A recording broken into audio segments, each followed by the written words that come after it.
It's Hobby Talk Live, number 189, the longest running episodic one-hit wonder listing off show. Yeah. Basically what happened last week, so yeah. that's what we can go with. So I guess we could call it that. Basically. We're going downhill faster than a downhill skier. I kind of doubt it. I'll be honest. I felt like it was our peak. I felt like it was our apex. I have never been more proud of us. How that we got a show out of that is honestly a testament. It's the 9th wonder of the world. See? Bobby's camera was so overwhelmed it couldn't even take it. It had to fall down. That's how crazy it was. I think we should be ashamed of ourselves, to be honest. Ashamed of what? That would require us to have shame. Well, yes. But the audience should be ashamed of themselves for a couple of reasons. One, as usual, for simply watching this nonsense. And two, participating in that crap. That was half the fun. They should just... Hey, listen, man. I don't know what to tell you. They should feel shame. One Hit Wonders was great. They should go in the penalty box for 2 minutes and sit and feel shame. Wow. Well, it's really kind of funny because, you know, that show there was a lot going on in that show. Me denouncing the Leafs. Actually, I found a brand new team to root for. Oh, actually, I picked up a pennant too of them. All right. So Bobby, hold on. Just before we do, I like where you're going with this, but just before we do, I'm going to give an update to our picks from now that we're in the conference finals. Sure. Go ahead. I've got the update here. I can give us all where we are. Congratulations. Nobody got shot out again. So congratulations. Everyone got at least one right. Eric.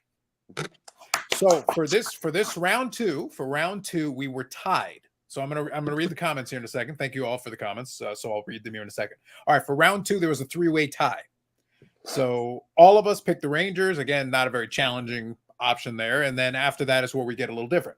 So I got 3 correct because both Bobby and I tried to jinx the Bruins. That didn't work. Well, it did work. We jinxed the Bruins successfully. So that means we got 3 out of 4 correct. So both Bobby and I got the Rangers, Dallas, and Edmonton. So we got the Western Conference exact, and then the Eastern, we got half. Yannick was correct in the East. He got the Rangers in Florida, but then in the West, no dice. Eric was the lawnmower man, got the East, and he got Edmonton, but he had Colorado on here. So Bob, the Burrell, myself, and the lawnmower man we're all 3 for 4 in round 2, and we will do our conference final picks in a couple of minutes after I read these comments. So I wanted to make sure we updated us, and we will do conference final picks here in a minute. Perfect. So Global was first out of the box here. Good day there, my hobby friends. And Eric, always important to make the distinction. Absolutely. Yes. I'm getting tired of this abuse. I don't need this, you know. Oh, you do.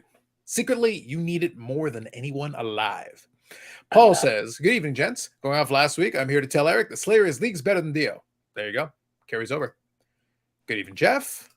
Amanda's here. Eric, happy Tim's birthday. That is true. This is like Timmy Two Hats is having a birthday today. Yeah, it's just I said it to her earlier. This is just the anniversary of the worst day of my life. That's all. But did you get him a cake that had 2 hats?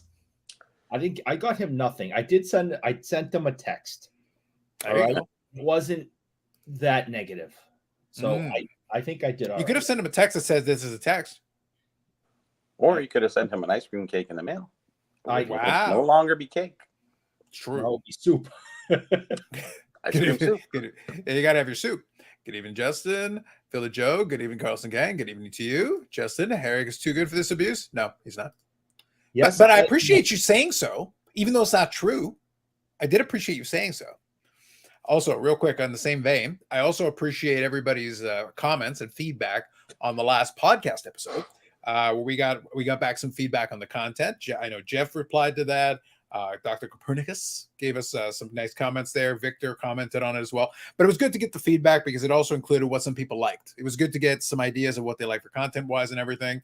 So, and it's a mixed bag. Different folks like different things, which is really good. Zach blames Eric for not being at 5,000 subscribers anymore, which is totally true. It's 100%. We're not at 5,000 anymore. You didn't pay enough for the like button. Eric, you missed out on this. So 2 things. Number 1, it is playing out exactly the way I said it would, because it got to 5,000, dropped below 5,000, went back to 5,000, and then dropped below 5,000 again. So it will go up and down like 57 more times, minimum. Okay.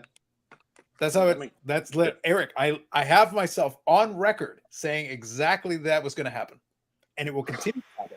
probably for months. Oh, that's funny.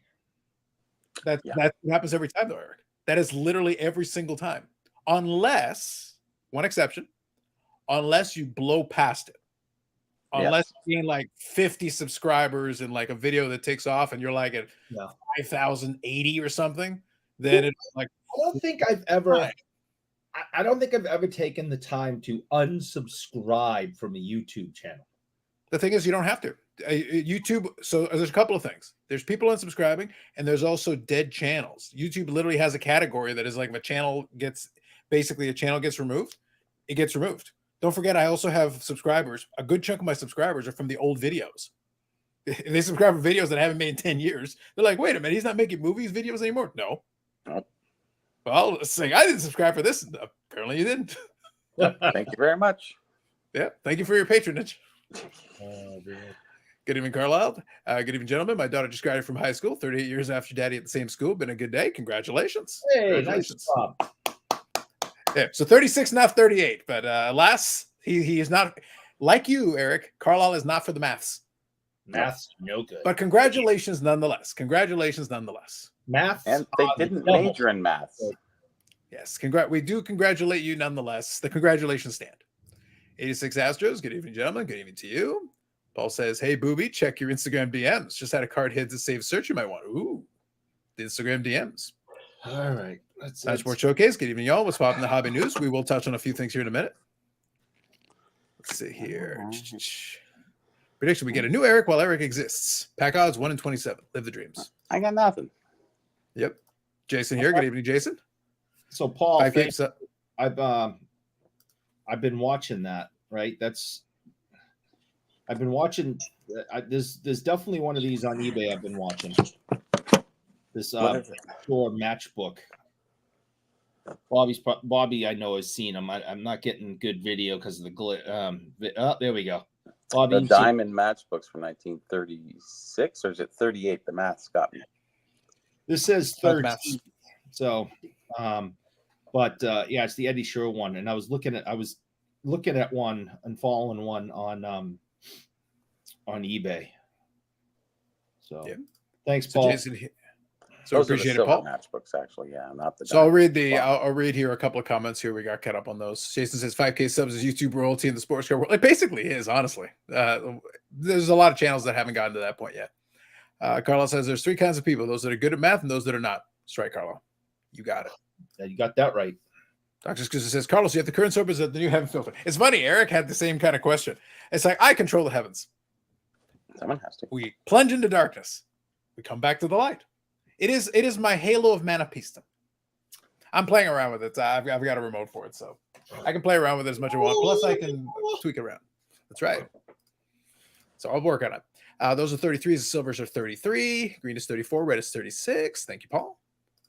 Red is that's the footballs, I guess. I wish there was an app you could go to look that up. That would be helpful. That'd be really good. Yep. Good evening, Sean. Mac Wax Stacks. What's up, guys? First time hopping in your life. Fairly new to making vids, but not to watching. Appreciate it.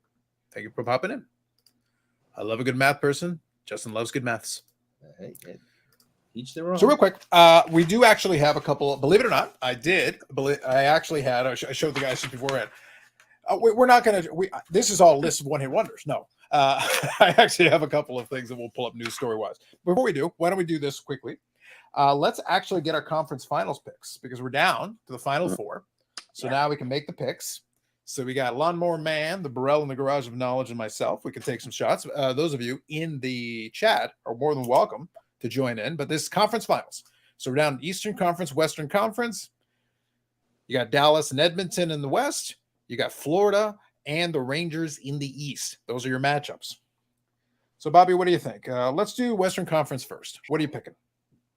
Oh, man. Eric, go first. There you go. His commitment. All right, so Western Conference first. Western Conference. I am picking the California Golden Seals. Nice try. They might have the best chance. Yeah. So you're going with Team Dallas. Team Dallas. And if people follow my my Instagram, you'll understand why that all makes sense, what I just said. Yeah, plus the explanation on the podcast. So we have that going for us. That's true too. I was actually trying to decide if I want to do the homer pick or not. So I'm going to say one thing. It wouldn't surprise me, Edmonton. I was a little disappointed in game one, but not terribly surprised. They've literally lost every game one in every series so far this year, so that's not unusual for them. Double overtime also not unusual. They had to go to double overtime to beat Colorado, so they've had those moments, those stretches where they've done that. Talent-wise, Dallas should be able to win, and I can say two things at the same time. Edmonton winning would be 0% surprise. 0%. They're more than capable. They have enough offensive firepower at the top end to be able to do that. And Dallas can do really dumb things where they don't put enough pucks on the net, which they did for stretches of time in game one. So they're perfectly capable of doing something really dumb. Under, I think, was pretty good, but the fact that neither team hit 40 shots in entering into the fifth period of hockey, to me, is problematic for that. And by the way, Edmonton played good team defense. So credit for them on playing really good, blocking shots, chasing after it. If they miss something, they immediately went after it. And Dallas was very sloppy in stretches. I'm going to go with the homer pick, but I'm just going to be clear. This is going to be a little bit funny for other Paul. What's funny is that out of the three teams so far, Edmonton is actually the least scary for the Dallas team, to be 100% blunt. Now, can they win? Absolutely. I would be 0% shocked if they won. But at the same time, Vegas is round one. That was a very strong first round matchup. Colorado is extremely talented and very good. That was your round two match. Edmonton is actually the easiest of the three, quote unquote. I would say I'd look forward to that. That's the unsuspecting, right? Yeah, exactly. But they're more than capable. Again, they're more than capable of stringing together 4 wins in this series and winning. It would 0% shock me. Yeah. But if it was on raw talent alone, Dallas should have the edge on that. That's just facts. So I'm going to go with the homer pick. But that's just what I'll go with. So, Bobby, are you prepared now? Can you commit to a pick? Who I really want to win and who will win, I think, are two different things. Mm-hmm. So I will have to go with Mr. McDavid. All right. He goes for Edmonton. All right. And then in the East, follow it up, Bobby. What are we doing in the East? I think the Leafs will probably make it. Maybe. Yeah. Alternatively, we've got the Florida and the Rangers. Colorado, so those are other choices. I don't know. Golden Seals. I think it's a 50-50 shot. I think one team's got the headway over.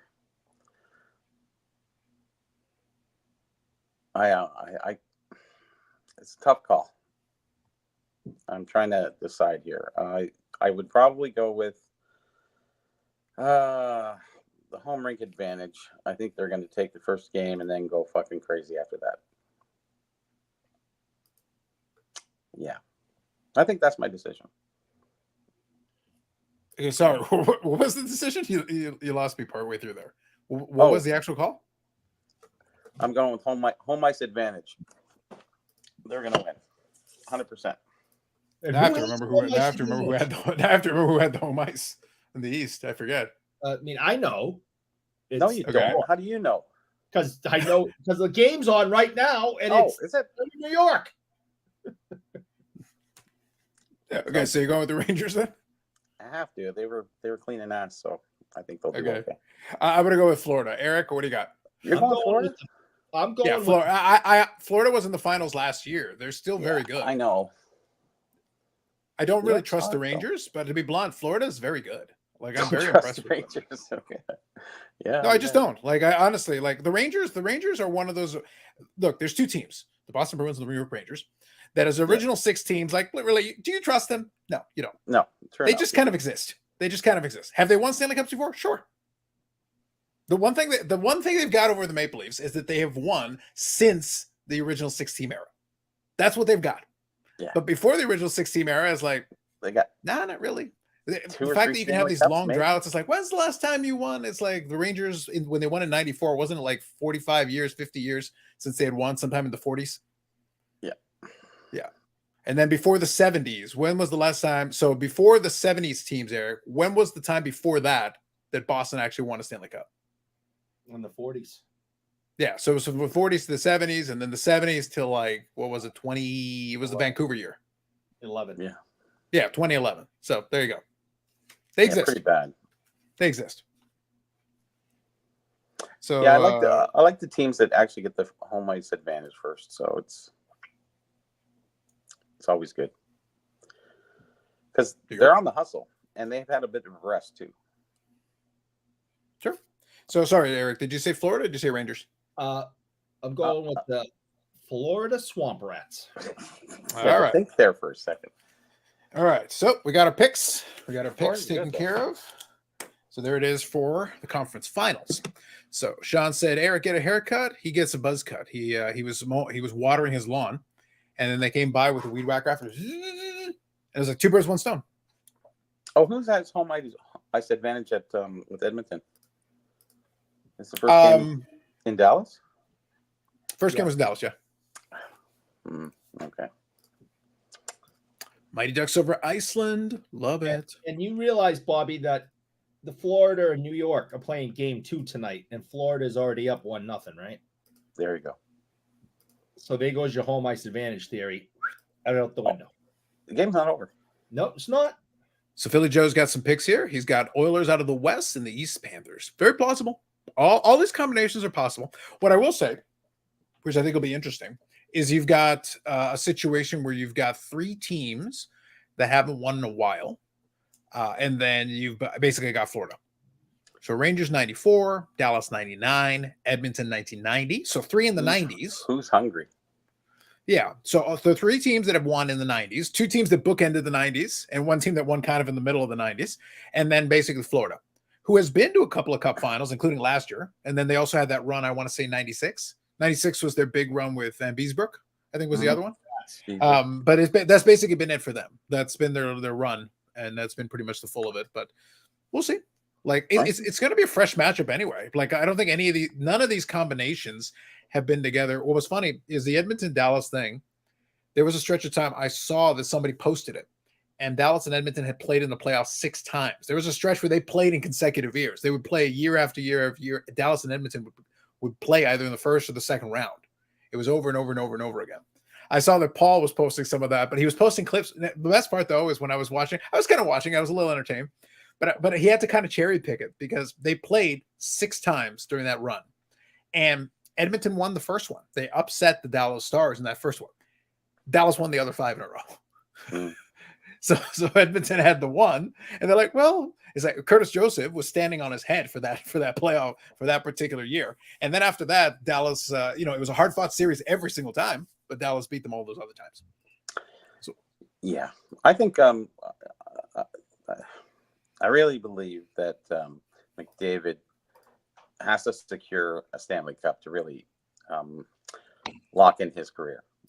And I think so. Really it would put him on another echelon. With his other accomplishments, it would push him up to that next level. He really needs it. Like he doesn't need it, but he really needs it. I think going forward, looking back at who he was. The greatest I think doing it at Edmonton would be huge for him. I think doing it at Edmonton would be huge for him because that would elevate for them. They'll build him a freaking statue. They'll build him a statue this year. If he wins in Edmonton, they'll start building the statue literally as the buzzer goes off. So I think they're on the big hustle. I think they're really going to surprise us. They'll be sort of that Leaf surprise. Every once in a while they kind of throw a game and you just go, wow, what the hell are you guys doing? You guys are playing. So I think they're going to be working hard, not only for McDavid, but for the team too. So I think they're really going to give Dallas a challenge. And the Rangers seem solid and steady, and that there could be an upset there too. I don't think either one of them, none of these games are really upsets. I don't think I don't think any of the combinations left. I wouldn't consider any of them an upset. That's why I said even for the Western Conference, I said Edmonton winning is completely plausible. I would have no problem believing that outcome. Like I said, I think Dallas's talent should be enough, but it's up to them still to execute. They still have to win those games. Mm-hmm. But if Edmonton wins, it wouldn't shock me. And same thing with Rangers or Florida. I think Florida's really good, and I think they're very scrappy, and I think that works in their favor. But if the Rangers won, again, you wouldn't shock me. That would not be like this, oh my God, I can't believe that happened. No, it's totally possible. Yeah, and home ice advantage is really important going into this, semifinals. Very important, I think. It doesn't matter so much, maybe the quarterfinals, but coming into the semifinals, you want that hometown. You're working hard to please your people. I'm sure that you're going to go all out. So I think that's an advantage. Both away teams won in game 1. Both away teams won in game 1 of the series. Yeah, that's okay. Okay. That's Okay. fine. All But right. it's usually that's the way I like it to go. So if it All doesn't right. go that All way, right. that's fine. Then they'll come back with 4 straight. There you go. Perfect. So Jason here says Carlos should review Wicked. Is that I feel like that's a is that a Broadway show? Or is there a movie? Just as Wicked. I got nothing. Jason, you gotta help me out a little bit. I don't know. It's not something I'm interested in. Wicked, is that TV show? 10-year-old daughter anymore. I thought it was the stage show that was based on Wizard of Oz. Like there was I know there was a thing called Wicked. I don't know if there's something else. I have no idea. Yeah, I thought it was like a show for kids or something, teenagers or something, I think. Wasn't it? There you go. It's a new movie based on the Broadway show. Okay, Yeah, so I was right. Half right. Yeah, it was on Broadway for a long, long time. I thought so. Yeah, I thought that's what it was. It was family oriented. It wasn't so much for kids per se. It wasn't like Sesame Street on Ice, but it was family oriented, based off the Wizard of Oz and how it's really about how the Wicked Witch became the Wicked Witch. See, what do I need to review it for? Eric already gave us the review. Because I used to have a 10-year-old daughter, and I've seen it. Have you ever seen The Wiz? Oh, range is up. Yeah, of course I saw The Wiz. Who was in it? Of course. Oh, come. Okay, and? Diana Ross. His mother, yeah, and? You see, he set you up. Like he was literally he put it on a tee and you just went right for it. Just went straight for it. And who was the other person that was popular? Hold on. And he had his own show, actually. Eric, you see this? You see what I just did right now? Yeah. The warm glow of peace is gone because of what you've done. We're heading, yes. He had his own show. Well, I think he was on something else. He was on a lot of shows. I think he might have had his own show. Yep. Come on, Eric. So by the way, I like the sequence of comments. So Justin was doubting the Broadway show, and then obviously we talked about that. It was confirmed that that's what it was based on. That's right. You should be. Oh my God. There's a reason why, Justin, you're not in the Garage of Knowledge. I'm not even in the Garage of Knowledge, but simply by proximity of the image of the Garage of Knowledge, I know these things. That's right. It flows. Wicked was an awesome show on Broadway. Highly recommend. There you go, Philly Joe.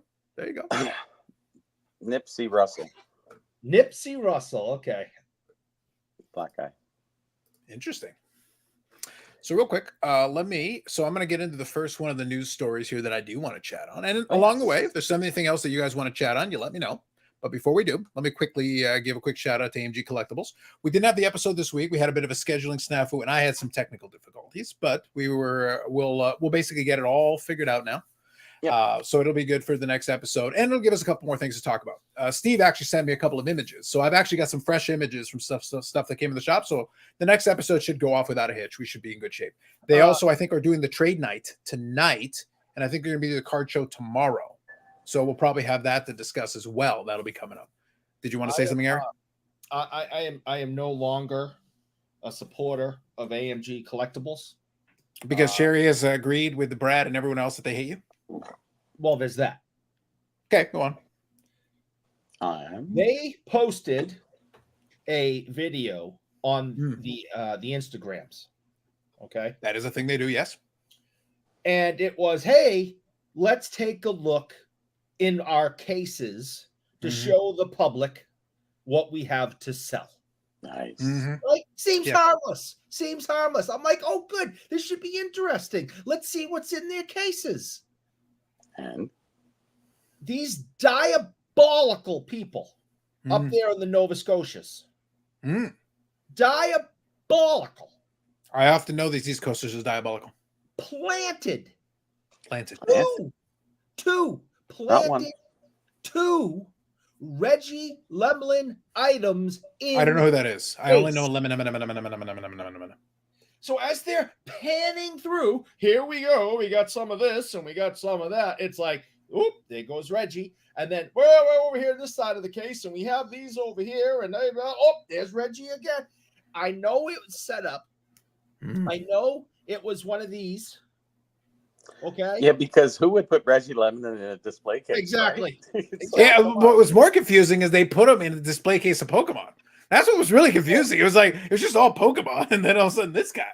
So I am no longer in support of AMG Collectibles. I think they're out to get me. Mm. All right, I Eric, think they're everyone's out to get you. diabolical. Mm. And I come right down to it. I just don't like their attitude. Dang. Oh. AMGcollectibles.ca, AMG Collectibles YouTube channel. You can check it out. And you can check out that ultimate case that included a 1-of-1 shield that was pulled. And it was a pretty good one. You know, Bobby Burrell's former team that he has denounced, but a member of that team was pulled as a 1-of-1 shield. So that's a little bit of a spoiler. It was there. But a pretty sweet card, I must say. A pretty sweet card in the modern landscape perspective. Pretty good. Pretty No good. Reggie Lemlin, but it was all right. I have a new team now. Yes. So do you want to announce what this? Yes, the Boston Red Sox. There you go. That is my new team. Okay. I think I like they're that's the amazing. 1975 World Series too. Yeah. That's the pennant for it. Yeah, That's the Carlton Fisk one. Yeah. Yes. Yeah. Pud. Now I've told you guys the story plenty of times about Pudge talking to me at the urinals. Right? You don't like this. You don't like this team anymore. You can't talk about No, it. I don't like it. Stories are gone. Pudge. Stories are irrelevant. I don't like the No Boston stories. Red No, Sox. none allowed. They're I hate this dead team. to I hate this team. Hey, remember when I was pissing and Pud? Yeah, whatever. Yeah, and Pudge Pudge broke man code, and that makes me hate the Red Sox even more. Yeah. Okay. All right. So I got a new team, so I'll keep rooting them on. As somebody gave up in '87. Mm, Something very like nice. I like it. Mhm. I like it. Stupid Red Sox. All right. Yep. Speaking of great disappointments and Yes. shocking events and shocking outcomes, first story that I will touch on briefly is going to be a follow-up on a previous story that we had. Our long national nightmare is over. Jeff Wilson's still in business? No. Shockingly, yes. But our long national nightmare is over. Most of the great heist of the Best Western Plus has been recovered. Yes. Oh. Yes. Wow. The $2 million Best Western. So it was 54 cards that were going to be part of the Memory Lane auction that in their infinite wisdom they sent to a Best Western, not a Best Western, a Best Western Plus. The Plus was the key. Because they sent it to the Best Western Plus, alas, it was pillaged. It was plundered. It was stolen. It was robbed. Don't tell me by who. It wasn't the maintenance man. They didn't find it in a chicken coop buried underneath. No? Okay. No, alas, no. Butler did it. Who? So what I have for you, Butler. and I will share it now, is I will share a link in the description for folks watching the replay. But for folks here, I'll quickly scan on the Sports Collectors Daily article where they do discuss it, and they have updated the article as well. So it has been recovered, and arrest has been made. And if you want a lot of the details, you can check it out in the article in question. But I'm going to quickly scan a couple of points that you'll want to know about. So obviously we got the information here. It was stolen from the Best Western Hotel. And here is the suspect in custody. A fine, upstanding citizen, no doubt. Zoom in on that. And of course, the grainiest photo they could possibly get it for this one. It's Here. like So let me see if I can. he was on a beach in California. Yeah, he got sunburned. He got sunburnt to shit. And Yeah. So the person that has been arrested here is Jacob Paxton of Brunswick, Ohio. I thought it was just bowling too, but Brunswick, Ohio. So this was arrested and is facing a first-degree felony theft charge. That is the individual that has been arrested for this. Does he not look like the perfect person for that? Literally, if I think of someone robbing and stealing Anywhere. 1910s Cracker Jack cards, this is the first person I think of. Yeah. Mm-hmm. Yep. So it was stolen and basically included. I'll just a reminder. It included 1914 Cracker Jacks cards, some T206s, some Bruner's bread cards, early 1910s, early exhibits, high grade cards, and Mantle and Roberto Clemente. So an example of that here, showing the Christy Mathewson, amongst other cards that were included as part of it. Basically, they have recovered 52 of the 54. So there are still 2 outstanding. PSA 841 Playball Ted Williams and a PSA 5 T204 Ramley Walter Johnson. They do include the PSA cert numbers here for people to keep an eye out. But there are 2 missing items still, but they have recovered 52 of the 54 items. That's pretty good. Have they? found out what happened. Was he selling the others, or is that what he did? Yeah. So basically, they found it. They caught? found it presumably in an accomplice's place, and then they got a tip, and they were able to find an accomplice's place. And then from there, the investigation is still kind of ongoing. So right now, it's still in progress. Obviously, they want to recover the other 2 items as well. So there's still some more to be discovered here. There's some more information. Check out the article because it has been updated with some additional information included in it. So I will include that in. I just ran out of time. Otherwise, I was going to make a video going over a lot of these details. That's why I'm doing it now, just so that we can. It's a follow up on the previous one that we got a chance to talk about. It's a live video. And there are a couple of things I want to discuss here, but I will read you a quote from the article talking about this. So originally, this was from late April, early May when a lot of this was coming out originally. So basically, now, if you remember, Memory Lane still went ahead with the auction as they were hoping the stolen items would be recovered. And I want to come back to that in a second here. So it's important. So they do have a quote here. We refrain from making any official statements specific to the stolen cards until receiving approval from detectives assigned to the case. Throughout this process, the Strongsville police requested confidentiality is not to impede their efforts or any progress during the investigation. Memory Lane stated in an email to customers on Thursday afternoon, this is crucial to maximize their efforts in retrieving the stolen cards as quickly as possible. And then they expect to retrieve the cards fairly soon and allow the winning bidders to complete payment if they desire, because as I said, the auctions did take place. Now, important thing that I want to come back to. So there's your update. Again, link in the description if you want to check it out. Read for yourself. There's more information there, but I gave you some highlights just so you got some info. I dig it. I still think we're not fully. And by the way, if I'll include a link to the Net54 forum post where the individuals on it were arguing and sniping at each other about this. And this is what I wanted to talk about here. Couple of layers to this. So we always talk about how petty and whiny sports collectors are. And Lord knows they're whiny. But Net54, if you guys know, is basically based on vintage baseball cards, predominantly. Yep. There's a lot of vintage baseball cards. So it's going to skew older. Now, you would think that would lead to 5% more maturity. Nay, good sir. No, you just got old crotchety men basically slinging feces, just the same as the youngins in the blowout form. It's the same crap. It's just they can't throw as far and they have to take their arthritis pills. So that's the only difference between the blowout form and this one. Basically, just snide comments, condescension to be had. It was a sight to behold, Eric. Mwah, chef's kiss. I enjoyed it. But one of the issues of contention, which is what I actually want to talk about, is that, okay, so they've recovered most of the items. And let's say they find the other 2 cards. Great. All's well that ends well. They recover the cards. If you're one of the consigners, you could never really trust them again. I wouldn't want to do business with Memory Lane, given the way they handled this entirely thing from top to bottom. This is an important point that wasn't made enough, in my opinion. It's interesting how the name has memory in it. Yeah. But the thing is, the reason why there was a lot of the mudslinging and the stuff that I'm talking about in that forum post was that you have some of the old heads there who have done business with Memory Lane very clearly, who are like, oh, it'll be, they're doing the best they can. You guys are just throwing conjecture and all this in there, and they're just trying to underplay it, because in reality, they want to keep doing business with Memory Lane. My theory, based on the angle they took on this, is like, guys, if any of the other auction houses did this, we would give them all the flack in the world. And deservedly so. With their reputation, if PWCC did this exact same shit, we'd be killing them for months. And deservedly so, because, you have to take the security seriously. If these items are so valuable, why couldn't you just have sprung for a plane ticket for somebody to hand deliver it?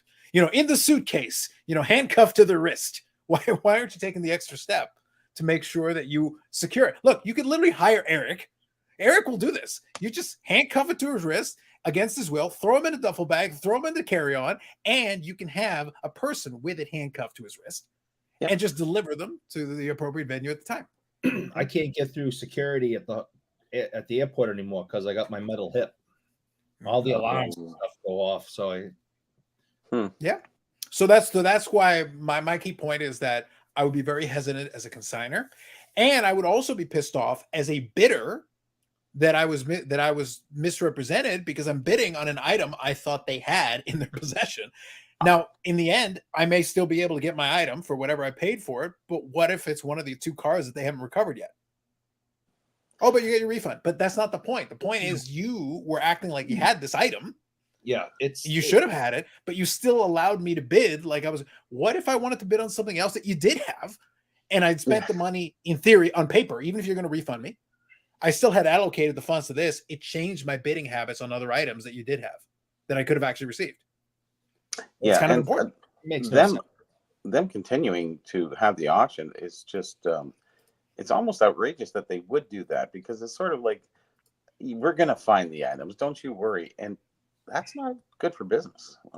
In no way is it good for business for them to sit there and still run the auction. And I think as a consigner, I would be kind of disenchanted with the fact that they didn't contact me and say, hey, listen, do you want to pull your item or not? It's like, well, I'm not going to assume. So for the consigners, I'm not going to assume that they didn't keep them in the loop, because we don't know that. That information isn't included here. Well, because if they went and called them up and let them know, they just said, yeah, go ahead, whatever. I want my item pulled because it throws too much into, I agree with you, Bobby. But the only thing is, I can't assume definitively that they didn't reach out to them. But what if they said no and they said, no, let it ride? All of them? No, but I'm asking a question. Yeah. We're assuming that they didn't do a good job communicating. But if they literally called them and said whatever, and you as the consignor say, okay, we'll try to get it back, but run it. Well, then then memory lane can't be blamed for that portion of it. I can't be a consignor and say, yeah, go ahead. No, I don't think so. It's real simple. And by the way, this joke was also made on Net54. It'll be a forgotten memory soon enough. Which is true. No. Like, I'm not disagreeing. I'm going to revisit memory lane on memory lane. Yeah. I can't think too many people who disagree with this take, but obviously the company itself does. And there might be some other people also, but I think the majority of us agree. If you do not have the item in hand, you cannot sell it. It was in someone's hand. Well, there are people in Net54 that don't agree, Eric. Yes. I would think the majority of us agree that an auction house should not be allowed to sell something that they do not have possession of and has been stolen and in the wind. I think it's fair that you shouldn't be allowed to sell something you don't have. See, I don't know. Agenda's rule, as Net54 clearly states.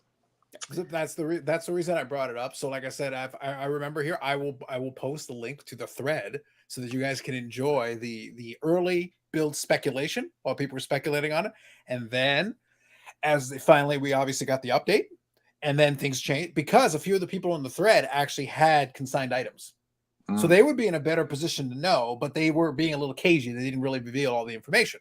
But a few people were bidders on the auctions, and a few people were consigners on the auctions. So there are some folks in Net54 that have a little more information, a little more stake going on. And there's obviously people there that have done business with memory lane in the past. So like, you've got a mix of different agendas to Bobby's point. You've got a mix of multiple different agendas. And those agendas vary, actually, because you can probably go back and look at those names and they're against it in another way and for it this way. Depends on where everything lands, right? Yeah. So that's why I thought it was interesting. It was fun to watch. It's also a good reminder, as I said.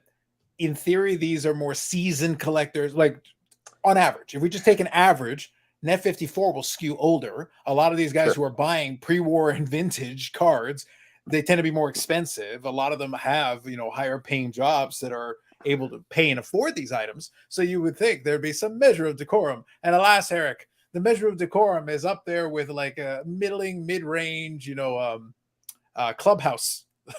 Like that's what we're getting, like a mid-range clubhouse, room. Close. Commence the mudslinging. You don't want that. It ain't cool. That's catchy. Then you end up with these friends that you can't get rid of, and it's horrible. Yeah.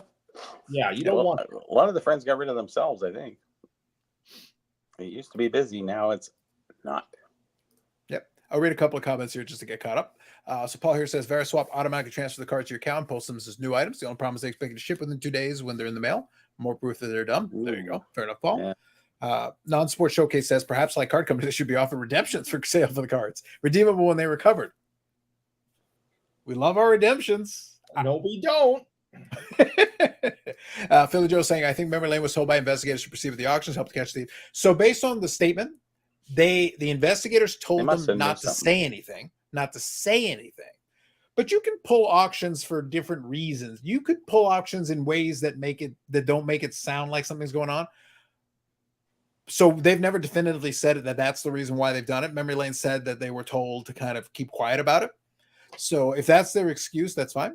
And I think somebody in the Net 54 made a similar kind of suggestion. I don't disagree with the concept.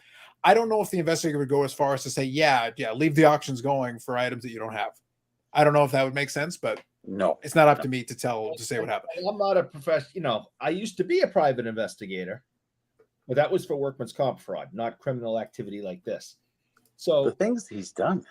Yeah, I've done a lot. Boston Burn fraud.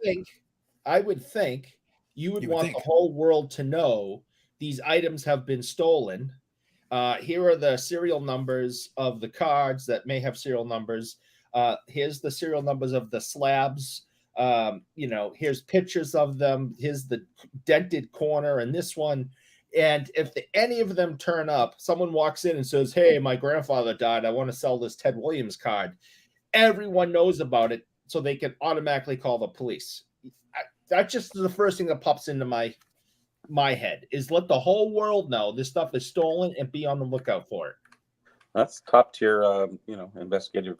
Yeah, that's right up there. But let everybody know, really. But I think they must have had a lead because they would have done what Eric is saying here, because the other way doesn't work at all. So they must have had a lead, and they just were following up, and that's why I think the investigators said, "Hey, just keep going. We'll probably find them." Yeah. So I can tell you that right now, at this stage, for the last two cards, obviously they did in fact do that because I showed you guys. I literally showed you a picture of the two remaining cards. Them. Yeah. Yeah. So right now at this point, they've shifted over to like I said, they recovered 52 of the 54 cards. So the remaining two cards are like, here's the serial number, here's the card in question, and obviously they show images of what they look like so people can at least see what's going on with it. Yeah. So and now what happens on the other end is like the guys who bought those two cards, because I'm sure he did sell them. Now they're going to sit there and go, shit, I'm not getting beat for this. And it's a big thing, right? I think that was just in the news already. Somebody was trying to sell off something that was previously sold. Previously stolen, and he tried to resell it under the auspice of being that he knew about it, and he was trying to pawn it off before he got rid of it. And I think that goes a lot without saying here with them, because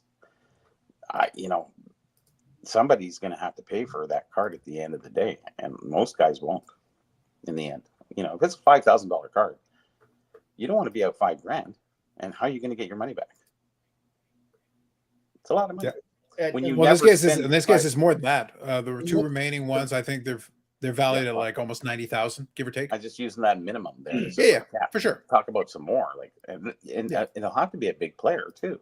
On top of that, so it gets cracked out and sent back in or somewhere else, and that's what happens to that card, unless they have an identifier on it and a good scan, which they probably do. So then someone in that 54 probably chase it down, and go, hey, there's the stolen card. Yeah.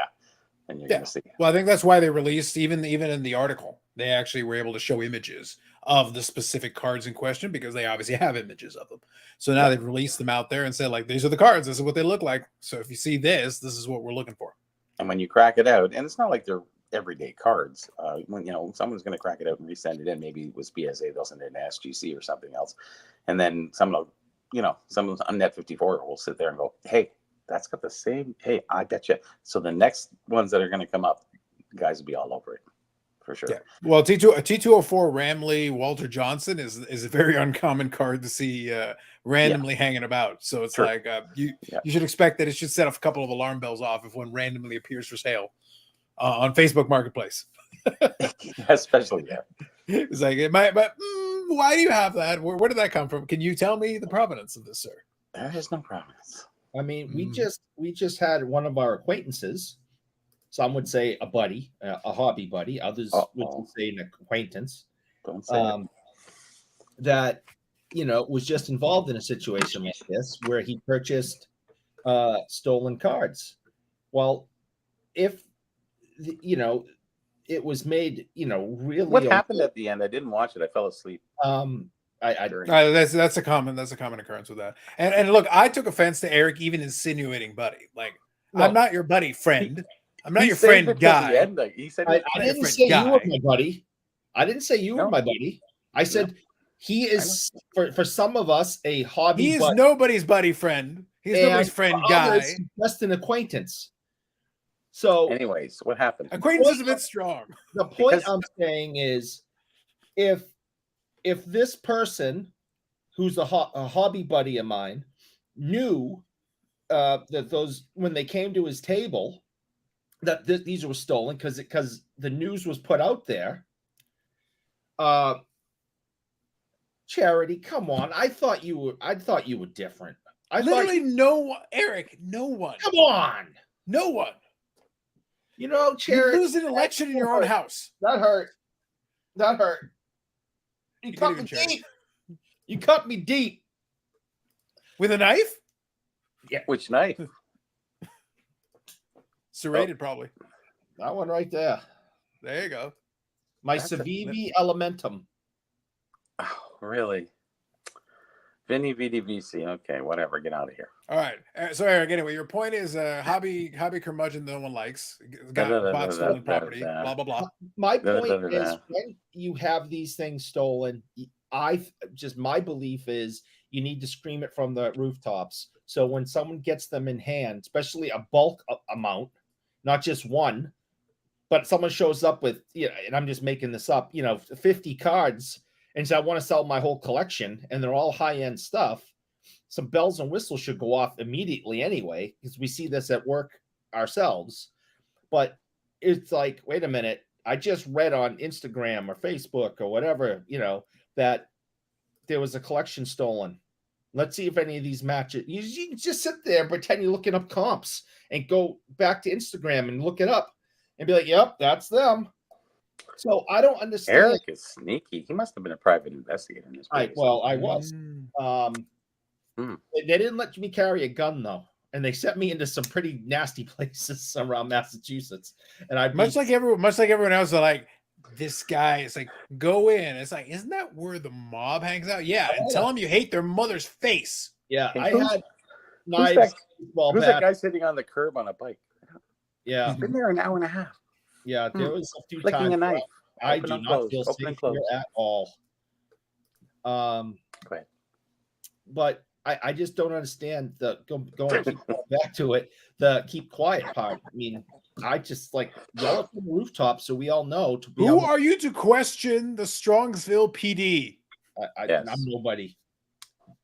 I'm nobody. That's one of the elite criminal units in that section of Ohio that I don't know. If you're screaming from the rooftops, how can you be a private investigator? It doesn't make sense. Yeah, that's a very public investigator. Yeah. Can you see him on his bike? Pretty Top obnoxious. of his lungs, screaming from the rooftop. Yeah. How'd you get on the rooftop?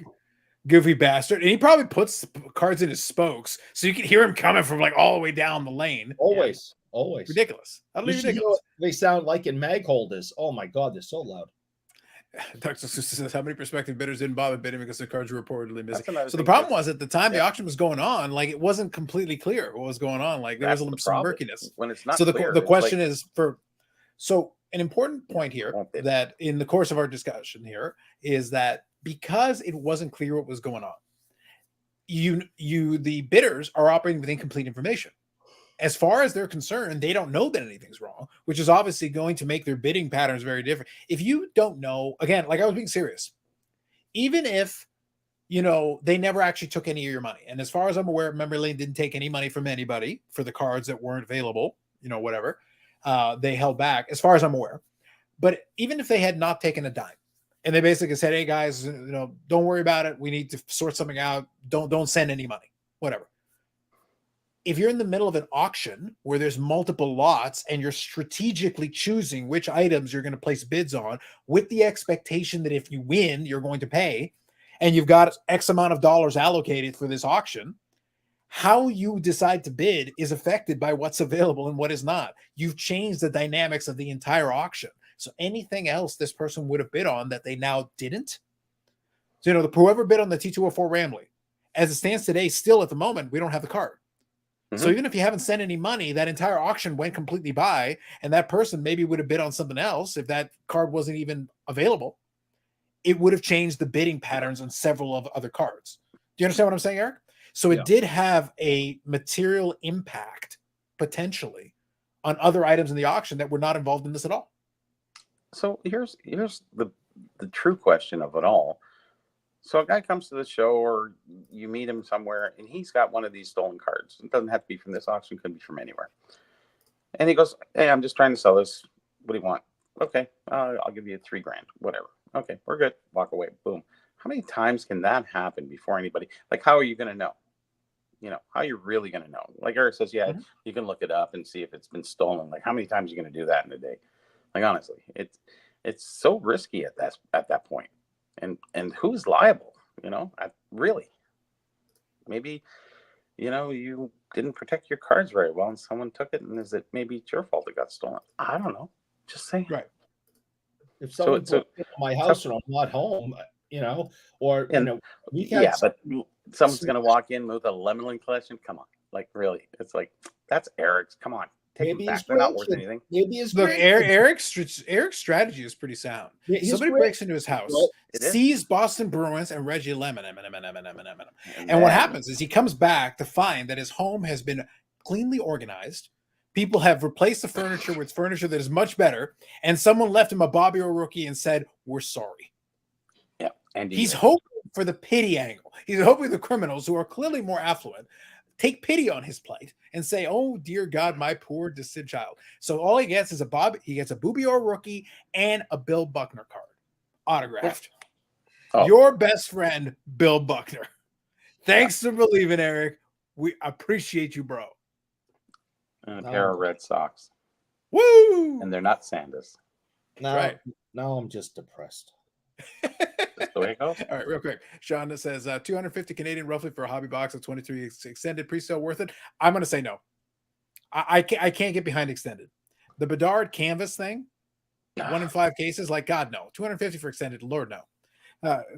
You know, 23, 24. Look, Billy's a great guy, friend of the channel. 2320 extended series is the SP Signature Legend of Upper Deck products. There you go.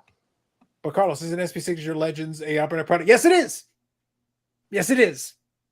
Mm-hmm. That makes it even worse. I know. Like, I'm comparing you to you. That's it. Yeah. That's yep. Right. Mm-hmm. Yep. I hope Bill's not watching. But the same. If you move the decimal over one spot, make it like $25, maybe I think about it. $40. Sure. What the hell? Look, I'm being serious. For extended, like for what extended offers at this point, like me personally, I'd be in for like $75 Canadian. And you'd be lucky to get $75 out of that box. Probably not. But the point is, at $75, I don't feel so bad. Like at $75, I could live with it. Yeah, like I could grab a couple boxes for $150, screw around, and like maybe I pull nothing, but at least it's $150 for 2 boxes. $250 for 1 box. No, thank you. You better pull the gem. Yeah, I'll pass on that. Thank you. Yeah. Paul's saying the second the cops say keep quiet, I'm giving Mary Lane a pass, at least from the take it down perspective. That's fine. Like here's the thing. Out of all of it, I don't have an issue with that. If that's the advice they got and they went with it, I'm okay with all that. That's fine. My point is, I wouldn't trust Memory Lane. As a consignor, I wouldn't trust them. As a bidder, I don't like that I was left in the dark and I was allowed to bid on items you didn't have. That's not cool with me. Nope. Me personally, that would not be something that would encourage me to do business with you. That's just how I would play it. Nope. But as far as Memory Lane following advice, look, man, you do you. That's fine. CC, good evening, gents. Good evening to you. At its core, a major auction house decided to ship 2 million cards that go along with box of marketing material to Best Western. Best Western Plus, CC. Best Western Plus. The plus is critical. Best Western. Like, come on. We cannot. But a Best Western Plus. What professional organization would decide to do this? Memory Lane auctions?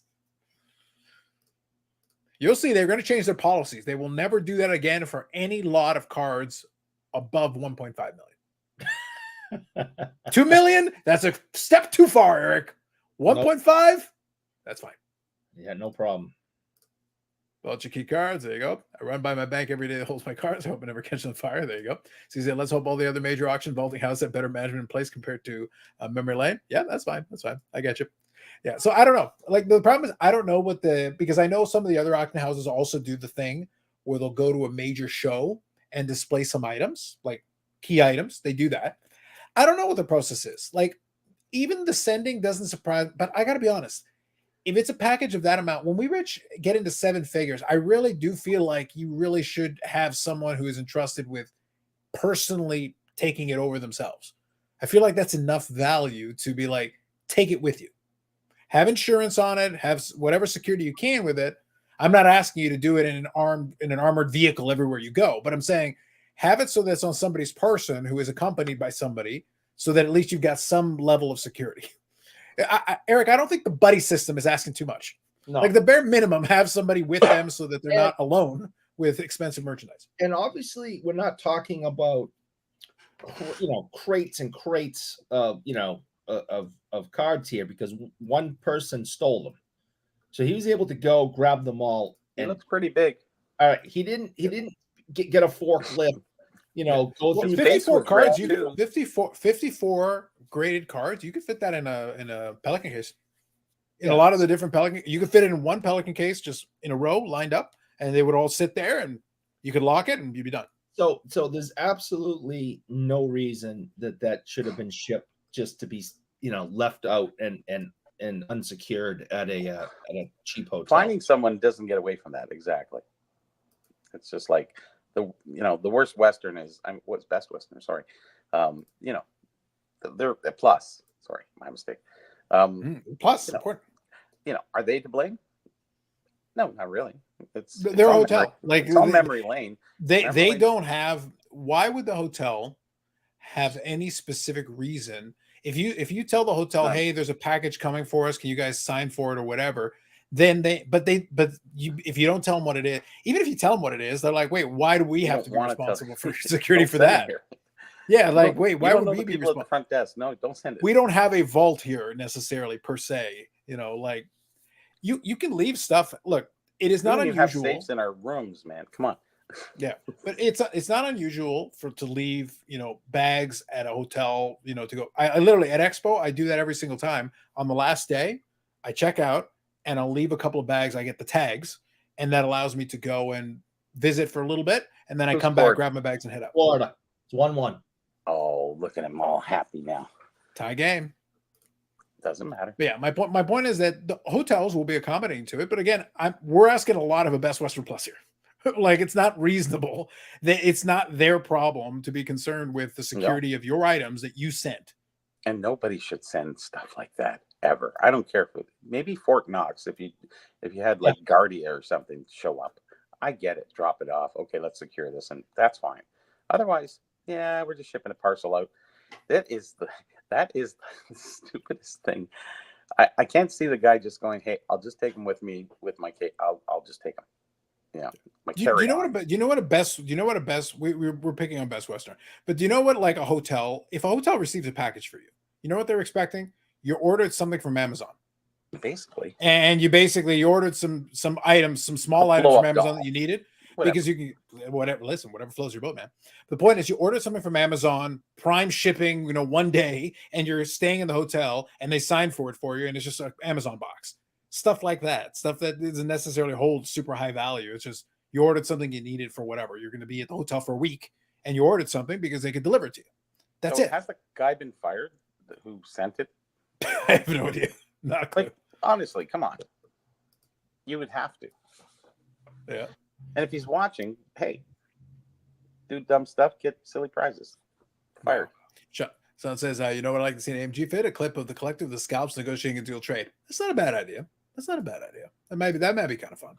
Dufex of Life says, looks like a job for Jason staying in the transport. Exactly. Dufex. Yes.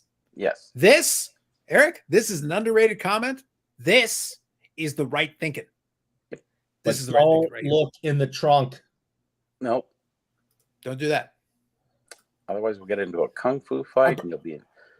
For the record, I believe the Transporter was one of the ones that we did a review on the channel years ago. So I'm pretty sure that's one of them. Yeah, I think I did Transporter 1 and 2. One for sure. Good. Maybe 1 and 2. They were both good. That was actually something new, and it's a fun movie series. I enjoyed it for what it was. It was a fun movie series. If you don't take it too seriously, just have some fun with it. It's a fun series. Well, the first one was really good. I think so. When he had the bomb on the bottom of the car, so he hit a jump, flipped the car over, and knocked the bomb off with the bottom of a crane, kept going, landed on the tires, and drove You away. know how hard that is to do? You know how hard that is to do? I am done with this shit. Then you, my friend, I have a series for you that is grounded in absolute reality. And I won't watch Fast it. and the Furious. I won't watch it. Fast and the Furious. Saw the first car one. physics, amazing. I see the commercials and the trailers for some of the stupid, and I'm like, I've already seen that nonsense in like Transporter 3, and no. Oh, Transporter 3 is child's play, Eric. Although Child's I like Tokyo Drift. Yeah, it's one of my favorite ones. It was totally different. And then they had that Southern guy. I enjoy. I have no issue with the series. To be blunt, honestly, I've enjoyed from 4 on the increasing ridiculousness as it's gotten more and more absurd. I'm sitting there like, this is so stupid. I like it. I like it. Yeah. And what happened to the actor who said, "Hey, let's do this in real life"? Didn't go so well. Vin Diesel? Oh, the guy that died in the car crash because he was in a Porsche going like 1,000 miles an hour. Yeah, that was sad. Look, he doesn't have Vin Diesel's driving skills. Look, Eric, I bet you could do it on a bicycle. Yeah, I think you should try it. Every time you saw the video. Every time I do stuff like that on a bicycle, what happens to me? You saw the video. Entertainment for us? Yes, for you, not for me. Well, stop being selfish, Eric. Stop thinking about yourself. Think about Bobby in the Garage of Knowledge and think about the rest of us. Yeah. Think of all the joy you could give everyone that is not you. I hope my mother's listening to you guys try to get me to go jump off a cliff again. Listen, I think Kathy would first post on there that is a terrible idea. How can you guys encourage this, whatever, while at the same time, that's a great idea. So on the one hand, she'll type denouncements. She'll type denouncements, and then on the other hand, be like, do it. It'll be so funny. Eric, jump off the roof with your umbrella. It'll work. Yes. A lot of obviously the Best Western Corporate was sweating. I think Best Western Corporate has an ironclad defense. They go, it is not our job to watch $2 million worth of random shit that you put in a box. Walk away. We're not a security company. I'd like to know what position this guy held there. I have no idea. There's a great story. This is almost like a mini series you can make out of this. Well, I think there is the beauty of this is there is more story to be told. This is the current chapter. We've got a little bit more now. We've got something. By the way, there's still 2 more cards, so we're not done. We'll be able to revisit this again. Perfect mini. We need more information. Yeah, the mini series is for wicked. Yeah, the net. It'll be the could do 1 episode all in its own. I don't know if you guys remember the Italian Job. Yep, there was the Italian Job. First one of the remake. There was a remake. I've watched both. I like Michael Caine. I believe it was so there was the Italian Job, and I want to say there was a sequel as well. Wasn't that like the Monaco Job or something? I think there was one more. I felt like there was another one. From the second one? I felt like there was a sequel of some kind. From the second one or the first one? This would have been the remake after the remake. Let me just see here. Sequel. Was there a sequel? I thought there was. No, I don't really remember any sequel. It was announced a sequel TV series. Maybe that was the one I was thinking of. Maybe. Yeah. Okay, so they didn't actually end up making it. Maybe it was just proposed. Yeah, maybe they didn't end up doing it. Okay, regardless. So anyway, we have the Italian Job, and now we can have the Strongsville Job. Yes. That's what I'm looking forward to. I think you coined the name. You coined the name. You think this guy drove one of the minis like really fast through the hotel? No, I think he drove a broken golf cart very slowly away. and like one guy who was already out of breath before he even started was like chasing him slowly, going, "No, bring the box back." Oh my god! Oh, that's the guy with the red face. I'm too old for this shit, and he gives up after like 5 steps. And it's done. Yeah. That's the guy with the red face. Over.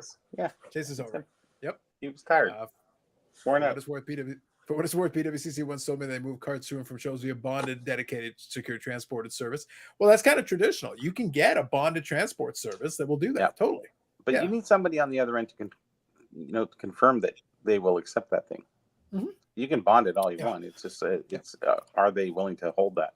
Like $2 million coming into your.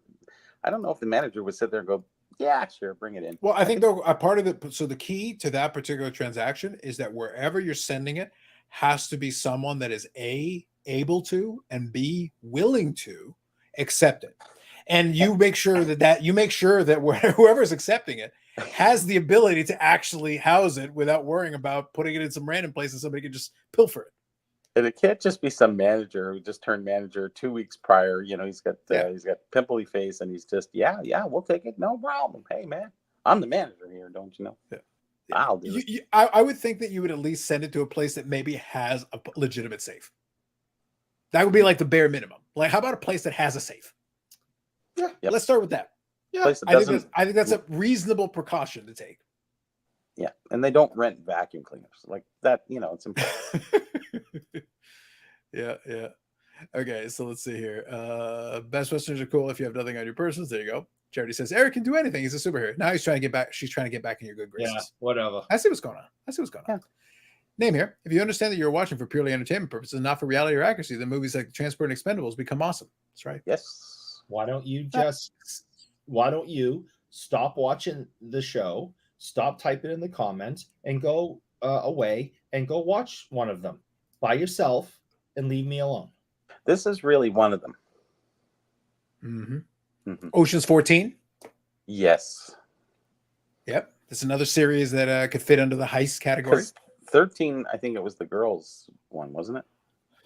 There was there were actually, I want to say there were three of the original, and then they had another one that was the girls one. Yeah, that's Ocean's 8 with Sandra Bullock. They went in back reverse. Well, the thing is, the thing with the Ocean's 11 thing is that every time they added one, they actually just added another person. It actually makes more sense to go with a lower number. You have to hire less people. Right? It's actually easier. Yeah. It's like, look, we're doing Ocean's 4 because then we don't have to sign 4 contracts, okay? 4. Exactly. It's way easier. Don Cheadle's costing us an arm and a leg. Yeah. Hey, we're going to get in Barney. Barney, the English humor. Like, Barney, Barney Trouble. It's like, whoa, you guys in England, man. Fuck. That's a fucking joke. Whew. Yep. So there you go. Since someone brought it up, Transporter, who's the greatest action character of all time? This is action character. It doesn't have to be the action hero, but action character. Well, I think one goes hand in hand, right? Well, it could be the villain for you. It has to be the hero. I don't think there's any really that stand out in that regard. No, I understand, but I'm just Thanos, not. I don't want to limit us. If someone can get creative and come up with one, maybe. I'm not morally opposed. Opposed. I like to see it. The greatest action. Oh, man, that's tough. So it's an action character, and it can be for whatever reason works for you, because there's a lot of arguments. Like, I think Rambo. I have a lot of fun with the Rambo series. I don't necessarily think Rambo is a great character because he's had moments where it's kind of missed opportunities. Most of the Rambos were action. The first one they tried to kind of the first one had the strongest story. Then after that, it became mostly ambushes. It wasn't action packed in the sense of But that's where 2 and 3 ramp that up. At a certain point, it's like, I'm going to open fire with a machine gun and shoot a lot of people. Yeah, that's a good one. Very well. That's a good question. Boy, that's tough. It's a valid question here, Name. Trying to look at Arnold, but I don't think he's action in a lot of that sense. Well, the thing is, you'd have to. Maybe, I'll be honest. So that's a good call out, because I think so. I'm actually taking the character part. I think the character part is important because I think there are great action movies.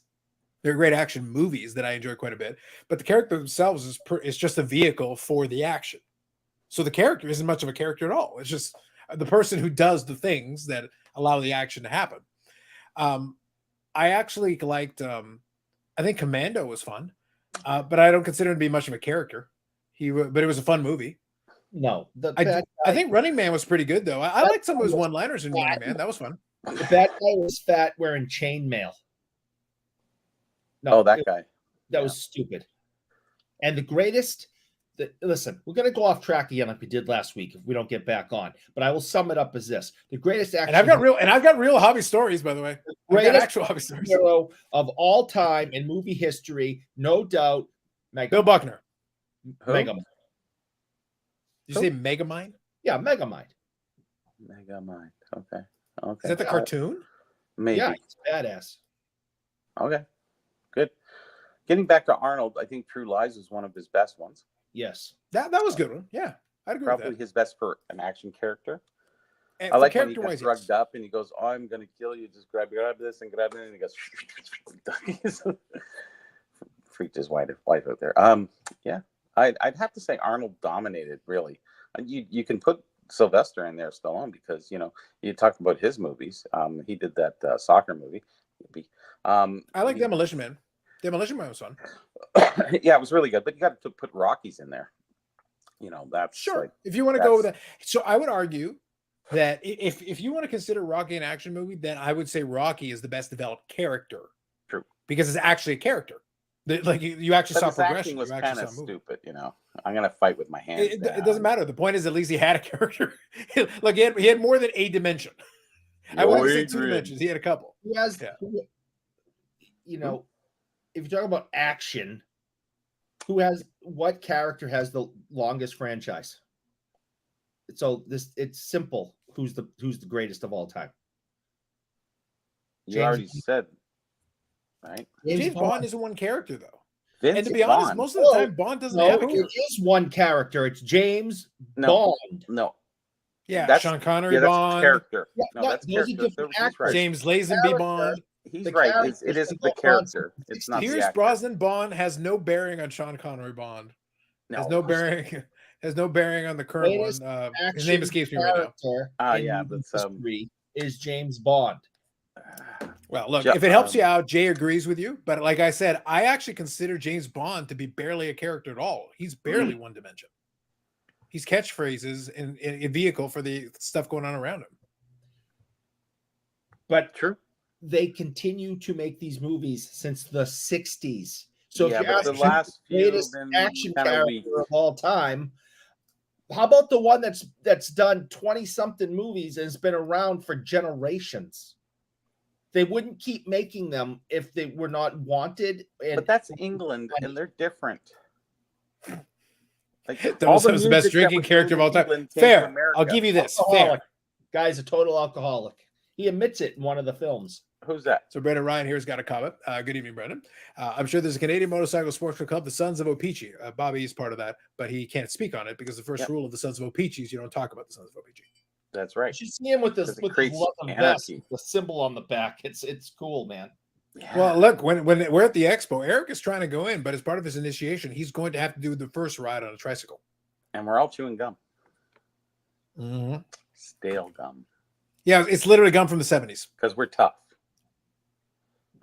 We have anarchy. Don't make me put on Bond. I'll do it. Go for it. Bond, yeah, I'll give Bond. So I want some opinions though. So obviously we Dufex interjected here with one. That's fair. Here you go. George Lazenby 007, Our Majesty's Secret Service, stated in the movie Connery Bond was another guy in universe canon, not the same characters. It wouldn't surprise me though, because Lazenby, they basically played this character out. He literally got married, his wife died, and then they never reference it again. So like this character isn't even linear. It's like basically the first Bond died. There was a second one who also died, and then you move on from there to what's his name? I can't think of his name. It was the one who did like 5 or 6 of them. Or Roger? No, not him. That was Roger Moore. No, that's right. The newer guy. No, but I'm saying after Lazenby. So it was Connery, Roger Moore. Well, actually, let's be accurate. It was Connery, Lazenby, Connery again, then Roger Moore, because Connery did come back to do another one after Lazenby, and then Roger Moore for a bunch of them, for like 5 of them or something. But then Roger Moore's like super old at the end of it. It's like, for the love of all that is holy, please stop doing James Bond movies. And then you had a gap, and then Pierce Brosnan, I think. No, if memory serves me. Timothy Dalton. Oh yes, he did 2. He did 2, right? 1 or 2. Yeah. Okay, so there's Timothy Dalton. Then Pierce Brosnan. Did Dalton do Octopussy? No. That was Roger Moore. Oh, that was the end of Roger Moore, I think, at that point. Yeah. Okay. He did. Dalton did that. Live and Let Die. Was it that? See, now I gotta go. Now I gotta go pull up the goddamn book. Yeah, pull it up. One in Paris. All right, hold on. I'll get this. because I have the hell damn series. It is, but the problem is it's been a while since I watched a bunch of them. But I remember there's a list of a whole bunch of them there. All right, here we go. So 27 productions total. Yeah, it's been played by actors. So Connery. Yep. I'm not counting the David Niven is like one that's like separate. It's outside of the canon. I'm not counting that. I would count it. If you want, then David Niven. Daniel Craig is the one we keep forgetting. Daniel Craig is the current one. That's it. Yeah. You know, but he's out of it now. But you know, he was the last one. What's that? I didn't forget him. No, I couldn't remember his name. Why did you say Daniel Craig then? We were talking about the recent one. That's what I was talking about. I couldn't remember his name. Daniel Craig. What Eric talked about, nobody cares. Let's go. Okay, so now I've got the list in front of me. All right, here we go. We got it. So we're going through the list. We're doing it. We're doing it live. All right. Dr. No, Russia with Love, Goldfinger, Thunderball, You Only Live Twice. Those are all Sean Connery. Yep. All Sean Connery. Mhm. Then Honor Majesty's Secret Service. Sir Sean Connery. Sir Sean Connery. Mm. Then we got George Lazenby on Honor Majesty's Secret Service. That's 1969. Then Sean Connery again, Diamonds Are Forever. Yep. So that was his last. That was his last regular canon Bond. That is correct. Then we got Roger Moore, Live and Let Die, The Man with the Golden Gun, The Spy Who Loved Me, Moonraker, For Your Eyes Only, and Octopussy, and A View to a Kill. Those are all Roger Moore. So he did View to a Kill. Okay. So what's Timothy Dalton? 2. What was he? So Timothy Dalton has 2 here: The Living Daylights and License to Kill. License to Kill. That's and then Connery did one that wasn't. That was in the 80s. Yeah. He did that at the same time as one of the other ones, and they actually had 2 Bond movies. One was an official Bond movie, and then there was the not real Bond movie. Mm. So that one doesn't count. It was the name escapes me. But it was actually like a remake of one of the other ones that he had already done. Right. It was like Never Say Die or something, or something like that. Yeah. So that was the unofficial one that was actually a playoff. I want to say it was basically Thunderball, but they tweaked it. And they had. But it was basically they redid it again. He was wearing a wig the whole time because he lost his hair already. Oh, is it 9:15? 9:19. Gotta go. I'll be back. Yeah, you're good. Go ahead and do that. Bobby's got to pick somebody up, so you take care of that, and we'll catch you in a couple minutes. I'll be back. Bye. Yeah. So then you got the Pierce Brosnan ones, and then Daniel Craig starts Casino Royale in 06. Yep. And that is the current state of James Bond. So let me go here. Let me see. Get caught up here on a couple of these. Bloodsport. Nice. That's a good series. They reference his wife in the Dalton films. I guess I don't remember the Dalton films. I don't think I remember watching them. I have them, but I don't think I've ever watched them. I watched them, but I don't remember them. It wouldn't surprise me, though, honestly, with the Dalton, that brief run, the 2-movie run that he had there. It wouldn't shock me if that's the one that suddenly references the wife that suddenly got forgotten. Because remember, that movie was in 1969, and Dalton's 2 movies were in the 80s. 1987 and 89. So 20 years, we suddenly forget he has a wife, and then suddenly they magically remember it. And he had the run there of the 2. So that's kind of interesting. I just seen an eBay an error of the Bedard Young Gun. It's missing the logo and Young Gun foil. Fake. Not necessarily. Mistakes like that happen pretty regularly. FYI, cheese is on sale at Costco. See, this is why we keep Justin around. How would we have known the cheese is on sale at Costco without him telling us? Think about it. Just saying. I don't know what to Non-sports. Non-sports Showcase says we're in the middle of movie talk. R.I.P. Supersized Me filmmaker Morgan Spurlock passed away today. That's a shame. R.I.P. Oh yeah, I heard about that. Dalton Films suffered from coked out late 80s film trying to mimic Scarface at the time. That makes sense. Spy Who Loved Me. There you go. Name the chicks. Not a chance. We're not even going to try that. No. Nope. Would be nice to have a signed trading card of each actor who played Bond. I think that'd be a fun little series subset. The thing, my thing with the Bond franchise is I enjoy them, but obviously I enjoy some of them more than others. I never really got into the Roger Moore Bonds. They were a little too tacky for me. Never worked. But he had a long run. Like he had a really long run as Bond. Like, so the movies that I named off, his first Bond movie, Roger Moore's, was 1973. That was the first one. His last Bond movie was A View to a Kill in 1985. He had a 12-year run as Bond and was able to get 1, 2, 3, 4, 5, 7 films as Bond. Yeah. That's a tremendous run. That's the Bond I grew up with. I didn't even know Sean Connery existed until I got older and to understand the history of it. Because remember, there's no internet. You can't just look up James Bond.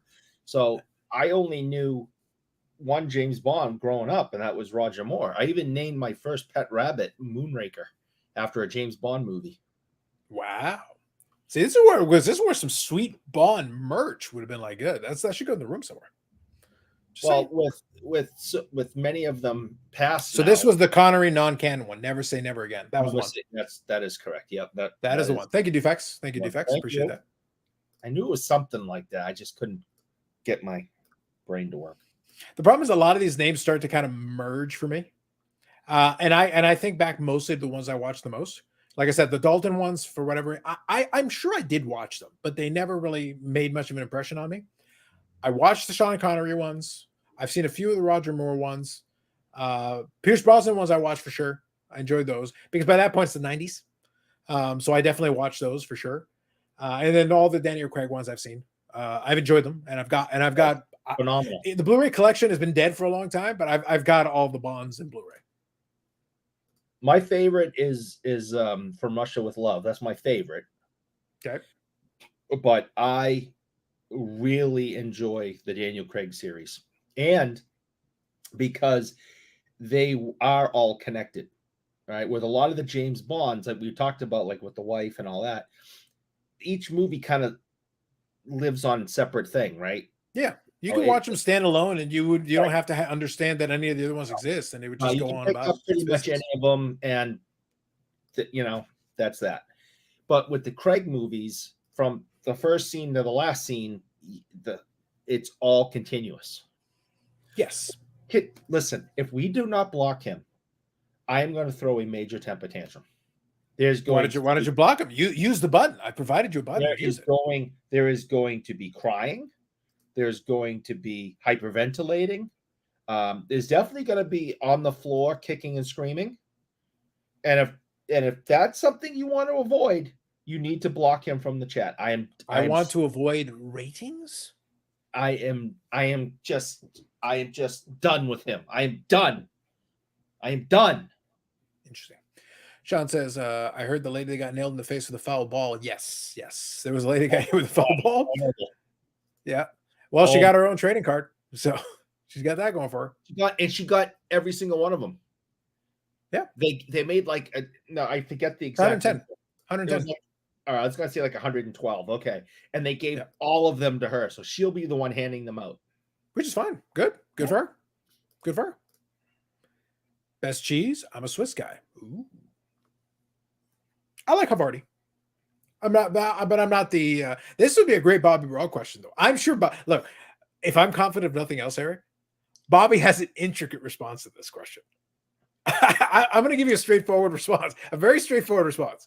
I like cheddar and Havarti. Those are like the two favorites that I have. But Bobby will probably give us like a 2-minute dissertation on cheese. I feel confident. Take a guess. You want to take a guess? What's my favorite cheese? With a terrible accent? America. That's right. American cheese. Wow. America. Amazing. You try so hard to compensate for your Canadianness. I really wish you would just chill out on it. Just accept what you are, Eric. America. You're part of Massachusetts, a Canadian protectorate state, a proud follower of the crown. Long live the king. Anyway, Dr. Sakusa says, Fast and Furious almost has as many installments as the Bond franchise does. Getting there. And the best part is Fast X is part 1 of 2. I've only seen, like I said earlier, I've only seen the first one. I saw parts of the spin-off, Calvin and Hobbes there, or whatever the hell it is. Hobbes and Shaw. Yeah, Hobbs whatever the hell. Calvin and Hobbes. I saw part of that, and I'm like, this sucks, and stopped watching it. No, you're trash. All the ones after 4 are increasingly stupid, but they're hilarious. Okay. If you don't take that shit seriously, it's height of entertainment. Sean Connery is the best. There you go. Brosnan is the best. All right, we got some controversy here. Brosnan is GOAT because he made Christmas come twice. Ooh. All right. I see what's going on here. I see what's going on My here. mother watches this show. Saying. What do you brought me with block to someone else, booby? Because you're kicking and screaming. The floor sounds awesome. That's right. Bob Jackson. Eric throwing a temper tantrum. So typical Friday. Facts. Oh God, he's here too. Yep. Good evening, Bob. CC says, Eric, does your shop carry non-sport mementos? So that's an interesting question. They carry Boston Bruins cards, yes, so non-sport. Shut up. We do. On a tee? So it's not, there's not a lot. We had a run of Taylor Swift items, framed items, all autographed and certified of Taylor Swift. Sold them at I thought a very high price, and they just couldn't keep them in. People just have you seen the price of the tickets for the Swifties, man? Like no cost is too great.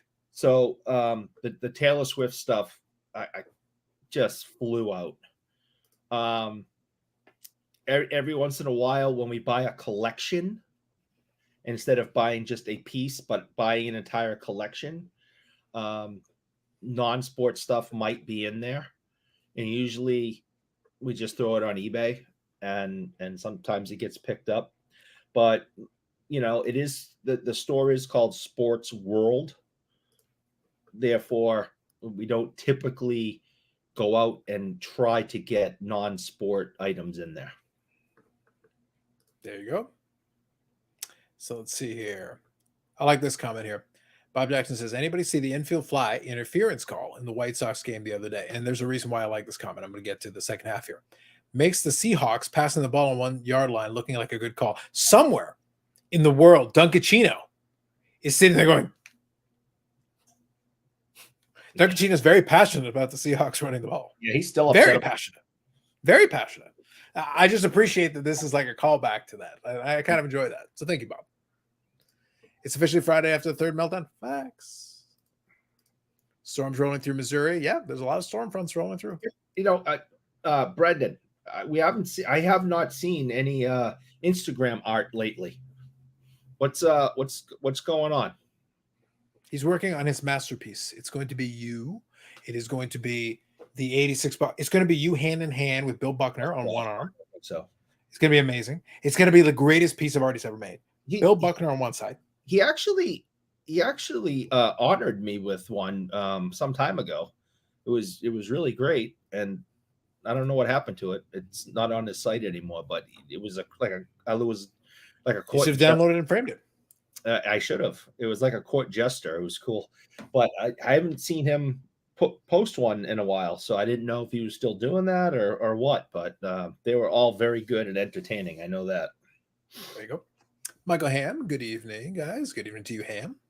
So, dare I commit a great act of heresy and actually bring up a second sports card related topic? Because I've got another one. Oh, stop it. And I know. I still want to get to my rant, the one that I called you about yesterday. Is that on your list? That I've got it on my list. All right, just saying. I've got it on my list. All right, because I got a rant. Eric, this is an opportunity right here for two birds with one stone. You want to see how good I am at this shit? All right, go. I am going to actually lead into a sports-related topic, one, and two, that's going to give me a window to leave you to your ranting ways while I get a refill. That's how good I am. I love to rant. All right, So let's do it. Let's do it. All right. So, quick story time. Story time with Carlos. Yesterday, I get a text message from a bougie individual himself. I won't say who. So I get a text message. Says, when you got a moment to talk, let me know. I like that he also said it's not an emergency. If it had been an emergency, I still wouldn't have called. But the point is, regardless, it is courteous to say that it's not an emergency. So when I had a moment, that wasn't all capitals too. I want you to truly understand that there's no emergency here whatsoever. Yes, there is no time at which anything you send me is an emergency. But yes, I did appreciate the courtesy of mentioning that. So then I had a window. All right, I'm good to talk now. Go over to the side room, and I definitely wasn't billing. I was totally billing for the time. And by the way, our conversation paid for my lunch. Unrelated, but the point is, our time of our conversation paid for my lunch. It's great. Excellent. Excellent. So, anyway, Tabushi Eric is asking me about our friends at Leaf Trading Cards. There is confusion, there is concern, there is horror in this man's voice because he's sitting there trying to figure out, like, what is this? There's like the two cards, and then the one card is like called the thing, and then the other card is called the thing, and they're both numbered to the same thing, but I don't know if it's the thing or the thing. Which is the thing? I patiently gave some counsel, gave some advice. But if you check out the thumbnail, you see a person with confusion and question marks. That's open to interpretation, but it's actually related to this very topic. This is what I was referring to. So I'm going to call it the difficulty of the current parallel landscape. The parallels, the many parallels. Yeah. So this is the example we're going to use here. I am going to make reference to the O-Pee-Chee Platinum, which I think does a good job. I think they do something very good, and I've talked about it before, but I'll repeat it again. But specifically, I'm going to now give the floor to Eric to have his rant, and while he does that, I'm going to go refill my drink. But that's the groundwork that laid into this. Parallels. So many parallels. What is a boy to do if there are so many parallels and you cannot tell? A million parallels and not a drop to drink. Eric, this is your moment. Live the dream. I'll be right back.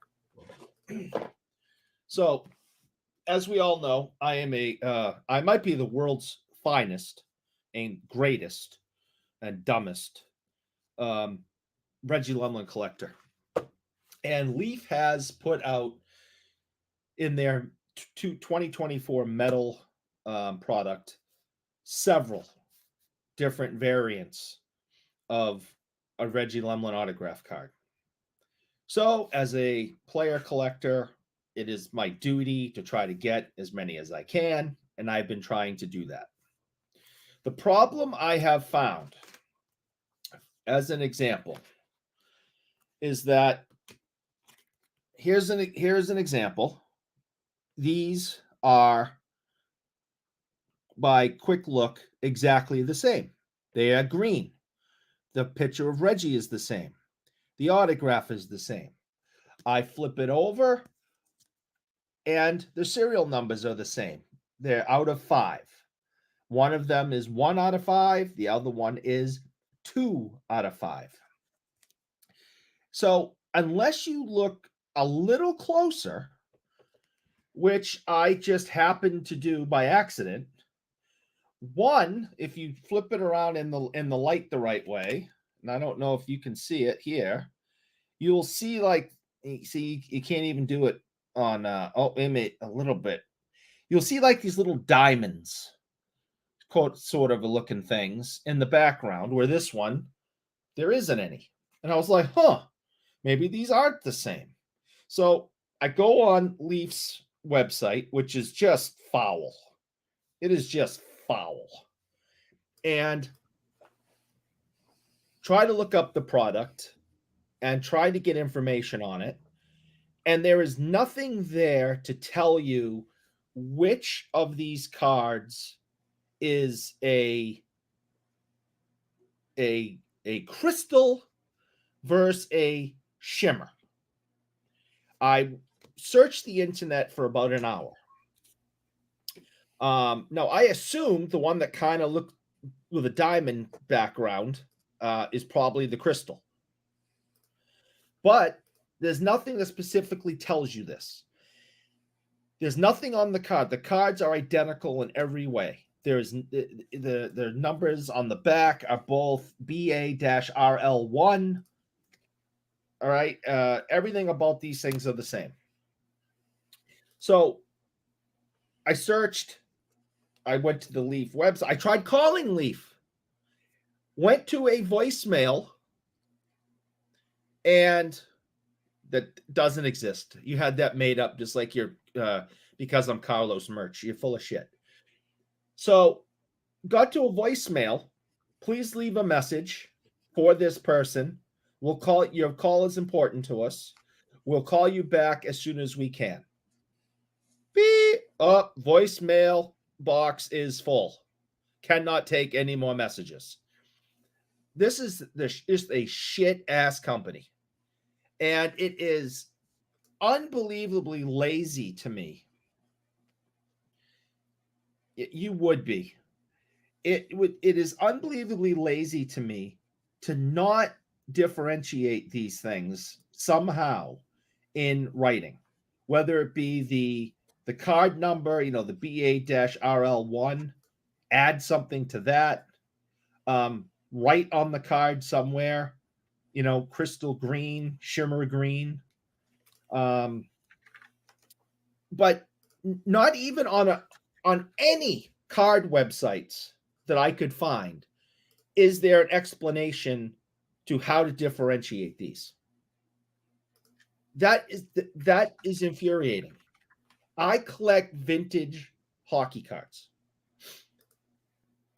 I don't collect a lot of modern. I collect this because I'm a player collector, and that's it. I don't have a lot of modern stuff laying around. I am not as educated and familiar with all these different types of coatings and card concepts and I'm not, that's not what I know and have studied for my collecting life. You would think that somewhere there's an explanation,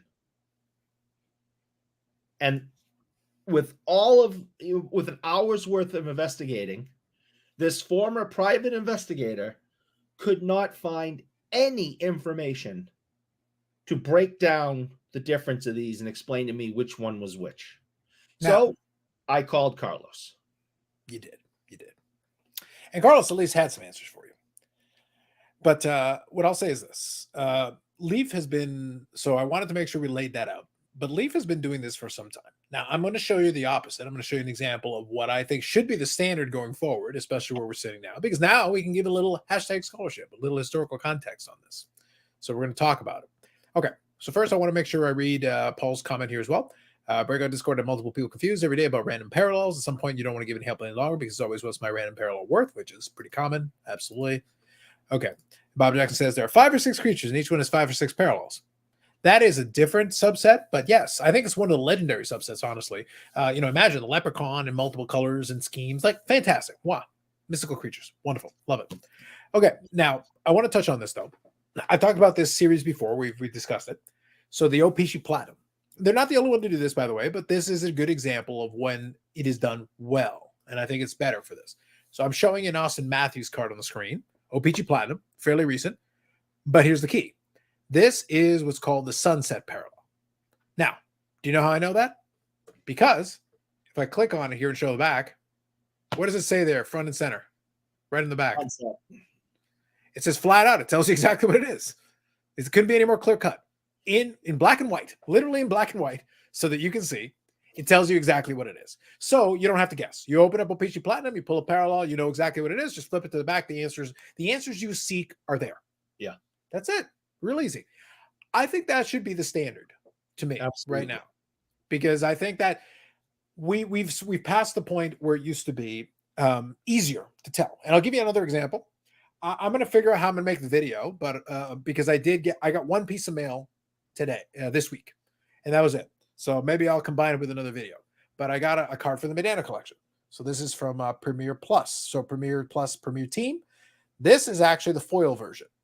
Now, you can tell because number one, it does have a foil in it, so it looks different than the regular one. And number two, it says limited edition of 250 on the back. But importantly, there's only 2 versions. This is a regular version, the foil version. So you put the 2 beside each other. It's pretty clear cut which is which. It's not that complex. So when it's a parallel, generally speaking, you can tell the difference. That's not a big deal. It's when you start getting into the multiple different ones where it starts getting complex. Leaf used to have the thing where the different parallels were numbered to different numbers. But now what you're talking about is an even bigger problem because now you have multiple parallels that are numbered to the same. So if they're numbered to the same and they're using the same color and the distinction becomes so minor, so minute, it's a slight pattern difference. It gets a little bit complicated. That's a problem. So unfortunately, it's been going on for a long time now. So that's one point, and you're 100% correct. The other one was this that I was like, you've got to be kidding me. This is just complete bullshit. Now I understand that there's a reflection, and I understand that, you know, we're on video and not everything's perfect, but are these cards identical? Because from what I can now figure out, due to the serial numbering, one is out of 6 and one is out of 7. This one is red and this one is orange. Yes. There is no way for me to hold these things together in front of me and differentiate red and orange on this. Did you consider getting a color wheel? Listen, I don't think, if you show this to 10 people, I think all 10 of them would be like, these are the same. I bet you the tag technology could tell the difference.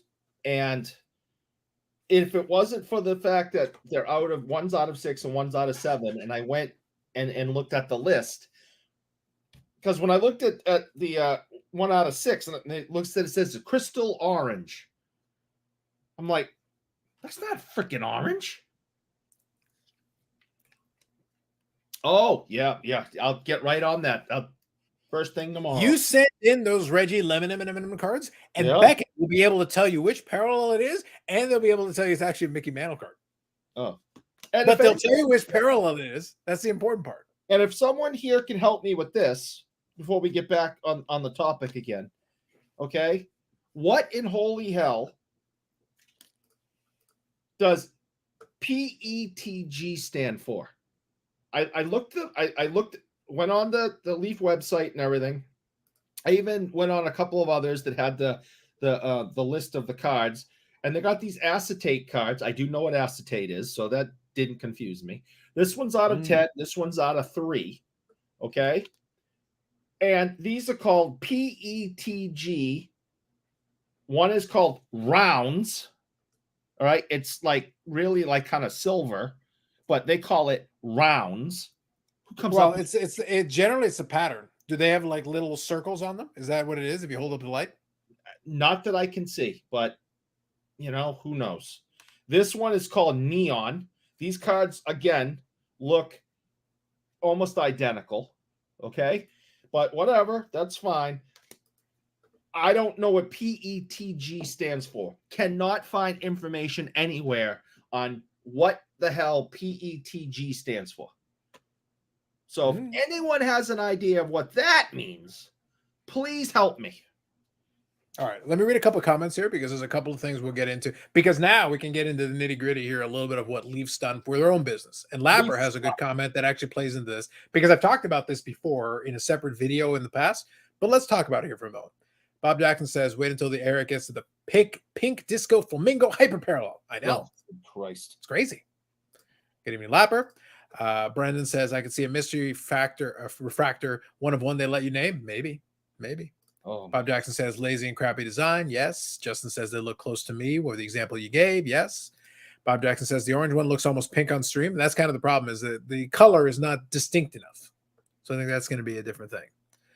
Lapper says, so here we go. I've got some Leaf golf cards, and I think they sort of devalue themselves and take away the appeal when having an out of 1, out of 2, out of 3, out of 5, all the way through. And they're nice cards. So this was an issue that I talked about some time ago. And I use the example of 98.99 and not 98.99. It was like 08, 09, and then later on. So Leaf did a Leaf Ultimate series. And I used an example where on my Instagram, I had the Medanos where I had a bunch of the printing plates, and I had actually completed the rainbow, including 2 one-of-ones.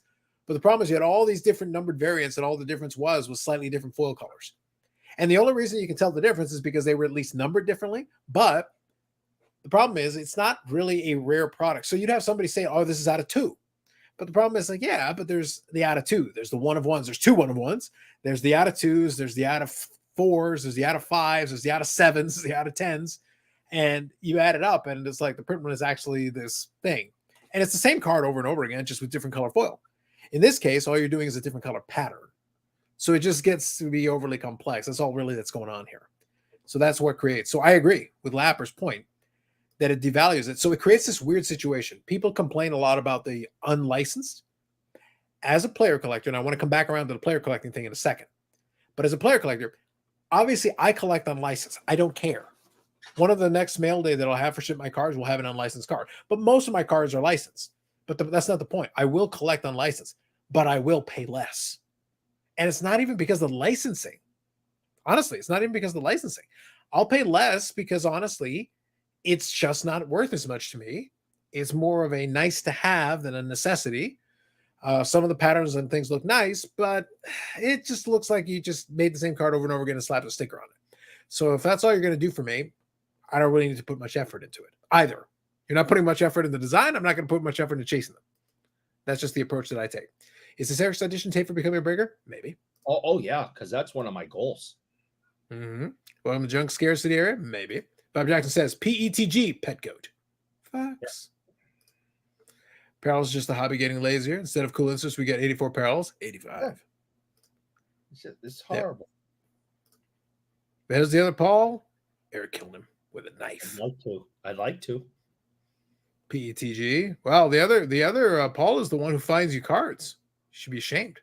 No, Paul is the one that he said. Who is the other Paul? Yeah, right. No. The other Paul is the one who texts me at shows and says, "Hey, I just found the card you're looking for," and then I get excited, and he goes, "Just kidding." So here you go. I like this. This nailed it from the acronym. Type of plastic, likely an acetate type card. It is an acetate type card. That is. Thank you. All right, Webb. I am not going to make fun of you tonight. Wow. You have participated. You have brought me some information I can use. Okay. Hashtag scholarship. And I appreciate your efforts and the fact that you could even type those words because I probably could not. No. So you are off the hook for this evening. Wow. Next Friday, though, unless you bring me something else, I'm coming at you. Wow. Panini over distance parallels as well. So this is an important point. Leaf isn't the only one guilty of this. Panini does this a lot too. They got a ton of parallels. That's why I'm advocating for. I'd like to see more of them do the same thing that the O-Pee-Chee Platinum does. Panini now has so many parallels. You know what? Label them, guys. Put it on the back of the card. Just it helped me because. But now, important point. As a player collector, I really don't give a shit. You know why? Because I know it's silly. I know it's overkill. I know they do it. But at the same time, I can collect as few or as many as I want. It's fine. But the thing is with those is that I really only need to make sure that I don't have two of the same. I'm not trying to chase those rainbows anymore. And now, here's the difference, though. But let's be fair about this. To be fair. By the way, I saw a compilation of that for Letterkenny. There's compilation videos of that. It's actually very funny. T-shirts. Yeah, of course. T-shirts. I got to get one. They made it into a shtick. Now, the thing is, there is a big difference, though. Because Medano has so many thousands of cards, including thousands of playing days, in addition to thousands of post-playing days, I have tons of options. This card was cool because this is one that I needed. Not a particularly expensive card. It's not. The expense isn't the thing, but this is one of the late 90s ones I've got on that checklist. And the checklist is dwindling, so they're getting harder and harder to find ones that I need. This one, limited to 250, not super crazy rare, but still, it was one that I needed. So great. There's another one off the checklist.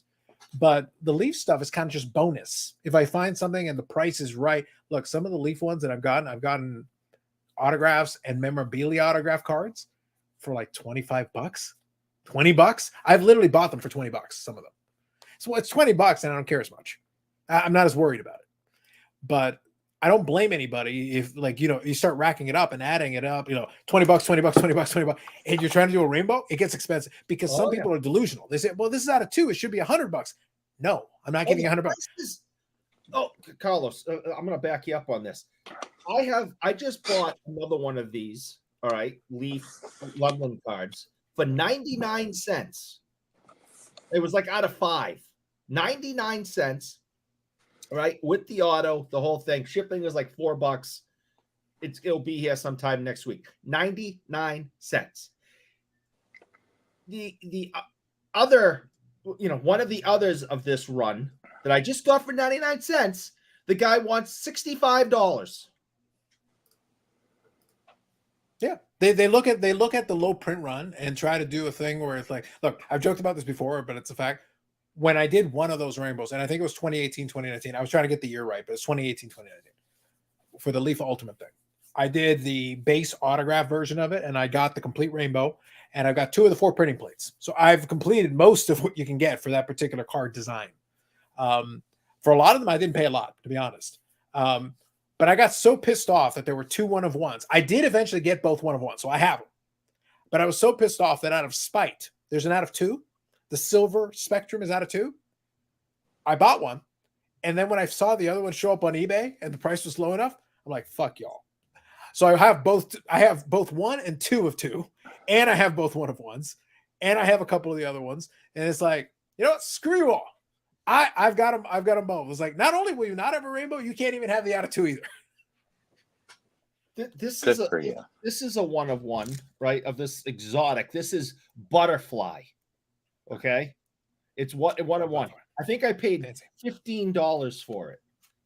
Yet there are people on eBay that have Reggie Lemlin cards from Leaf out of like 10 that want, again, 50, 60, even more. And it's like, are you on drugs? Half of eBay is on drugs. It's like, what? Have you done any research? Have you No. done any research at all? No, you have to thank those people. The stupidity is wonderful. It's a wonderment because it makes it so much easier to sell your card because you're the cheapest one, because those guys are at 50, 60, 200, 800, 500, whatever it is. But I see things that sell for $100 that are $500, and it's been there for 2-3 years, and they won't give up because they've never seen another. At the absolute most, on the best day possible, $10, $15.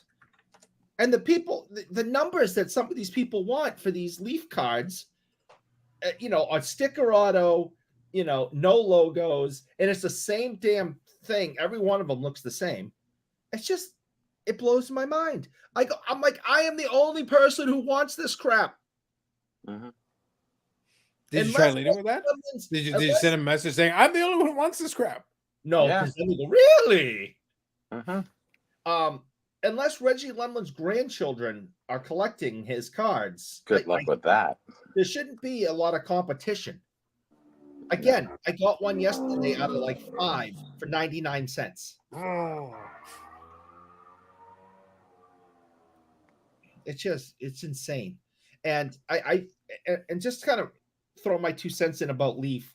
If Leaf really wants to be taken serious in this industry, finally, and wants to stop being the redheaded stepchild that they are, they should stop street racing near the Garage of Knowledge. Racing through Toronto. Some guy's got a freaking, I don't know what he's running, a little motorcycle down the street. I'm going, what the fudge? If they want to be taken seriously, put in a teeniest amount of effort and label the damn cards. Let the consumer know what they have in hand. I shouldn't have to put my private investigator hat on to try to figure this out. I shouldn't He's have really milking this private investigator thing hard, Bobby. I don't know. It's screaming from the top of his lungs all the time. That doesn't make it too private, I'm saying. Yeah. I mean, they That's finally not so emailed me private back. investigator. They emailed me back and said, send a picture of it. We'll tell you what it is. Your customers should not be emailing you and trying to call you to say, how do I tell the difference? I got 2 green cards here out of 6. I can't tell the difference. So and you shrug your shoulders and hang up. And if they want to be taken serious, they need to do something about it. Well, Brian Ray has left the building, so hey, what are you going to do? It's life. Yeah. I think though. Look, I'll put it this way: that ship has sailed in a lot of ways. Name is redheaded. I just want everyone to know he has this big poof of red hair, kind of like Sideshow Bob. If you don't know what name looks like, okay, big giant throw of red. That's what he looks like in real life. For those who don't know. Yeah, Interesting. he looked different Moving on. when I saw him. Moving on. But For anyway. those who don't know him, I just want them to get a picture of what he looks like. So think Sideshow Bob. That's what name looks like. You have sports cards here, and we are so good evening. Leaf is just a fun company. No need to be serious. If you want serious, go for Panini, Fanatics, or Upper Deck. So let me touch on this because I don't disagree with you. Like, that's why I said I wanted to cover a couple of angles of this. I think there is, and this was the point I was making a little bit earlier before we got off on a different track for a little bit. Because I collect a player who has so many different cards, Leaf is like icing on the cake. It's something that isn't necessary. It's something that if it's cheap enough and I think the design looks nice or whatever, I'll grab a couple. I might even grab a couple of versions of the same one if I can get them dirt cheap. Whatever, who cares? You know, sometimes it's a cheap way to get another autograph. Like, it's not a big deal. Or if it's got a nice patch piece or something, like that could be cool. But I'm not going to kill myself over it, and I'm not worried about completing the rainbows on those. I only did that one because once I got down to I got enough of them, I was like, I could probably complete the rainbow of this. And then I didn't realize the horror that would befall me going forward with that. But especially so once this after a became handful of Skittles. Yeah, once it got to a certain point, it was like, all right, now I'm pot committed. Now I'm going to try to see this through to the end. And I was able to get there. But after that, I was like, no, I'll grab some here and there. So I've got a box full of different be a player in the game and Leaf cards, and even some President's Choice cards. President's Choice are also on license, and also small batch and the whole same thing. Yeah. I'll be honest, the President's Choice cards, I think on average look better. I think they do a better job with the designs. I think they put a little more care too, right? Yeah. They put a little more care into it, and it is small batch as well, but they clearly put a little more effort into the design. Yes, for sure. But that's okay. But the key here is that's almost like an advanced collector thing. And what I mean by that is you've already got enough of the other stuff and you've been collecting long enough that this is just to keep variety. It's just to keep things interesting for you. Do you need it? Absolutely not. You do not need it at all. But if it can add a little flavor to the collection as a whole and it's nice and you like it, then great. That's awesome. Cost much. Yeah, it's not. It's just a nice to have, but it's not a necessity at all. It gets trickier though when you're talking about a collection like what Eric's talking about for limited. Well, the checklist just isn't as big. It's a smaller checklist. So at a certain point, you've got a lot of the regular stuff. And then whatever's left over, it's like, well, now you're just, Leaf's making some more cards. All right, I guess I'll grab some of those. Yannick, if you're good, give me a thumbs up. Oh. So do you agree that Eric's just being a suck?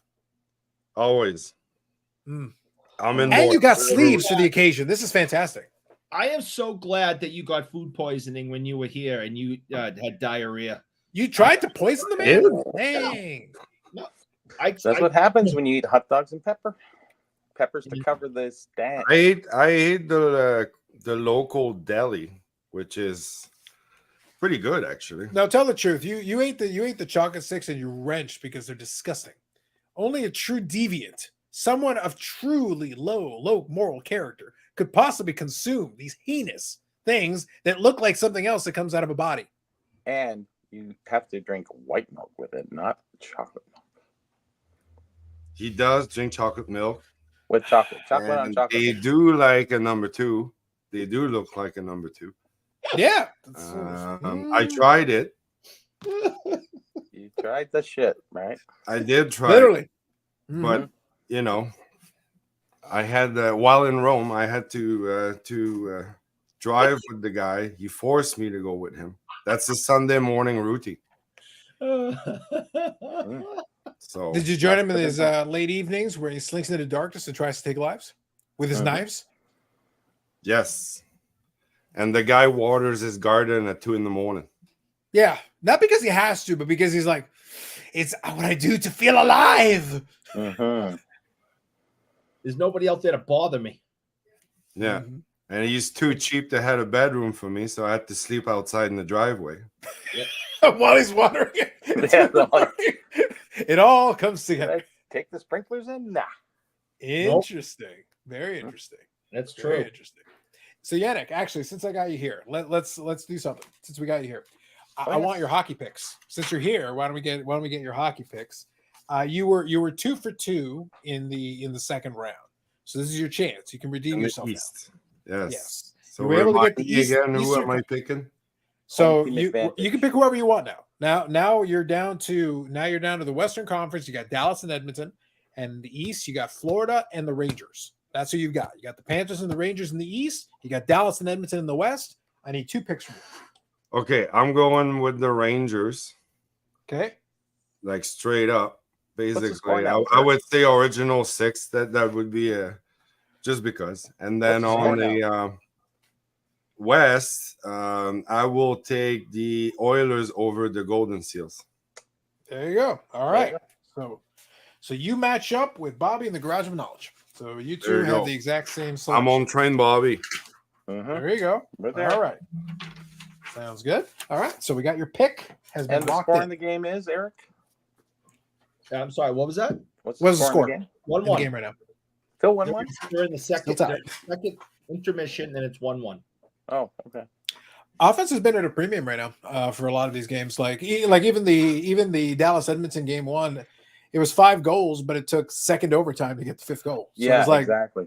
Here we yeah, only so have like 2 goals in like 2 periods. That's pretty. yeah. tight So game. it was I actually think that's why I say like game 1 to me, Dallas played more than well enough to win. In regulation, they had a couple posts, like they had a couple of chances to get that 3rd goal. The problem is, as balanced as the offense has been, I need to see it be executed in the playoffs because they've got multiple lines that have offensive talent. So now it's like, well, guys, now you have to pelt the goaltender. Skinner is beatable, but you have to put pucks on him consistently, not just take stretches of time where there's no shots going through. Like you actually have to make shots. But we'll see. Like I said, all these scenarios can play out. So let me ask you, Yannick, since we were talking about this topic, it's the infamous it's more of a player collector problem than anything else. A lot of parallels, too many. My philosophy on this is at this point, I'll collect the ones that I like. For playing days, I'll be a lot more aggressive. But for that situation, Leaf isn't a problem for me. Leaf is just like, yeah, it's nice to have. What I was saying before you came on was that, yeah, for Eric's collection, because there's a smaller checklist, you don't have as many choices. If he still had thousands of playing days cards of Lemon, like then you don't have to worry about. Then screw Leaf. Just focus on all this other stuff you got to chase, and you wouldn't have to concern yourself with it. For me, it's just fun as an add-on, but I've still got other stuff to chase that isn't related to that, so they can't bother me because I'm not worried about getting every version.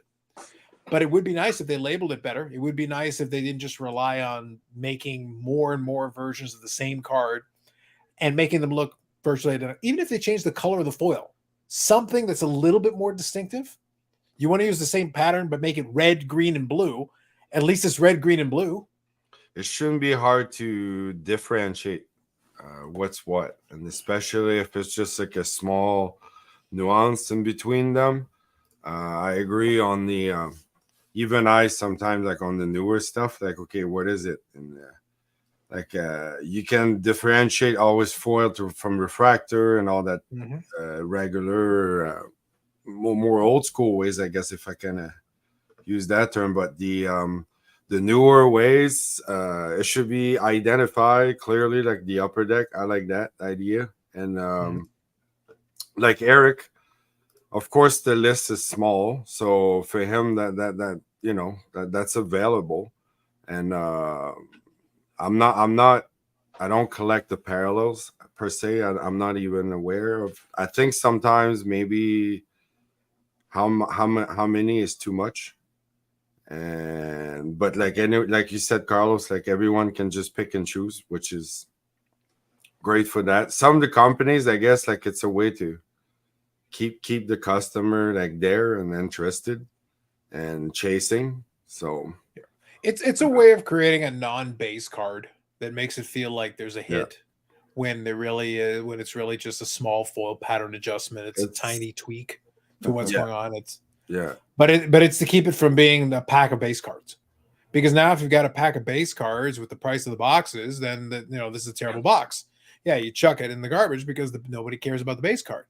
So the end result is like, so I understand how we got. I think so. Maybe to put this in a different context, I understand how we got here, because once we reached a certain point, you created the customer expectation. But it's kind of when I was talking to Jason, and I've talked to Ham about it and different folks about it as well. people get inoculated to things. Something is a novelty for a while until it's no longer a novelty. Once it surpasses the novelty phase, then we need to basically up the dose in order to get a reaction, in order to get any kind of stimulus, anything. So when game jerseys were new in the mid 90s, game jerseys were a brand new idea, quote unquote. Well, they were like 1 in 2,500 packs. They were very difficult to pull. Are you cold? So, yeah, a little chilly. There you go. So when they were when that point, 1 in 2,500 packs made sense because these were a chase. They were a massive hit, but they were regular jerseys, not even patches yet. Then when the patches came out, they were 1 in 7,500 packs. They made them extremely difficult to pull. Well, then eventually you started doing jersey every couple of boxes, then a jersey every other box, then a jersey per box. Then Pacific showed up. It's a made-up jersey. Yeah, then Pacific came out with a product that was 1 jersey per pack, and it was double-sided jerseys, and they were numbered through 1,500 and 3,000, and you could get double-sided jerseys of all the, and they were all game used. In hockey, we still do a lot of game used. In the other sports, they've given up patches, on. Yeah, for sure. But that's the only way you can do it when you've got 3,000. Use jersey cards do you want a Reggie? Yeah. And that's a player who hasn't played in a long time. Band. What was the band again? And that's a player who hasn't played in decades. Now you imagine a player who's still active, who's got years and years and years of jerseys, sets of jerseys that you can go through if you want to. So you've got all those. So that's one example. Autographs went through the same thing. Patches have gone through the same thing. Parallels have gone through the same thing. Die cuts, acetate, like pick your whatever it is. We've done it now enough times where the novelty. So now you got to up the ante. So you have to kind of combining things, add another layer, Well, the problem is now we're kind of used to almost everything. There's almost nothing you can do in a card or in a pack or in a box that we haven't at least seen at some point. So people don't get it as, for Bobby's favorite words, they don't get as stimulated by it anymore. It just isn't there. So now you basically have to hit them with like a mega dose of drugs that would have killed them 20 years ago. You have to hit them with a lethal dose just to get a reaction, just to get anything, just to get the heart rate to spike marginally. That's the truth. I could build his jersey back together. Maybe you should. There you go. And they're all upside down, one touch.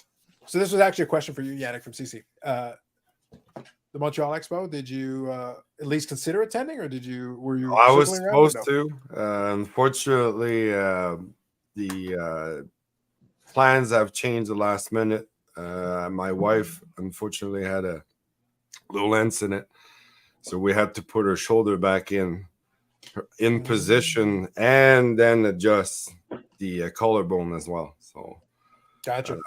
So I had one choice, and I actually stayed home to take care of my wife. So I will actually, I would love to go. I was planning on attending today. I was actually supposed to meet up with Brad and probably hang it out the whole day tomorrow, and then I was kind of gonna come back home, which is about a 2.5 hour drive, which is not bad. Gotcha. What he doesn't tell you, and what the chat doesn't know, is that Charity is a professional wrestler, and she's working her way up to AEW. She's not there yet, and this was one of those off the top rope kind of things that went wrong, and she hurt her shoulder. So hopefully, a couple of weeks off, the cage match will still be on. Back in. And she won't miss that event. So Charity, I hope you feel better. She'll be fine. It's not our first rodeo, actually. There you go. No more 450 splashes, but feel better, Charity. No. Oh, yes. Sorry to hear that. Yeah, I hope your wife is okay and gets better soon. Absolutely. Thank you. Absolutely. But yes. But I was looking forward to, and there will be another chance actually this fall. Oh yeah, for sure. Now that they've franchised it, now they're going to do more. They have actually 2 events. So Bobby, ironically, given what I just said a moment ago, what happens? We do something, and then we steadily have to up the dose. Now you did the oh, but we could do 2 Montreal You get Expos. 6 Expo now nationwide. The funny part is, in Montreal, the Expos, and now you have the Expo. A lack of pluralistic integrity on that. That's right. That's right. Who would have thought? So bottom line, though, on the topic itself that we were talking about, I think it's a bigger issue for the completionist collector. So that's the pain that Eric is feeling right now. For if you're more completionist, it's going to be a bigger problem.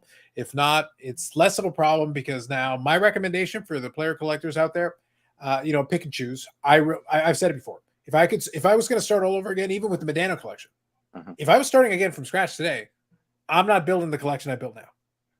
I would pick and choose pieces. Here's a question for you, Carlos. Would you just build the collection of within his playing years and go for higher grades? Because really, you're gonna where do you cut off? Like, where do you set the bar for yourself? So to answer your question, Bobby, it wouldn't even just be playing years, but it would be select pieces in his playing years and select pieces in his post playing years. Okay. You'd have to really show me something that is intriguing. Yeah, great design, more interest. It would have to be a rarer piece. So I would probably grab some cards from the cup that would represent one element of it. That's always good.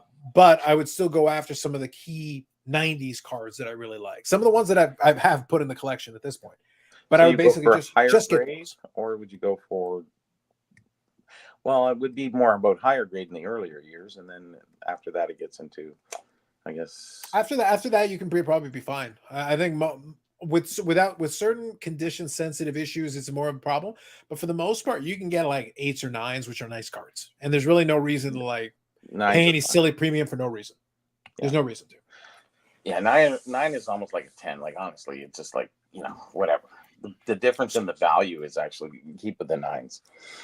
Well, here's the thing. I did this. So to speak on practicing what I preach, the kind of collection that I would have built for Medano if I was starting over again is very well represented in the way that I've been working on the Bread PC. Gotcha. Because I pick and choose the pieces. I look for the ones that are most interesting to me that I pick and choose. But some of the memorabilia ones, I've got some actually really nice memorabilia, like autographed memorabilia ones. I've got some that are in PSA 7 holders. And why would I get it in a PSA 7? It's a modern card, a PSA 7 holder. Well, because it's in a PSA 7 holder, other people ignored it. And I was able to buy the card for like $300 or $400. Well, then the next one that came up for sale was in an 8 or a 9, like a more normal thing. It sold for 4 times what I paid for mine. Yeah, and there was always Kurtz. Yeah, that is a thing, of course, absolutely. But the point is that because it was in a PSA 7 holder, I was able to buy it at a tremendous look. To be blunt, the damage on it is minor. Like, you look at it, it's like the card looks fine. It's fine. It's a good looking card and it's a nice card, and I was able to get it much cheaper because I didn't care. No, a lot of people disregard, because a 7 is sort of a cutoff point in vintage. Let's say just 50, 60, 70s. 7 is the cutoff point. People want 7 and above.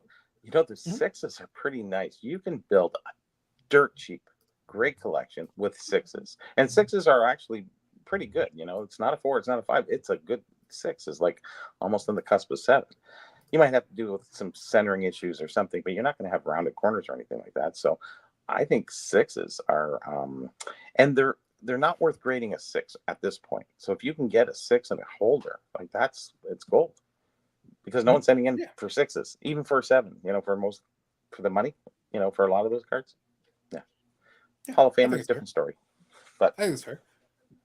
So I can kind of transition the conversation here into kind of an interesting spot because it actually plays off of that. I think there is an opportunity to create a very satisfying collection for yourself, regardless of what category you're pursuing, if you're not sitting there worried about impressing other people. You're not worried about being like, well, I have to have the highest graded version or whatever. The reason I gave that example is because I saw value there. And the value was just because it's like, well, it's a card that I'm interested in. It was an on-card autograph, a beautiful, clean autograph. The important part is the autograph's clean. It's got a game-used memorabilia piece, so it's a nice card. And I was able to get it for a very reasonable price, all things considered, of a Hall of Fame player. So I'm getting all these components of it built into it, and I'm able to get it for a great price. And yeah, the ones that came after that sold for like, I think the last one probably sold for like 1,000 plus. And I'm sitting there and I bought it for like, one great like $300 or $400. Discount. Yeah, it was a massive discount. So I'm sitting there and I've got the same card. This person paid like way more than I did, but I have the same card. Put You a can piece send of it in, tape still over get a it great and upgrade. write a 9 if you want, and I'll do the same. You can send it back in and still get an 8. Yeah, but the point is though that because I wasn't concerned with that portion of it, I was able to just be like, I'm judging the card on its own merits. I'm looking at this card and go, this would be a nice card to add to the collection. So I'm being selective, and it is a tougher piece. If there were like 200 of them out there, well then yeah, pick and choose, get a nicer copy, whatever. Yeah. But if it's like out of 5 out of 10, there's only so many out there. Yeah. Well then you don't have as many choices. So there I saw an opportunity. But and same thing with vintage. Yeah. Yeah, and with vintage, same thing. You can go into some of those grades there, but then look for high eye appeal pieces. That's because when I'm doing my 53 Bowman color set, I don't have any mint cards in that collection. But I go look at the centering, I go look at the borders, look where the centering is. I'm looking for nice picture registration, and I'm looking for good color. If I've got good color and a nice clean image for the most part, that's what we're looking for. That's what we want. I'm not so concerned about the grade. Whatever you consider the technical grade to be. Oh, but it's got this thing. Why? Oh, because somebody wrote on the back. They put a line of like pencil on the back, and okay, great. Sounds good. How's the front look? Oh, it's a clean image. Registration is on point, and okay, great. Wonderful. Then we're good to go. I like the whole sequence of this, by the way.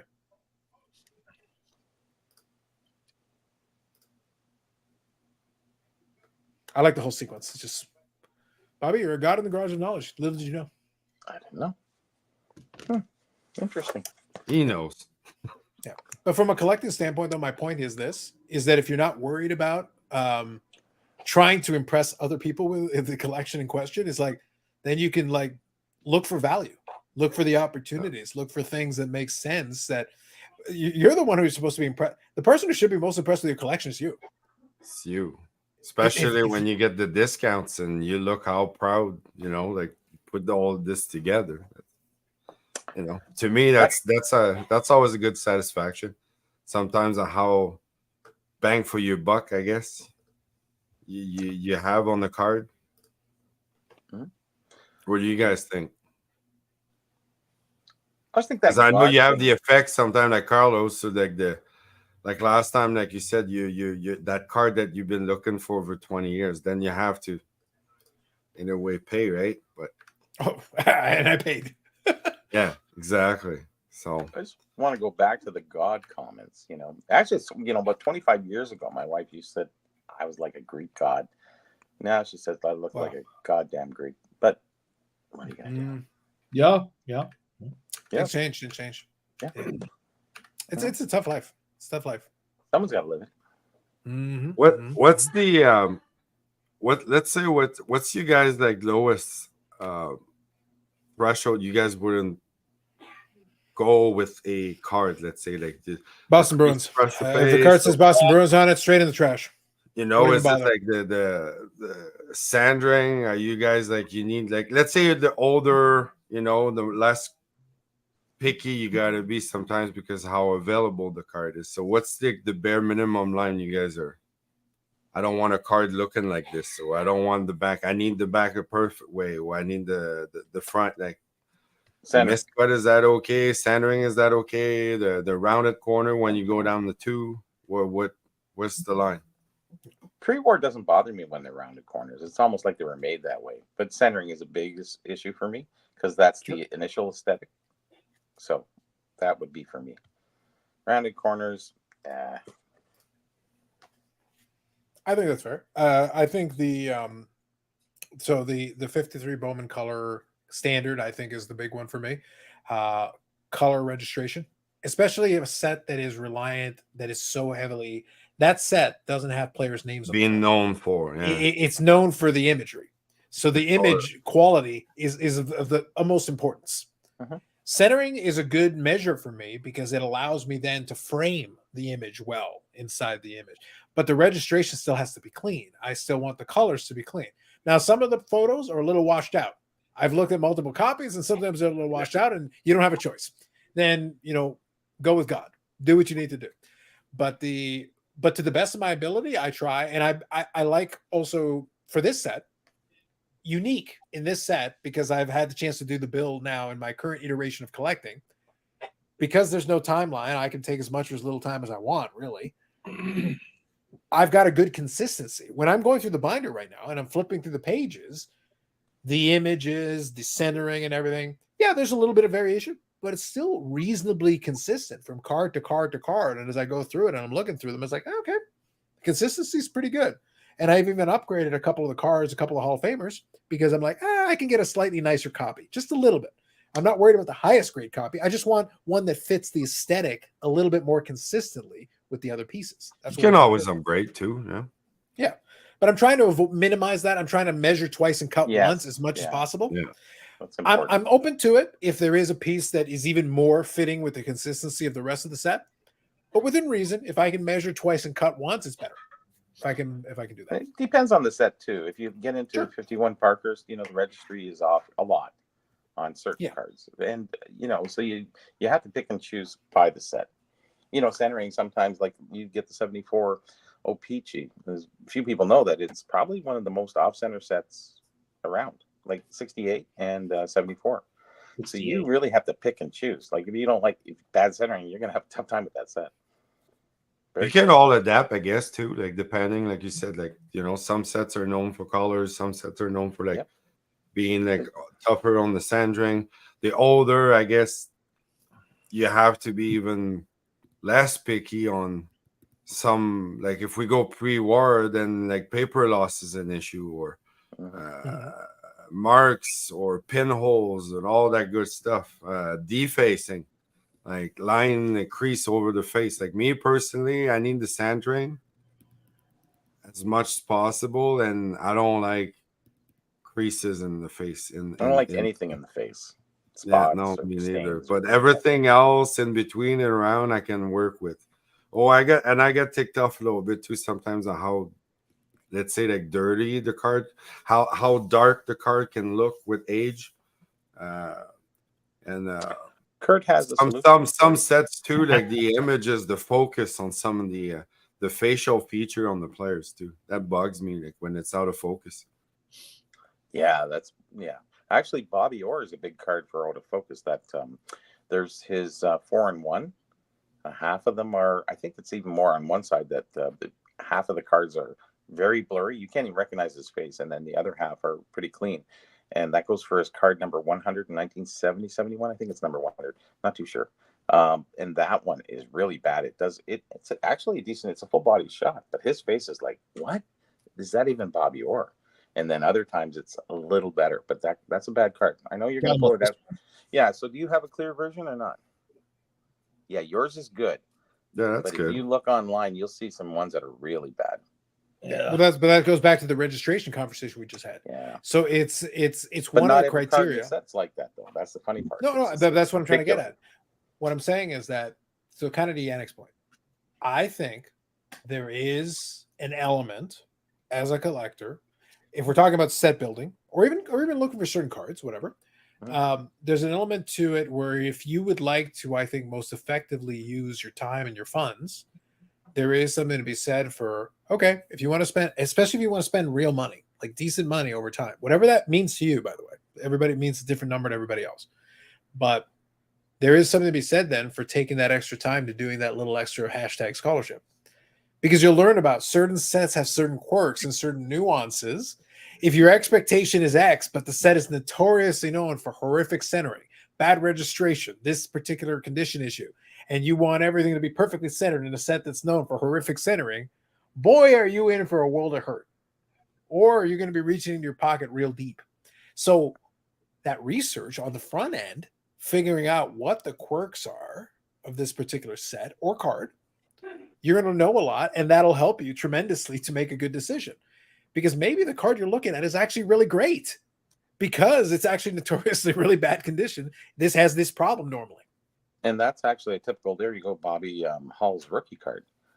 Always left to right, left to right. When you find a bang on one, man, that's makes the money go up big time.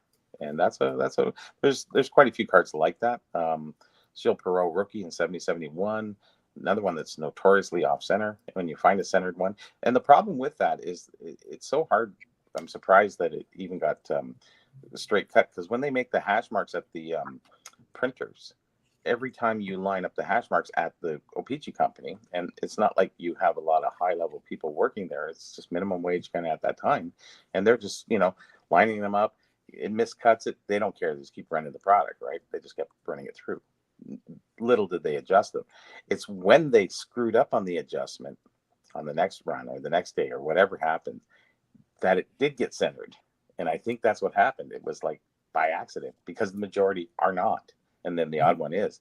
And if it's originally printed out of skew, it's always going to do that as long as the markers are lined up for the cutting. So I think that's what happens when it gets a little bit off, that it actually ends up being a centered one. So you get 1 in 100 that are centered, and it's probably that one that went through that got measured up. And they might have fixed it to fix the rest of the cards, but it actually screwed back up the other card that is notoriously off center. So, yep. I think we can all agree that the best eye appeal, I think, for what you're happy with, which for your budget, and couldn't find it, Eric. Yeah, I guess. Say that again, Bobby. Sir, couldn't find it, Eric. No, I just thought we were moving on, so I didn't want to interrupt. Oh, go ahead, bud. Oh, so this is the O-Pee-Chee. It seems like the tops is a little clearer, but I mean it was just a bad job they did, transposing him on that background. I mean, it's not like a real photo. It was cut and paste in 1970. Almost, yeah. So this is the O-Pee-Chee one. And that's still not so bad. Yeah, I mean, up close, it's pretty bad. But this is the tops, another tops one where it's a lot cleaner. Yeah, it looks clear. But then there's some that are really, really bad. The one's not that great, but the cuts are better. I guess back in those days, the ink must have been an issue a lot of times, because like every time I notice when it's kind of like out of focus, it's almost like there's been a double stamping. It kind of creates that out of focus effect. Yeah, it's kind of it's a registration thing. It's literally like basically how it was imprinted on there. Yeah. And it's an issue sometimes more than others, and sometimes more exaggerated than others. Sometimes it's farcical, how far off kilter it is. But see, one personally I got a problem with me having in my collection is the 71s O-Pee-Chee of Jean Béliveau and Gordie Howe. Like, to me, those the colors have to pop, but I always found too that on the Gordie Howe ones, the face is a problem on being clear. But that's just me. On which year?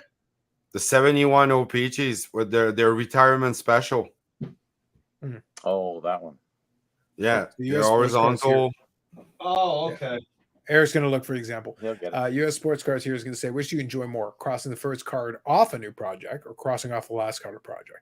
Between those two choices, I'll go with the last. First card off a new project. Yes, it's exciting to start a new project, but usually, now this is me. Usually when I start a new project, I'm not just grabbing 1 or 2 cards at the beginning. Before I decide even making a project, I probably accumulate a couple of cards. That's usually what happens with a lot of the ones that I've worked on. You don't know it's the project. That's why you'd start, right? Yeah, there it is. See, I should have took it. Damn it. You were sitting right next to it, too. You didn't find all the mayonnaise packets hidden there? I will kill you. I will kill you. You will die. How many? I took all of his separators out, and I put little mayo packets. You'll die. I will kill you. I let the whole world know. Oh, that's I'm not terribly concerned. He is a man who will forego sleeves. Yes. He will take you down. He will take you down. 2 a.m, you might be watering your lawn, Eric, but at 2:01, when you fall asleep, and when you keel over, pounce. Yeah. I was wondering what was going on, because actually the rain woke me up. But that was the weirdest thing, is when I realized outside that it was pissing rain. then I'm looking, I'm like, who's in the backyard? And there's Eric watering his yard with in his the middle knife. of the rain at 2 out. in the morning. Well, I got the knife out in case a raccoon. I thought I was a little weird. I don't know, but to me, it was a little odd. Hey, You think? You think it's a little weird? you live A your lot life, I weird. live mine. We can get into a lot of And on top of that too, he has a perfectly running water. He's got a tap outside like all of us, you know. But Eric lives by the water, so he has a pump running, and he runs the hose across the street that everybody has to drive over. But he sucks the water like all the way down from there. No. Well, he needs the extra water so that he can clean his shoes in the ocean. washing machine. I can't. He needs it when he throws his shoes in the washing It's machine. salt they need water. extra water. And again, it was 2 in the morning, and I'm kind of just like, wow. And I went back to bed. Yeah, His life is short. Up from the ocean. I heard salt was good for. Yeah, he throws salt water in the yard. I told him, I said, why are you doing this? I don't know. I thought, why don't I'm cheap? Well, that's why your grass is dying. I was gonna say you salted your own land. Yeah. Hey, it's sitting right there across the street. I got the ocean right there across the street. I might as well just borrow some. You got the nicest looking Maybe sailing lawn in Boston. Maybe you shouldn't have used mayo packets. Maybe you should have just chucked some salt packets at Eric. Just grab a big old thing of salt and boom. That's why he likes so much pepper, I guess. I don't know. Bounce it off his head. It was people in Denver are weird. Oh yes, clearly. I was gonna say. And I went to the shop. I actually went to the 1986 Sports World. Wow, amazing. Biggest shop in New England. Yeah. So before we go on, does anyone else want to answer the U.S. Sports Card one? I answered mine. I said the last card of a project is more enjoyable for me because I do get the satisfaction from it. So Eric is a first card to start the project. All right. I'm depressed when I get to the last card. I mean, I feel a sense of accomplishment, but then it's like, now what? Start something new. You have to start something new before you end the last one. Yeah, I think you're you right. have to reset the paradigm of what you're collecting and move on. I think you're right. Ooh, paradigm. I like that. Good. So I think the first one for me because I never finished the set before, so until then I don't know. You The excitement of the new adventure. 5 cards and you're good. The excitement of a new adventure. Well, that's where I'm in pre-war now. It's a little short. The list is a little shorter. Well, that's why I'm a short set guy. Hashtag short set life. I go with the shorter checklist. Like I've done it. I can't do a 600 or 700 card checklist anymore. Oh, No. Just too much of a pain. It's just a pain in the ass. Just Who is this guy? Why do I have to pay money for him? Like really? And then you say that 800 times? Like, come on. Yeah, it's like you're saying Reggie lemon like 800 times. Yeah, just over and over again. Oh my god. Over and over and over again. Well, you're gonna see when we get to SP Signature Legends 2 Electric Boogaloo. It's just going to be literally 300 cards of Reggie Lemon. But because Billy will be designing it, well, I should say not designing. Designing is wrong. It's project managing, whatever his role is. I always forget the name of it, but anyway, whatever the role is, when he comes up with the concept, it's going to be 300 cards. They're all going to be Reggie, and it's literally going to be Reggie in variations of the same pose. So whereas Leaf uses the same photo, Upper Deck will not use the same photo, but they'll literally be like, it'll be like a pregame warm-up, and you'll have like Reggie skating out, and then Reggie like 5 feet from the boards, 6 feet from the boards, 7 feet from the boards, 8 feet from the boards, all the way to the crease. Oh shit, I forgot my equipment. Skates back, and then he goes all the way back. It's like a flip book. Oh shit, I forgot my water bottle. Then he skates back again, and then he brings the water bottle, and then just as about to go to game action, that's it. That's an set. 300 cards. Yep. Set done. Complete. It's pretty exciting. Yeah. I would start with card number 1. And they actually just make the set and call it just for Eric. They could on do the box. that. We could Reggie find something in there. Just for Eric. Yeah, it's going to be SP Signature Legends, Electric Boogaloo, and then in open bracket, Lost Leader, close bracket. Choose to wade through this set. It's going to be like underneath the subset. It's like, what is the purpose of the set? To bankrupt card shops who have to take it. And the delamination of women. There you go. Perfect. Moi, chef's kiss. We got there. We got there, everybody. We did it. Thank you. So by the way, I believe, given the nature of the chat, it tells you what happens when you don't get one. You don't get one-hit wonders. We actually talked about cards, Eric. See, Eric, this goes back to the podcast episode. Mhm. We actually talk about cards, crickets, Yep. Yeah. one-hit wonders. Boom, done. Yeah. One-hit wonders. Yeah. All the They're people can very- decide. In fairness, though, I think it's the Memorial Day weekend, isn't it? It Yeah. is. Yeah, stateside? for them, yeah. Yeah, that probably makes sense. That's fine. We had our holiday last week. We Because had I don't- ours last weekend. I don't have the YouTube stream going to my right where I can see how many people are watching. How many people are paying attention to this mess right now? What is Oh, the it's been hovering. It's a little less than normal, but it's probably about 20, 25 for most of it. So And what is 30 the at a score? certain point. What It's is a the slow score? night. Oh, it's been slow. Yeah, that's what I say. Like, I've been kind of watching the chat as well, just to see, like, because as always, if there's something somebody wants to talk about. But I laugh long because it's like we actually talked about a lot. We actually talked about the card topic and what people are just sitting there watching, and it's like, we were talking one hit wonders. I was like, Yeah, that's it. I see how it Do works. you have something to show us new, like a card, someone like a Yeah, I got some acquisition of stuff. the week, or how about that? Let's My new do a team. little like, here's my Yeah, new shiny Bobby. thing. Bobby's My got his new favorite team. Here you go, Steven Reinprecht, my favorite. Thank you, Bob Jackson, for referencing Steven Reinprecht. Gold, love it. Here you go, U.S. sports cards. Did you see Panini brought back Action Pack for WWE? I did. I was actually impressed by that. Action pack. Oh my god. Yes. Jumping off this, which ceased product would you like to be brought back? I think this is a fun question. What ceased product is in what product is no longer around would you like to see brought back? All right. I like the question. I think this is a good one. And by the way, I did see the WWE Action Pack, and I actually thought it was a neat idea. I like it because some of the images that they use are actually pretty cool. All right. I've got an answer for this. And I think it's going to go over extremely well at Upper Deck headquarters. They already appreciate me, bro. Big time. So I think they're going to really appreciate this. You know what product I would like to see them bring back? Upper Deck Black Diamond. But Carlos, they still have Upper Deck Black Diamond. Yes, but Upper Deck Black Diamond now is shit. It's trash.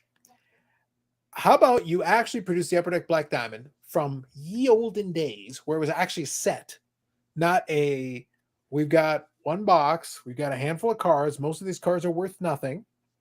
It's a waste of our time, but a couple of them have the diamond on them, so cool.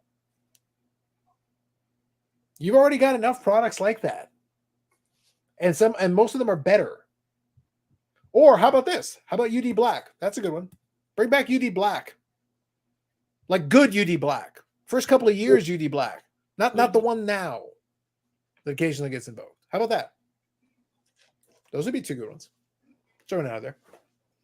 And you know what else you can scrap to make room? SB6 Legends. Yannick, I will never not beat SB6 Legends into the ground. It's my favorite thing in the world. It gives me so much joy. Well, Josh, I'll good answer evening, that. gentlemen. Eric, I'll answer that. please do by all means. I What don't- product that has ceased would you like to be brought back? Again, I don't think they make this anymore. But I'm always wrong when it comes to this modern stuff. But my favorite one that I'd like to see them come back with is a Topps Gold label.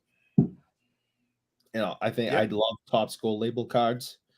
And this one is out of 99, and it's Andrew Raycroft's rookie.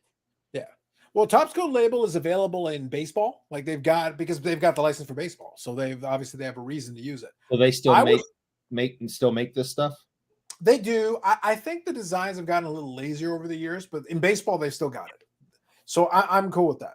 Okay. I actually think I think it's gotten a little lazier, but I still think it's okay. The reason I'm picking on Black Diamond and UD Black more is that I feel like that design has gotten so lazy. Like it's so far into laziness Yeah. that it's almost like they stopped making the product because I can't even call it the same product that I actually liked.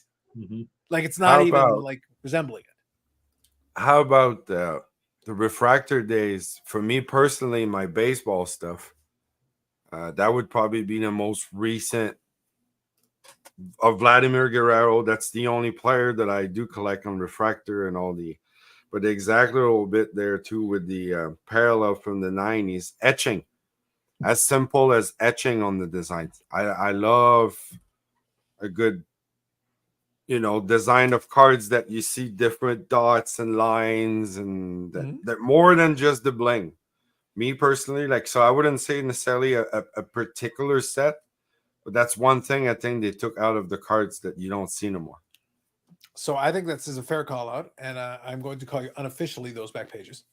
Yes, that's exactly what I was going to say. What I was going to say though is that Panini has actually done that for some products. They still have some etching on some products, so I think that's another fair one. But I agree. I think with Finest, they've gotten lazy about that. Finest and Chrome, they used to have that, and maybe not necessarily put it all across the board. Like, let's again just put it as the premium level, or not necessarily premium level, but something harder to find. I think just pick one. I think just pick one of those products like Chrome or Finest, give them the etching, and that helps separate them from the other one.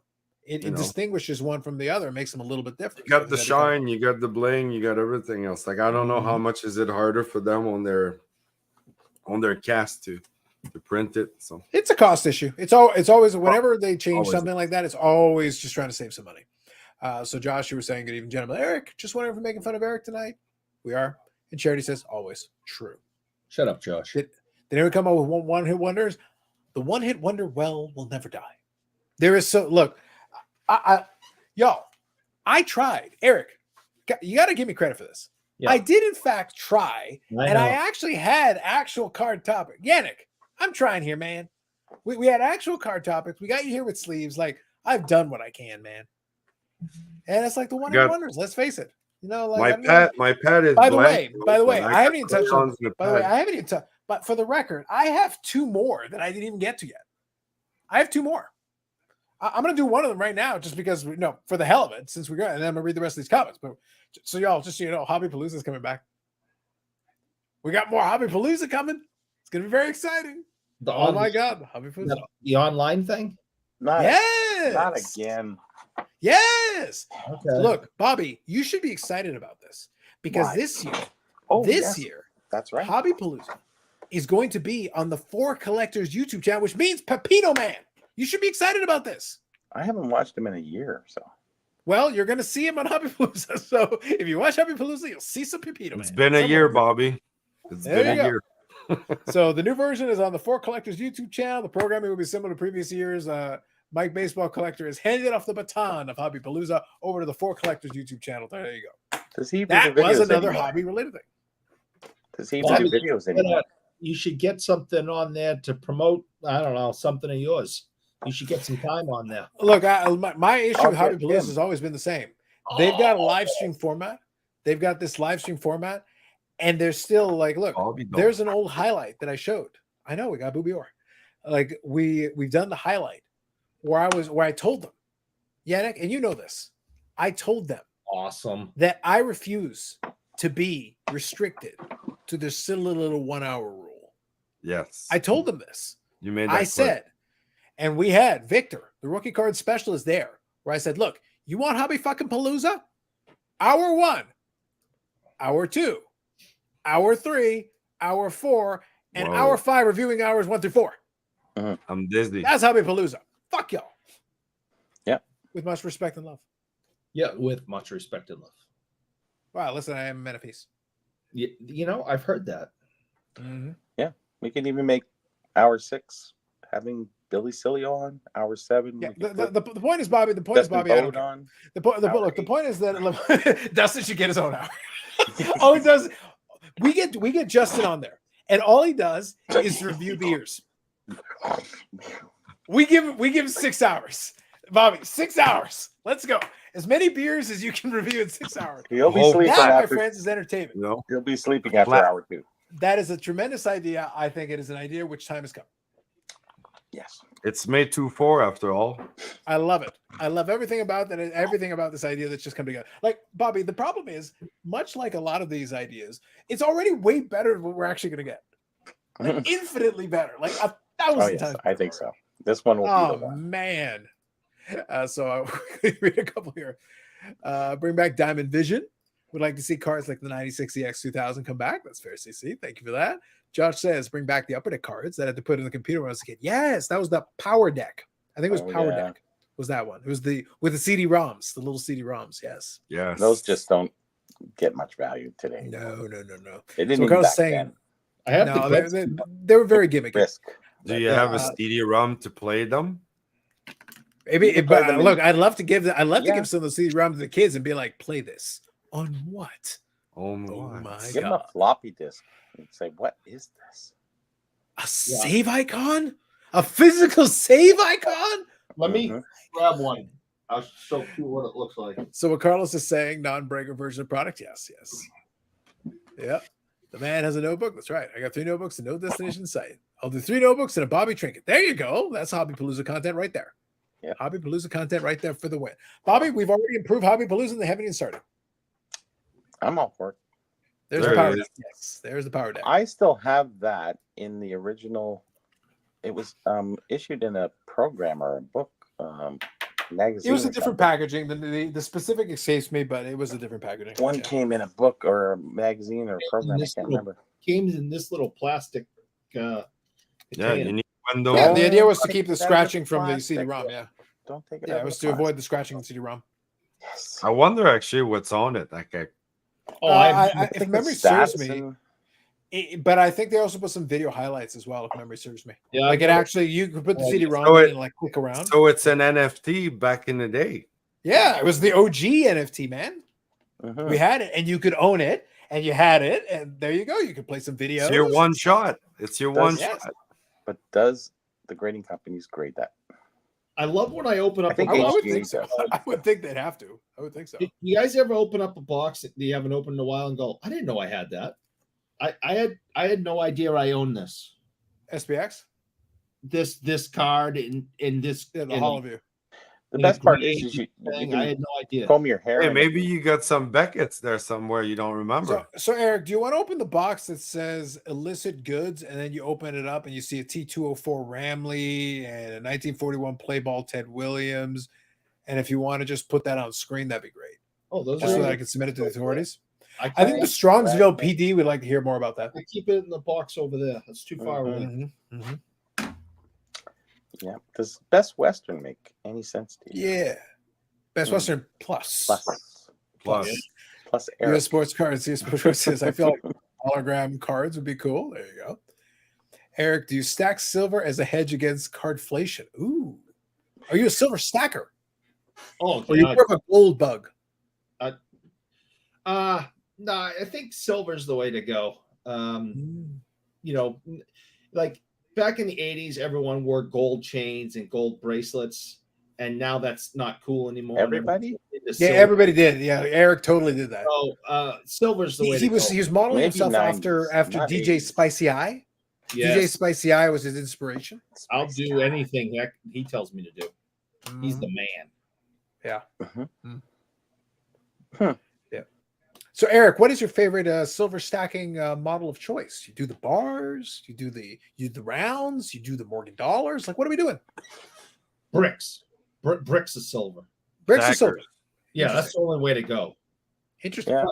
But instead of making fun of me, there's someone in on this panel right now that was out panning for gold this week, and I'm interested in finding out how that adventure went.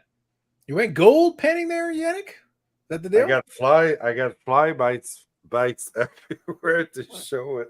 So get off Yeah, my I did ass. actually. I went in northern Maine in a place called Byron, and it's there's a canyon basically, and Shh, don't I tell them where the went plane to was. meet an old Navy buddy of mine, and he showed me how to find gold in the river. So that was Did you pretty find cool. any gold in the river? We actually did find gold. Nothing significant, but we didn't strike out. We actually found gold. That was pretty cool. Interesting. Did the campground guy buy it?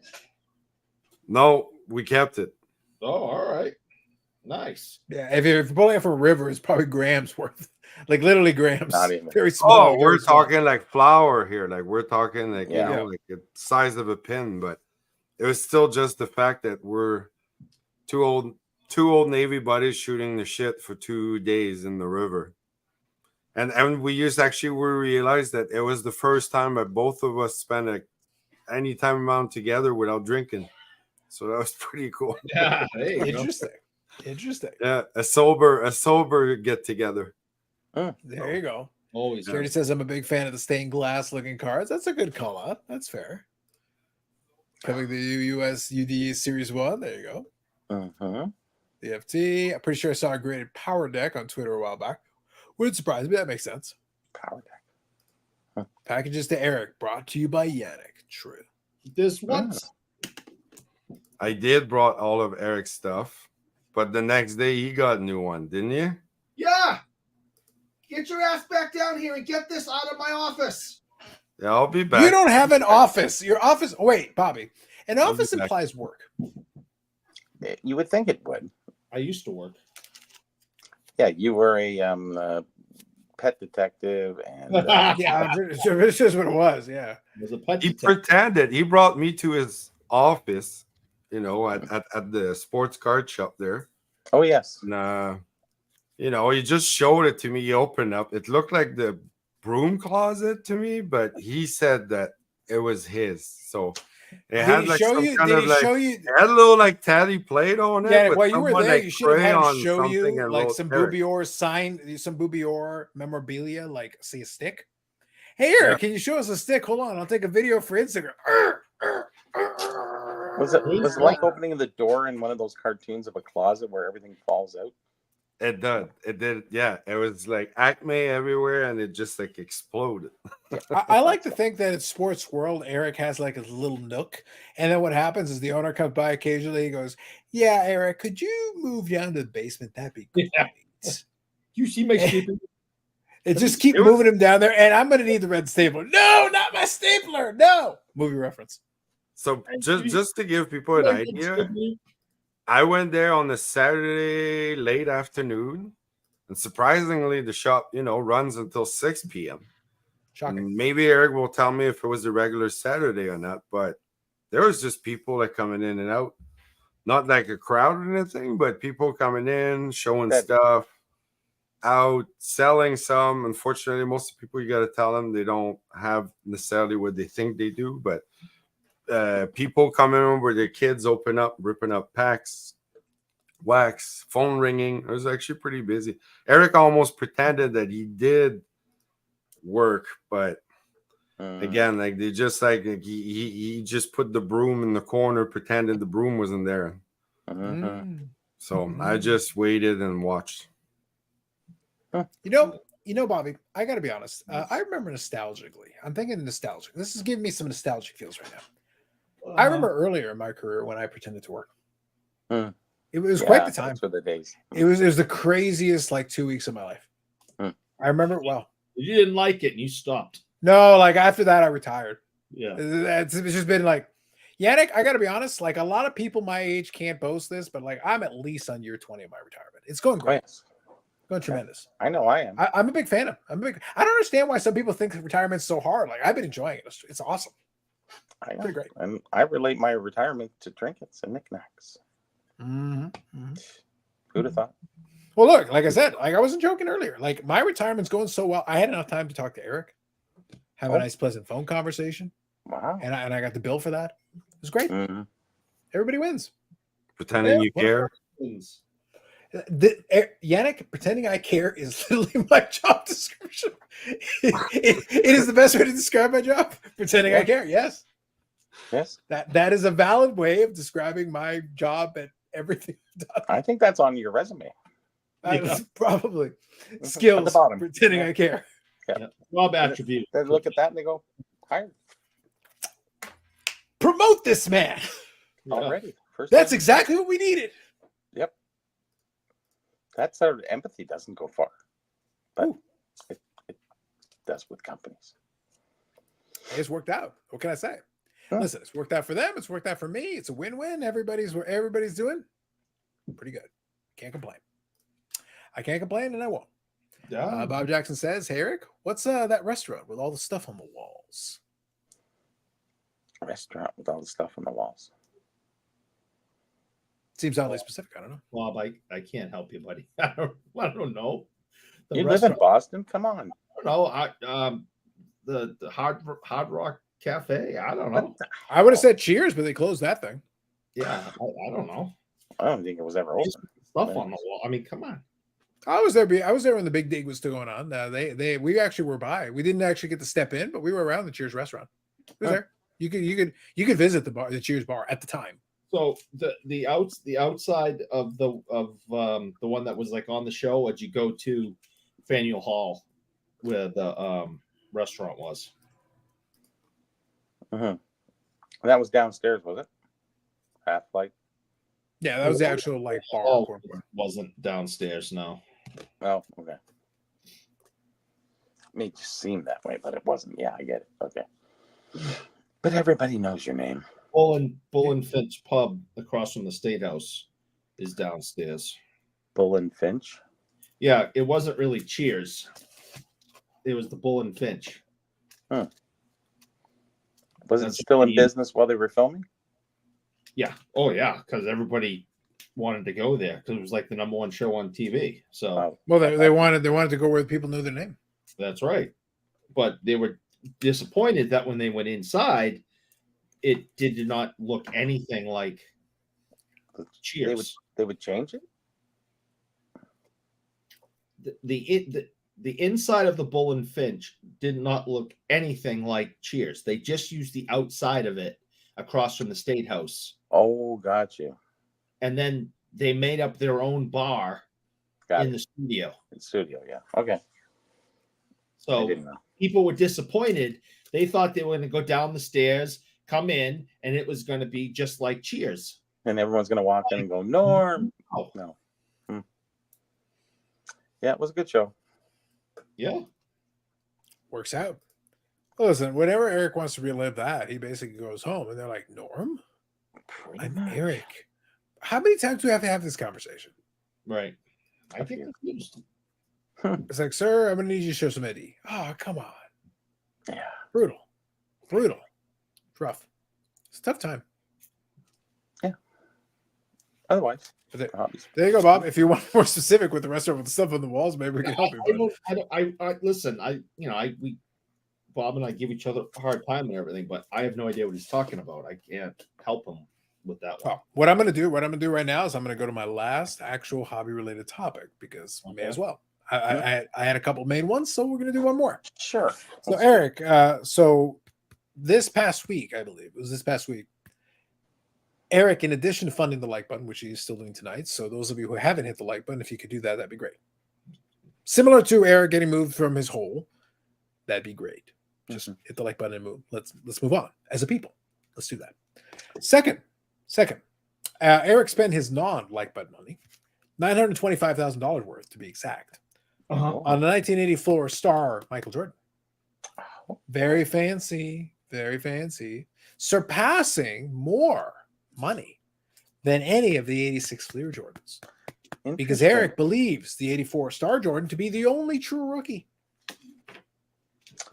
See, that's a really interesting argument because I think it's a group pushing that, and I think it's I'm not going to say it's shield or anything, but I think that card people want it to be more than really what it is. It's almost like a box set. Like, can you call that? I don't know. It's a tough card, tough call. I know. I know that I think Victor has said it both ways. You know, you can choose whatever way you want to go, but I guess it's the market that really will determine which is the dominant one. And now it's coming into a pole position past the 86 Fleer, and that'll be very interesting. But I can't foresee anything that was like a set that you just bought and it was just a set and widely available. That's fine. You're going to get the Star Jordan every time in every set. So that's kind of takes away from it. Like, there must be a ton of them around, right? Because it was a set. No, the Star Jordan, by comparison to the 86 Fleer, is actually fairly lowered or print run to come by. Yeah, no, I understand that. Yeah, because there wasn't the distribution that they had as much as they had with the wax packs. I understand that. Yeah. But it is a set, so you're getting a Jordan every time. So it's not really random. It's not really doesn't fit the auspice of a true pull from a box. You know, a random pull. It just doesn't fit in. Now, I My was category, but that's me but what do I know? Because I just know hockey, right? But anyways, I was against it being a rookie card until I got educated a couple of weeks ago by Carlos and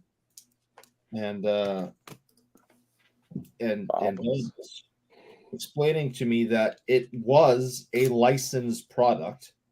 It was that's fine. It came out 2 years before the Fleer card. That's fine. Mm-hmm. It did. And I just don't see how you can argue that that's not you. How anyone could argue that's not a official rookie card. I didn't. Are we talking about the Michael Jordan? Yeah, Yeah, we're talking about the 84 Star Jordan. It was licensed by the NBA and the Players Association, and it was widely distributed. Was it? So that was real quick. I want to separate two things. I want to separate two things. Yeah, I want to separate two things. The distribution was the contentious issue with that card, going back to the beginning, and that everyone was in every set that you bought. No, for sure. But like, here's the problem: if you got a box of 86 Fleer, you got a Jordan. It's common as dirt. That's a box, to be perfectly blunt. Yeah, but you could put a couple in a box if you wanted to. So the reality was the card's common as dirt. Like who was buying a box back then? In 86 Fleer, though, that box cost like $15. No, but they struggled to sell it. Yeah, they did. Yeah, they did. People didn't want it. I remember. So the reality, my big thing is the following. So even if you don't want to consider it the rookie, I really don't care. Let me go back to my original positions just so we're being consistent. I don't give a crap. You can call whatever the hell you want a rookie. I don't care one way or the other. I'm not even interested in that portion of the argument. What I would say is if I'm a Jordan collector, the 84 Star is not as nice a looking card as the 86 Fleer. I think the 86 Fleer is a nicer looking card. I think it's got a better image. However, if we're talking you're a collector, the 84 Star Jordan is a way rarer piece. So to me, in a lot of ways, it's more interesting because it is a fully licensed product. Interesting is the key word. Yes. And so, for example, I'll just use an example. The Jordan, the card number 101, that Jordan, PSA has graded 247 total cards in any grade, any condition, any grade, anything you want. All of them combined. So the question would be, was it distributed nationally that everybody had the opportunity or of the lion's share? That would mean to say no. Yeah. At that point, it puts it at no. How many Fleers are traded with Jordan? Thousands. And I'll be more specific here in a second. Thousands and thousands and thousands. I think the card looks even better.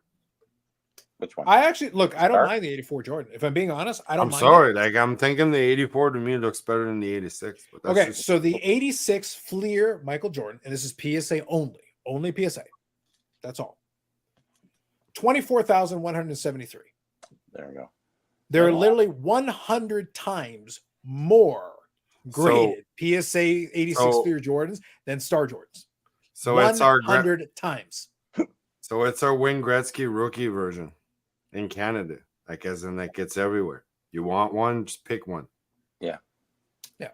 And this is only graded. I'm not talking about ungraded. I'm not talking about still sitting in the boxes because every box that you open, you're going to get one.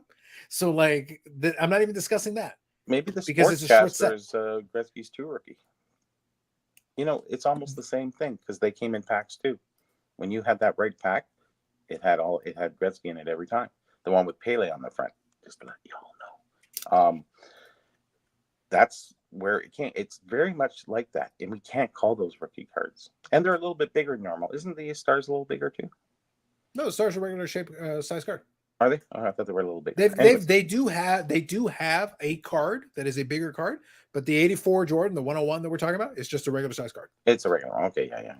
So they have another variation? I didn't know that.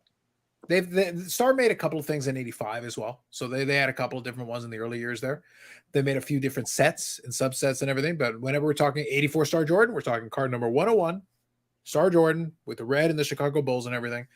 I think what it comes down to is this. That's why I let off. My first statement was, I don't care what you consider the rookie. If you want to say the '86 Fleer is the rookie because it was nationally distributed in packs and all that, I'm completely okay with that. That's fine, no problem. If I'm a collector, though, the '84 Star Jordan is more intriguing to me because, frankly, it's a more rare piece.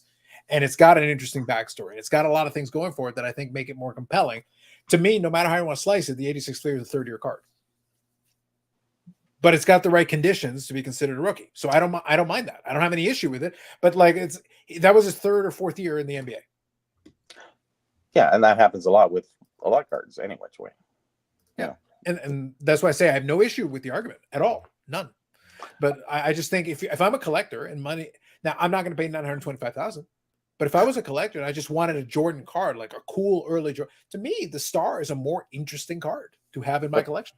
Yeah, at the price point now, forget it. Well, now you're a different thing. But for many years, though, it would have been available at a much more modest price. But at that time, why was it never Dave. considered a rookie card at that time? When did we start to mature to the certain point that all these things start becoming new rookie cards? And it's just with the market swing, and we're talking money here, and that's the main driving force behind it. Nothing else drives that except the money factor, and we're in that gambling phase. And this is why the Star, this is why the Babe Ruth, whatever card it was, the schedule is called a rookie card. And if we don't have any hobby semblance going forward, then it becomes a random marketplace where anybody who has a big name or has a following, any of these theologians who want to put their name out there and just want to say, hey, listen, I believe this. And if they're popular, it runs on popular belief and not by fact or by any semblance of the hobby norms. And things have changed a lot in that way. And it only has changed for money. It has not changed for the right reasons. And that's where I dispute that. No, for sure. I think where it gets interesting, though, is this. That's why I'm always very careful to separate the two concepts out from each other. Always very careful with it. Because we already know, the precedent has already been set, that there was always that dispute with the '84 Star Jordan and the '86 and all that. That's why at the very beginning I say, look, pick whichever one you like. I don't really care. The '86 Fleer is the rookie to you? Great, that's perfect. That doesn't mean the '84 Star can't be an interesting piece. And we already know that even the rookie thing doesn't mean anything. The rookie thing doesn't even mean anything, because what's the bigger mantle? 51 Bowman, which is his rookie, or the 52 Tops, which is the iconic card that people are interested in from an iconic set. So when people look at it, they go like, oh, 52 Tops. Well, it's not his rookie. Both it's never been distributed in the same format. Yeah, exactly. But in this case, it's apples to apples. They're both commonly available. But it is in that case, we have a very clear line. But there are people who will still say the 52 Tops is a rookie. Well, they don't know what they're talking about. Like, it couldn't be any more clear cut. But which one is the more popular card? The 52 Tops, which is his second year card. Why? Because it's an iconic card in an iconic set. Yes. And it's the popularity. The popularity is the key to that card and the value. Yeah. Popularity is one thing. Yeah. And I see the popularity increase with the '84 Star Jordan, but I think a lot of people were pushing it for the wrong reasons. Not for factual, not for actual. I agree. Look, flat out, that sale was a pump. The agenda. That sale is 100% a pump. That bothers me, the agenda of what people have. And if we yield to the agendas, then we have no semblance left in the hobby, and everybody does what they want. And they are doing that. You know, putting rookie cards on the college cards, RC. It's like, come on, guys. What are you guys doing? Well, tell Eric to stop spending spending $125,000. You have no hobby going forward because there's a new rookie coming around the corner on everybody at this point. And there's a new Ruth rookie will be found soon. You know, Baltimore news, but it was only in Baltimore. Like, yeah, national distribution? No, not at all. It's just, and it's become silly. And we've let these driving forces of these main characters in our hobby start running the Roost. And the Roost is actually money based in popularity, and I think that's wrong. And I'm just trying to stay the hobby as it was started as, just in earnest, not in money based driving force. That's the only reason Star is popular, is for money. It is nothing else. Nobody can prove it. Nobody. Oh yeah, well it would. No. We can shoot you down on everything, but it doesn't matter. Like again, if you have a popular position, you will lead with that and follow through. And you can talk enough silly people into it, then everybody starts talking about it. And look at the press it got. And now it's reaching these prices, and that's fine because those guys are the upper echelon of the hobby. They're not even hobby echelon; they're investor types at that level. And that next guy wants to be in because he thinks he can make more money. He doesn't just want it for wanting it, unless he's the odd guy who does. Look, for the last time, what Eric wants to spend is $925,000 on his own business. Let him do what he wants. Like he's got to do what he's got to do. I get it. Choices. So Zach here says, first time checking in. Good evening, Zach. Eric getting his friends to subscribe and get you under 5K shouldn't give him a discount on like button. He won't get a discount. No. Should be paid rates. No, Zach. No. I'm have- going to punch Eric. Look, I want to make this clear. I want to set this for the record. Yannick, this is for the record. I have no friends. I'm not allowing Eric to get away with this. This is a miscarriage of justice. Bougie Eric and his free spending ways. He might have $925,000 to spend on an 84 Star Jordan in a shady backroom deal. Sure. That isn't going to get him out of this. No. Not only am I charging him 5,000 subscribers, I am charging him 10,000 subscriber rates for 5,000 subscribers I haven't even gotten yet. We're on the way. He's getting 2045 inflation. He's getting all the inflation. Yeah. He Wow. is going to have to pay monies that is going to only make sense in Canadian dollars, but he's going to have to pay it in American dollars, even though he's in a Canadian protectorate. He will Times have is tough. a second mortgage on the second mortgage of a house that he has subleased and broken down into a subprime mortgage that only comes via ETF and NFT. Yeah, the Star He won't Jordan even was understand how any of it works anymore. He will need 5,000 pages to explain it to himself, and he will still have to pay for that like button. Yeah, and the Star Jordan was once worth what? High-end bicycle. Maybe a rally or something like that. Woo! Now it's worth, yes, I know I said rally. RALIGH. Yeah, that one. EIGH. Or now it's worth a beautiful house. Isn't it amazing how the 3 years that have turned the test of time into money? It's money grab. Crazy. Again, Crazy. it goes back to what I said last time. It's the driving force of the gambling and the money and the investment side of it. And it's taking the sort of the set, not rules, but I guess the rules that we've been used to over the past 40 years of the hobby. It's turned it into a new animal. And I guess going forward, that's fine because you can play that game and enjoy it. I'll just stay in the back and just do what I do. And you guys can go forward and keep investing, and you think it's going to end up somewhere, that's fine. It's up to you. But how can you play in that game at $984,000? I don't know. Crazy talk. Good evening, Stu. Rock Light Success. They can both be rookie cards. It's what I like. It's what They the can Kirby. both be rookie cards. Well, they turned it into an extended Oh, rookie joy. card. That's an inclusion statement. I know it. Yeah. It's like what's Kirby Pucket's rookie? 84 Fleer update or the 85 Fleer? It's Kirby Puckett. It's the Leaf. It's the Kirby Puckett. Mhm. There was a span from 2002 to 2013. There was no official Korean baseball card sets released, so a lot of players had rookies in 2014. Golf had a lot of issues with that with gaps as well.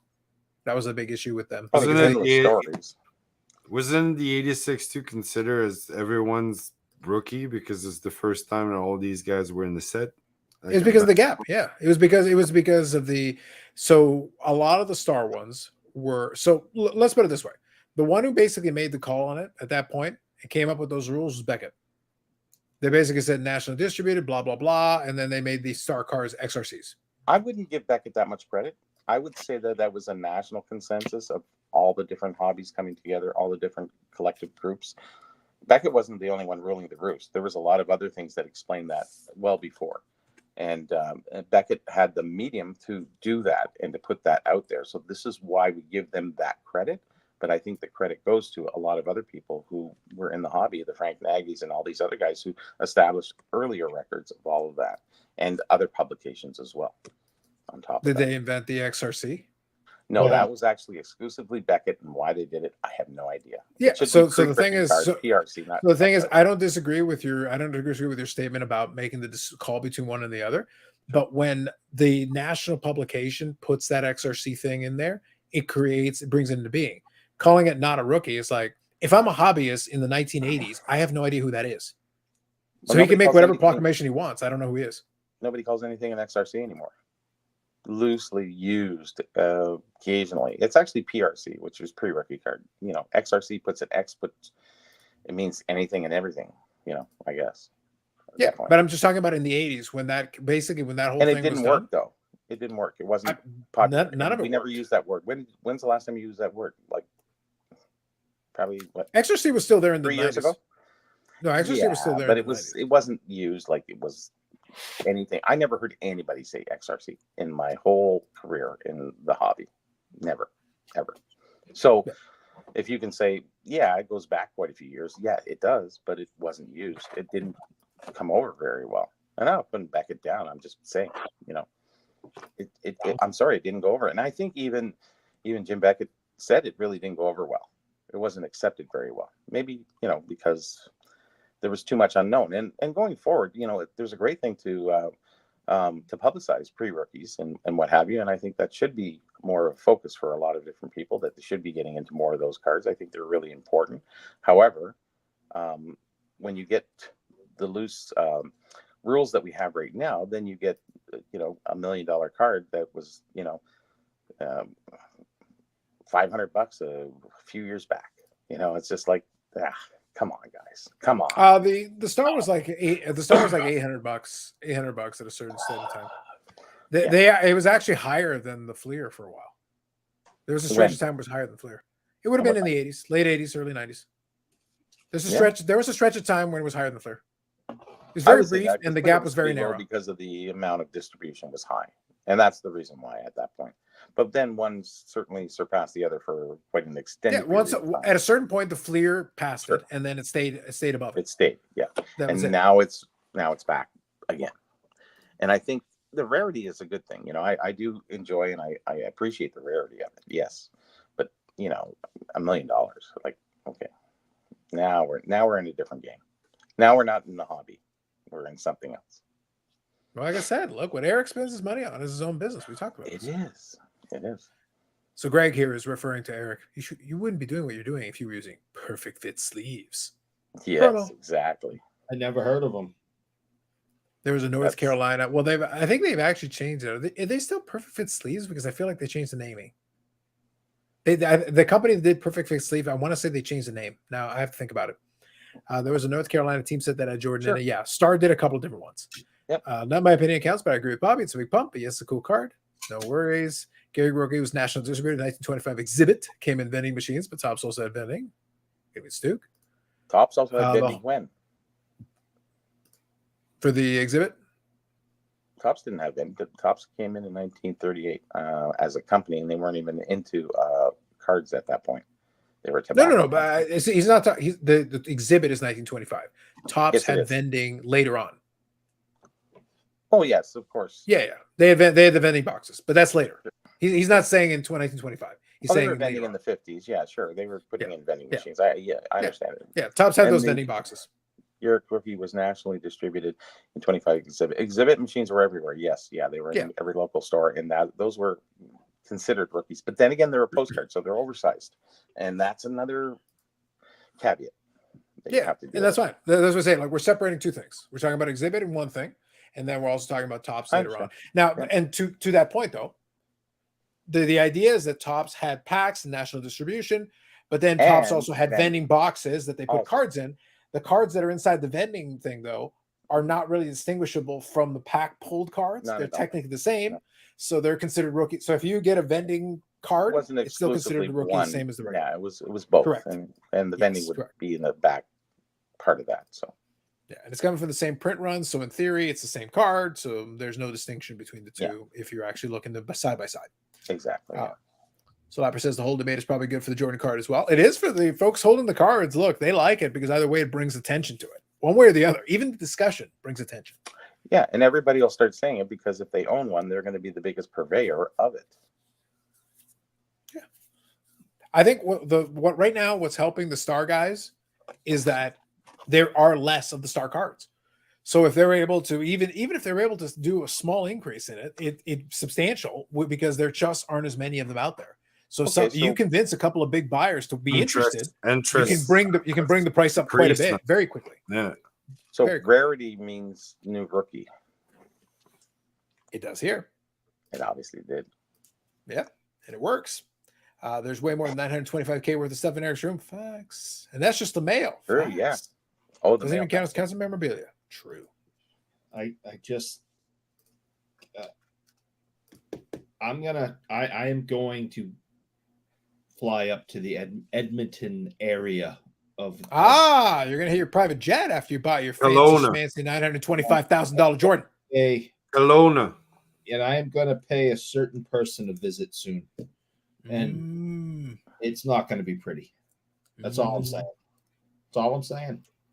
Bob Jackson's asking the valid question. Isn't his room inside a gigantic jar of mayo? A giant jar of mayo. Look at the color of the walls. Really makes you think. It really does. It's yellow. Mayonnaise. You live in a gigantic jar of mayo. Accept it. I will not. That's disgusting. Rock Lake Deck says Beckett came up with the XOC because of the 83 tops traded Daryl Strawberry. Yeah. And the Puckett also got that designation with the 84 Fleer update. That was another one. Yeah, I seen a discussion on the updates where they included into the rookies the update sets because past a certain point you could do that, but I can't really remember what the end result was. But some were included and some weren't. Depends when they were issued. Yeah. So the 83 Strawberry was one. The Kirby Puckett was another one. Roger Clemens had an 84 Fleer update as well. That was also part of that set. And Bonds, his 86 tops traded predates his 87 tops. Mm-hmm. And that was one that also created kind of that same timing issue with the years and everything. Mm-hmm. But they were box sets. They were box sets, yeah. They were box sets, yeah. Yeah, rookie was in a term before use. Man, this is destroyed. Yeah, Victor's done some of the stuff on this. So this point is that valid? It's 100% true. So this has always been kind of my fun thing. The reason I brought up the Star Jordan thing is because but also the reason that I led with everything is I don't care which one you consider the rookie. I don't care. Makes no difference to me. The effort to prop up the 84 Star is the part that's interesting to me. The whole publicizing the private sale, trying to push it up and everything. For me, again, if I'm just a Jordan collector and I have a lot of money, the 84 Star card is more interesting to me for the reasons that I already outlined. But and at the end of the day, if you got that much money, you can afford both. You don't really care. Go buy yourself an 86 as well. Whatever, you can have both of them. The point is, there's less of the Star out there. There's just flat out less of them. But the other piece of the puzzle here that's interesting, and this goes back to kind of stuff that Victor's done. He's done also videos where he's talked about the history of the rookie card. The thing is, if you go back in time, at a certain point, the concept of the rookie, we talk about a player who's a rookie, that concept's there. But the rookie card only came into parlance. I want to say, I think he was able to cite examples in the 70s where they started to kind of cite the rookie card concept. I think it was in the 70s at some point, or the early years. I think there was rumblings. If you look at the earlier things, you can see that even in the what was the 63 Pete Rose, it actually says rookie on the cards. I know that there was some mention back in those time periods. If you go back to the old magazines and little small companies that put out, publications, they were mentioning stuff about that, about what constitutes the rookie and what have you. So if we look at the predated information, which really isn't cited or even carried forward, and we all rely on what is said by Beckett, I think we should relook at things and recite those things, because sightings are lost, and that this goes for whatever you want to talk about. It doesn't matter in any field. Once somebody reestablishes something, those old citations are lost, and going forward, it becomes the new citations. Yet they rely on the past ones, of course, but then they change things as they want to go forward. And they because they're the dominant force, they get the recitations, and a lot of credit and personal accomplishments have been lost over time in the course of history through that. And I'm not talking about sports cards; I'm talking about other things. But we can do that with sports cards too. And we're looking all at Beckett, and we should be looking at previous stuff. And I'm going to go back through my old stuff because I had a whole bunch of old stuff. But we'll see what happens and what is talked about, and see what they say. Now, not that they, not to take away from Beckett what they did, but it's just saying that there was previous stuff done before that. And you can have an invention or creation, that's fine. But if it was kind of done before, then maybe you weren't the creative person that you are at this point. You just took the best part of the information and went forward. And the hobby was in a, even up until through the 90s, the hobby really wasn't anchored in historical reference at all. Not until about probably 2015 did really things start coming into its own fruition. The information that was carried forward from previous stuff. Prior to that, people were just collecting and doing what they were doing, and everything since the pandemic has changed everything in the hobby, and it's changed it into a different way that we sort of all look at things, and we are influenced by the influencers, especially on the internet, and especially through blogs and what have you, of what they think. And if we hear enough of that stuff, you're going to get caught in the algorithm, and then you get into sort of a silo of like-minded thinking, and then you can be convinced very easily, or sort of somewhat, in a weird sense, brainwashed to believing whatever you want to believe without your own sense of delving back into history and anchoring what you think is what, rather than letting other people make you think what you need to think. And I think that's the problem we have. And that's why being a historian, and for what I do, is I try to clarify things from the past to the forward, compare the two, and move forward. But we're not. We're just moving forward from today and what we hear on the radio or on the blogs or wherever. So I'm just saying. Sure. I'm doing some homework. Now, the thing is, and this is kind of where it's always created a bit of an interesting counterbalance with me, is that Victor's done his due diligence working on it. He obviously is very interested in the rookie card, and he likes to do the scholarship on the rookie card. And I'm not here to discourage it, but I've always been of the opinion that I'm sitting there, like, from my perspective, and this is just the way I present it, is that however you want to slice it, I don't care what year you decide to cite as the official start of the rookie card concept. It's a label. We're literally talking about a label with a definition who has been worked on. We were figuring it out for quite a while. A player who's a rookie, we've got a definition for that. That's straightforward. But a rookie card, this versus this type of item versus this type of item, nationally distributed, pack pull versus this versus this. We're working on a definition, but working on a definition to determine where we apply the label. And the label itself is the rookie card. But the problem with the whole idea is, okay, let's say Thanos phased out the rookie card concept entirely. There is no rookie card. Rookie cards don't exist. What is a 54 Topps Hank Aaron? It's the first Topps Hank Aaron card in the base set.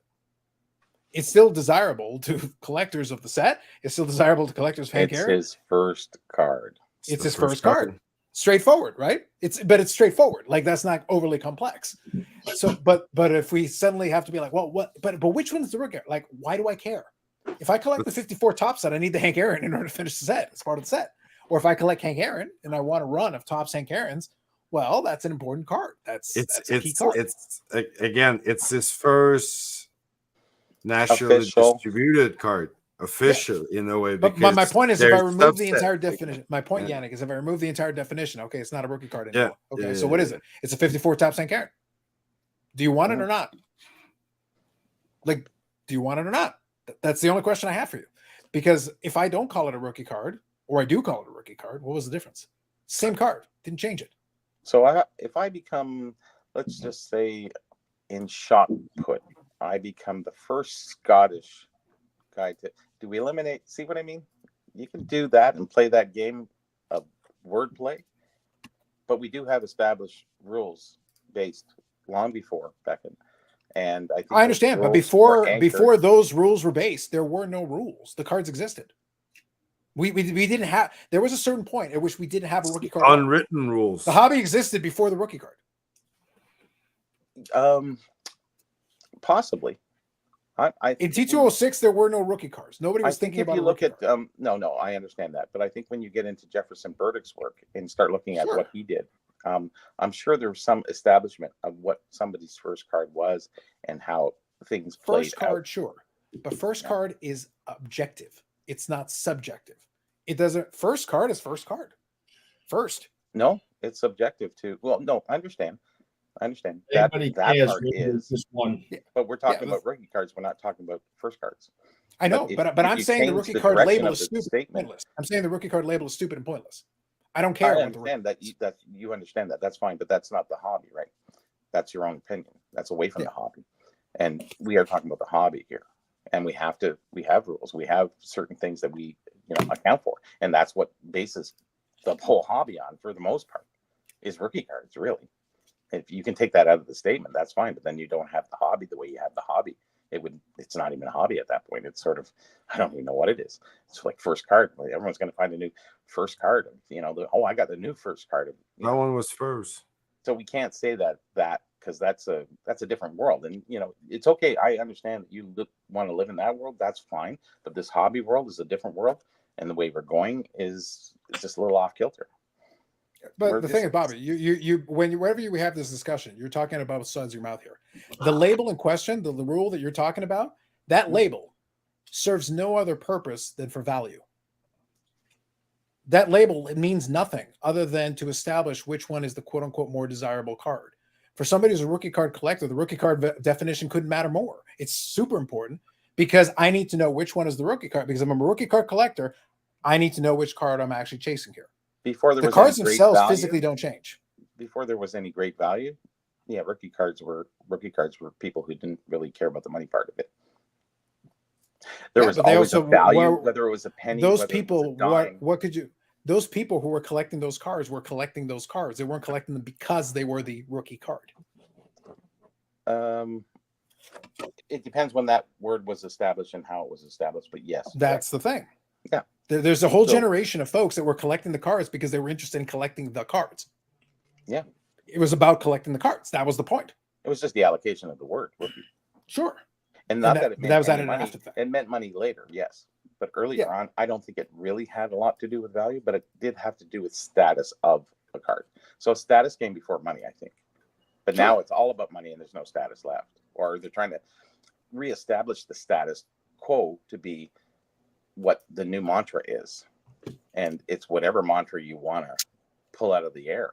And if you have enough voice in this hobby, you can change anything. You can make a Babe Ruth rookie card that was never called a rookie card, never really is, and it's a schedule anyways. I don't care what anybody says.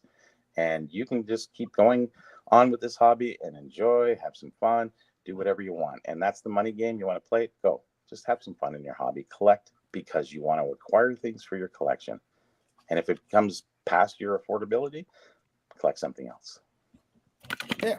Something cheaper. And the funny thing is, in the course of Victor's own investigation, because I watched the videos, in the course of his own investigation, he's already established that the basis of the rules that he puts together, the commandments of the rookie card, are based on what the Players Association came out with, based on the edict of the Players Association. Yep. If the Players Association came out tomorrow and completely did a 180 and completely changed their own rule, but the Players Association is the one who came up with this current set of parameters. Then things will change, but it won't change then the past rules. It only changes the rules going forward. Exactly. So what was the rookie card before? What was passed? Sure, but then you'll be operating. This was the rookie card from between 19 whatever to this year, and then from this year to this year it's this, and then from this year to this year it's this. I'm good with that. Okay. It's a dynamic label that moves depending on the time. And if they do strike that edict, that's fine. And they want to go forward with it, that is fine. But please do not change the past for the present, because the present is wide open. And you're free to do, and they're issuing different cards and how they're doing, who knows who. Well, we have we have Fanatics, so you really don't have a lot of other people coming in because they can't retain the licensing. We're already having that game played right now. We're already having that game played right now based on what both Fanatics and what Panini have done with things like the on demand. So the whole nationally distributed thing was turned on its ear because literally anybody with access to the internet can buy the card, and it is fully licensed, and it is nationally distributed. It doesn't come in a pack. No, understood. Yeah. But everybody has access. Everybody has access. That is key. They can 100% buy it. That's right. And we're in a different world for that. I understand. Correct. Because we didn't have that in the past. So exactly. Going forward, that should change. So there's an argument to be made that you could, under the right circumstances, call that a rookie card today, which would be fair. There you go. Yeah, fair enough. And that's fine. But it has to be changed through the NHLP or the Players Association. Yeah. If they don't change that, then it should be business as usual. So if you go take it back, if we could find the Players Association rules and regs, I actually do have them from 71 for hockey. I'll have to look them up. But hockey's a little different, like basketball and baseball and football. This is where all this stuff comes in. Hockey's kind of protected in a certain way. There's not a lot of, ifs, ands, or buts. Sizing is a big issue. There's a lot of other things. There's a lot of other things to the rookie card and what have you. And it is the rookie card, regardless of what you think it is. It is what is going forward, is making the hobby go forward. Otherwise, first card, I don't think we'd be having this show in a lot of senses. I think like I said, it would be different. It would be different. I honestly would be very thrilled to live in a world without the rookie card, because I genuinely think it's more of a pain in the ass than it's worth. But Bob Jackson here touched on one of the class having this show. Yeah, Eric, no one listens to the Boston guy. Stay in the corner and keep cutting. So then Mickey Mantle would be a second card, which it actually is. There's a Mickey Mantle. The 52 tops has been a second card the whole time. Yeah, that's like that never, with or without the rookie card, that didn't change. Nope. It's still the same, and it's still the more popular card. That's why I say the popularity, wins the race at the end in the financial district, but it doesn't win the race in the actual factual district. Yeah. So what's funny is that for many years to try to and I don't know why, and I don't know who pushed it for it. For many years, the 52 tops Mantle had an FTC designation. FTC was first tops card. Yeah, that's getting scary. That was there for years, and it meant nothing. It literally meant nothing more than first tops card, which technically is true, but why? I understand, and that's where people on Net 54, like you're talking about the other thing, problems and people are talking and stuff like this. All these angry old men getting. This is what happens back then. They tried to push that agenda. You get a few powerful people, they push the agenda. The agenda did not work. But it still became more popular. I understand. The other ones I think what's funny, though, is I remember specifically seeing that in the guide for many years, because they would keep putting it on there. And I'm like, guys, it's still a second year card. Yes. It is an extremely, it's an iconic card. You want to say it's iconic? I agree. 100% agree. Could not agree more. Having the first sound thing, it's the first. But it's like you were looking for something, and why would you do that? Because you were trying to give it a little more prestige. That's all you're trying to do. Give it something. We still use First Bowman to this day. That is a branding thing. It's a release. Yeah, it's a branding. But so Bob Jackson here is using a good classic example from the 80s. So the Mark McGuire thing during the height of McGuire and Sosa. So 1985 Topps McGuire is the quote-unquote rookie card, I guess, technically. But what creates a problem, here's the murky part with the 85. It's in a top set, nationally distributed, pack pulled, fully licensed. He's in a Team USA uniform. He isn't playing in the major leagues yet. Yes. So is it a prospect card, or is it because he's not in a big league team? It's his prospect. It can't be. So then the 87 Topps is a rookie. Then the 87 Topps is a rookie. It is, because that's when he's in the Oakland A's. It should same top set, same everything else. But he's in major league popularity, right? Yeah, and that was the problem when during the height of '98, when so he and Sosa were going back and forth. The 85 Topps McGuire went. Yes, it did. The 87 got some popularity as well, but the 85 Topps was the one that really went like. I think there was even more influence before the internet than after the internet, because we were in the hobby in the 80s and 90s. We went by what everybody said, whatever dealer said, and we would follow those things. We didn't have any other sources. We had a few guides here and there, but we didn't have any other sources. So we took everything for fact. And if it was said by this dealer and that dealer, big dealers, you went with that. Now we have the internet, which kind of opened the door which was great because, you know, it freed up a lot of different new information that we could put out there. And the internet has actually taken it to this degree that now we can recreate things. If, you know, we're back into the popularity thing again. If you are a popular source out there, you think that, you know, you can start a new definition to something. And if a few other people take it on, it hits the algorithm and people are back to that. Hey, yeah, maybe that is. Yeah, I heard Jeff Wilson talk about it. Yeah, I knew Will Greer was going to make it. But anyways. Good old Geoff. And it doesn't really matter, rookie card or not. You know, it's just enjoy what you collect. It's supposed to be a casual. It's, you know, yes, you have to pay That's money been for my stuff. pitch. That's been my pitch this whole time. It's like, abolish the definition. Let's just collect the damn have card. fun in your hobby. Collect you the know, damn card. We do talk about, like, actually most of the stuff isn't really even talk about card. It's mostly we talk about, or what is talked about, not us, is the third parties and what PSA is doing, what all these companies are doing that need you to grade your rookie cards at, and what we see so much focus being away from the casual collectors and the information about cards. It's not even there. It's like the hobby doesn't even exist in a sense of the initial word meaning what it started out as being. You know, that you put sets together and you had to buy them here and there, and you know, some were tougher and some cost a little bit now more. you can put your graded set together, all graded instantly. Yeah. Fancy. Yeah. So Stuke here is talking about another example. This is similar to the Sure. Mantle thing as well. And we've used the example, the 54 Topps Gordy is the equivalent to me for the 52 Topps Mantle, because it's not the rookie, but it's always had that cachet. But it's always, well, Zach's got a comment here that's going to touch it. Bobby, funny you mentioned that. Zach's got a comment here that's going to touch on that. So give me 1 second, I'll get to it. Give me 1 second, I'll get to it. So Stuke was saying, I remember collectors calling the 54 Topps Gordy as rookie. So I would say what I said before. 54 Topps is the more iconic card. I don't like the 51 Parkers. I don't like it. Me either. But I think the 54 Topps is a much better looking card. I think it's a beautiful card. But to aesthetics me, doesn't determine.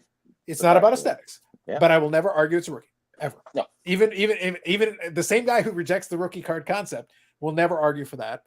But I do think it's a nice look. If I'm going to collect one card as a Gordie Howe collector, and you tell me pick one card, I'm grabbing the 54 Topps. I think it's a beautiful card. I would rather have that one in my collection than his actual rookie. That's just me. But that's why I say it's a good comp to 52 Topps Mantle, because it's about the popularity of the individual card versus what you designated, yes or no.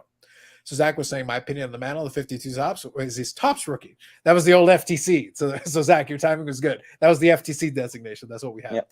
They didn't print one at 51 Topps, which is true. So 52 is it. There is a 51 Bowman, but that's a different company. It is. I'm biased because I want my 52 Topps to rise. Well, at least you've got an agenda. So that's fine. That's okay. And again, 52 Topps is the more iconic card. It's a more iconic card. But if you ask me what the Mantle rookie is, I'm going to say 51 Bowman. Let's move on. 51 Bowman. Yeah. But there are other 51 Mantle cards. Like if you want to be fancy and you want to go a little off the beaten path, there are some cool cards in that early 50s that are Mantle that are not Topps or Bowman. So you can go in a couple directions if you want to go off the beaten path. But 51 Bowman is the rookie. 52 Topps is the iconic card. There's an ice cream cake insert.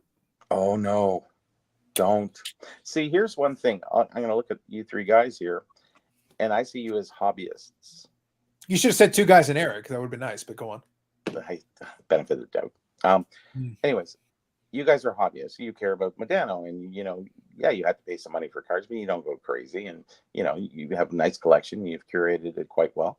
Eric has fucking everything, and and Yannick, you know, he's coming in. He's into, you know, newer cards that he's really interested in, and they don't have to be super high grade. And it's not really even about the money. It's just about acquiring stuff and enjoying things. And when we get mail, especially all the mail that goes to Eric. And that's really the true essence of the hobby, is enjoying it. It's not about the big bang. It's not about the big buck. You know, I just spent on coasters, a 4-pack of coasters from 1970. I've never seen them before. And, you know, I just spent like. They made tag grading in 1970? They did. 1970 tags. So it's a 4-pack with different coasters on it. And, all right, you know, I spent like $300 and something on that. Now people go, "What the hell are you thinking?" I'm saying it's just rare and it's cool. I love it. You know, is somebody else going to pay that? Not very many, but you know, I understand the essence of rule, the rarity of, and the rules that whatever you enjoy, buy. You know, if you want to pay a lot for it, that's fine. If you want to be in the status of this hobby, if you want to be on the PSA, you know, in their newspaper print or whatever, you know, yeah, you can join that, and people establish themselves that way, and that's a different way of doing that, and people do it through finances, and that's okay too. But I say the hobby has separated itself to a separate degree of different things that are going on in today, and you know, I think people will be more happy going forward if they just enjoy what we do. Not the focus being on money, but more the focus being on the pleasure of getting something in the mail and not having to show everybody and show it off to everybody. Go ahead, Yannick. I assume you wanted to comment on the Bedard being the greatest rookie card of all time. Oh, yes. Absolutely. It is. It's not even a doubt.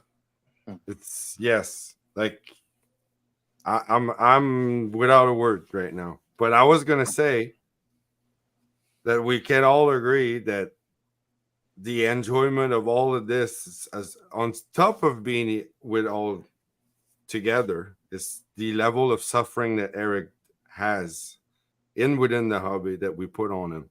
That unites everyone. That unites everybody. Yeah. Look, we can disagree on all the rest of it, but we all agree that the suffering of Eric is paramount. It's first and foremost at all times. If we were another vlog priority talking about record prices and all this other, you know, stuff that we'd be talking about, we wouldn't be talking for 4 hours. You get about an hour in max. You know, it's just that, and while we do go in other directions, I understand, but there's times that we talk about our collections and what have you, and that's really the stimulating part. We're just a bunch of guys hanging out, having fun, and enjoying the hobby. Do we spend a lot? Not so much, but we spend fairly decent. We have some fun, and that's really what the hobby's supposed to do to you. If you want to invest, that's a different kind of, that's not a hobby, it's something else, but it's investing. And that's kind of where it went when in 2000. Now it's coming back down to reality, and I think things are more affordable now that somebody can own a Michael Jordan real rookie card of 86 Fleer, and it's not that expensive to get a 9 or 10 now, comparatively to what it went to.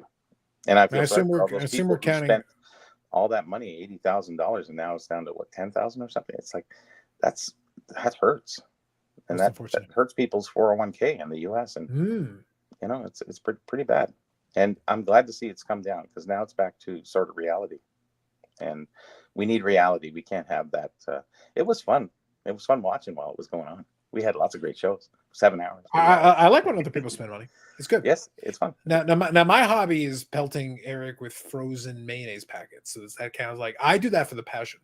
The frozen ones are good because they don't, once they start melting, then they do that. He gets the velocity going. Like, you can go. Listen.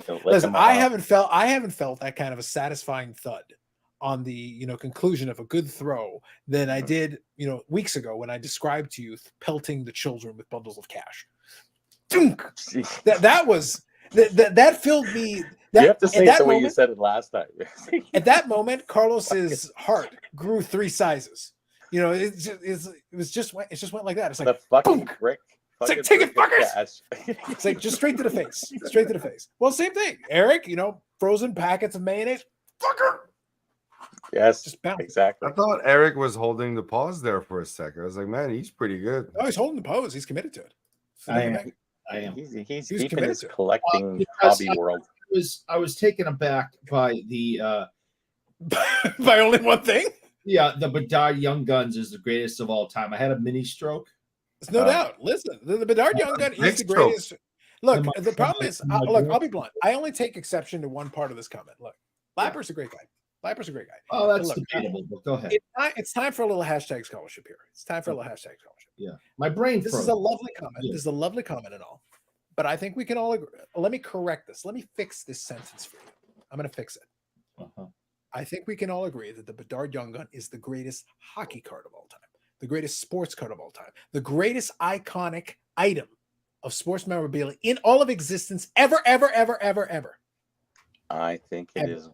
Yeah, I think it's one of the biggest drive in hockey of a card where somebody hasn't really done anything yet that his card is worth so much money, or was, but his parallels are worth whatever, obviously $1 million when they find that one. Whenever they release it, then we'll find out. Listen, it's at least top end Mill Schmidt. But see, that's all scheduled around money. Honestly, $1 million bounty, all this other stuff. Buy some more boxes because we'll put it in there eventually. Does he have a different card that it's sought after, or more? Yeah, tough it's basically the same card now. That it's just with differences. Yeah, with colors, the running joke with the young gun. The running joke with the young gun is that was the first like major set with him on there. That's fine. But now they're starting to release a few more sets. They're gonna have Bedard cards in them. The three main popular ones. So the young gun is the first one. We're waiting for the Future Watch. That'll be another one that people really get behind. There's a couple of other cards that have now been released. The Future Watch will be another one that'll be a big chase. And then eventually, whatever, in like 5 years, when they release the Cup RPA, that'll be in theory. So that'll be one of those things. The Bedard thing doesn't bother me because I do think he's a good young player. I think his team is legitimately trash. Like his team is absolutely horrific. Like they're just terrible. So I'm not going to basically give him too much flack for not putting up 150 points on an absolutely garbage team. He still led them in points. They're terrible. But my acquaintance, Nick Foligno, is really good. Sure. But the point is that he led the team in scoring and he missed games for that injury. And he still led the team in scoring as a rookie. They're really bad. So you got to do what you got to do with what you got.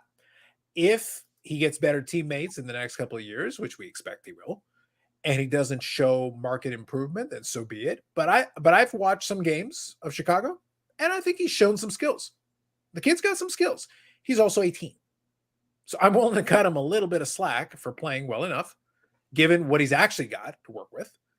And then we'll judge him when he's got more legitimate teammates. If he's got a better team around him and he doesn't make the leap that we expect, then we can start judging. Then I think it'll be fair to start but for now he's playing well enough. I think he's playing well enough to justify some of the hype he had. But at the end of the day, he's not the one building the hype. The other people are the ones doing it. They're the ones that need this all to be off the charts. It's like he could be a tremendously good player and not meet that hype. That's the problem with a lot of these young guys, is that he could still be a great player and still not meet the hype. You gotta give him 2-3 years. Like you'll have guys that won't do nothing the first year, on fire the second.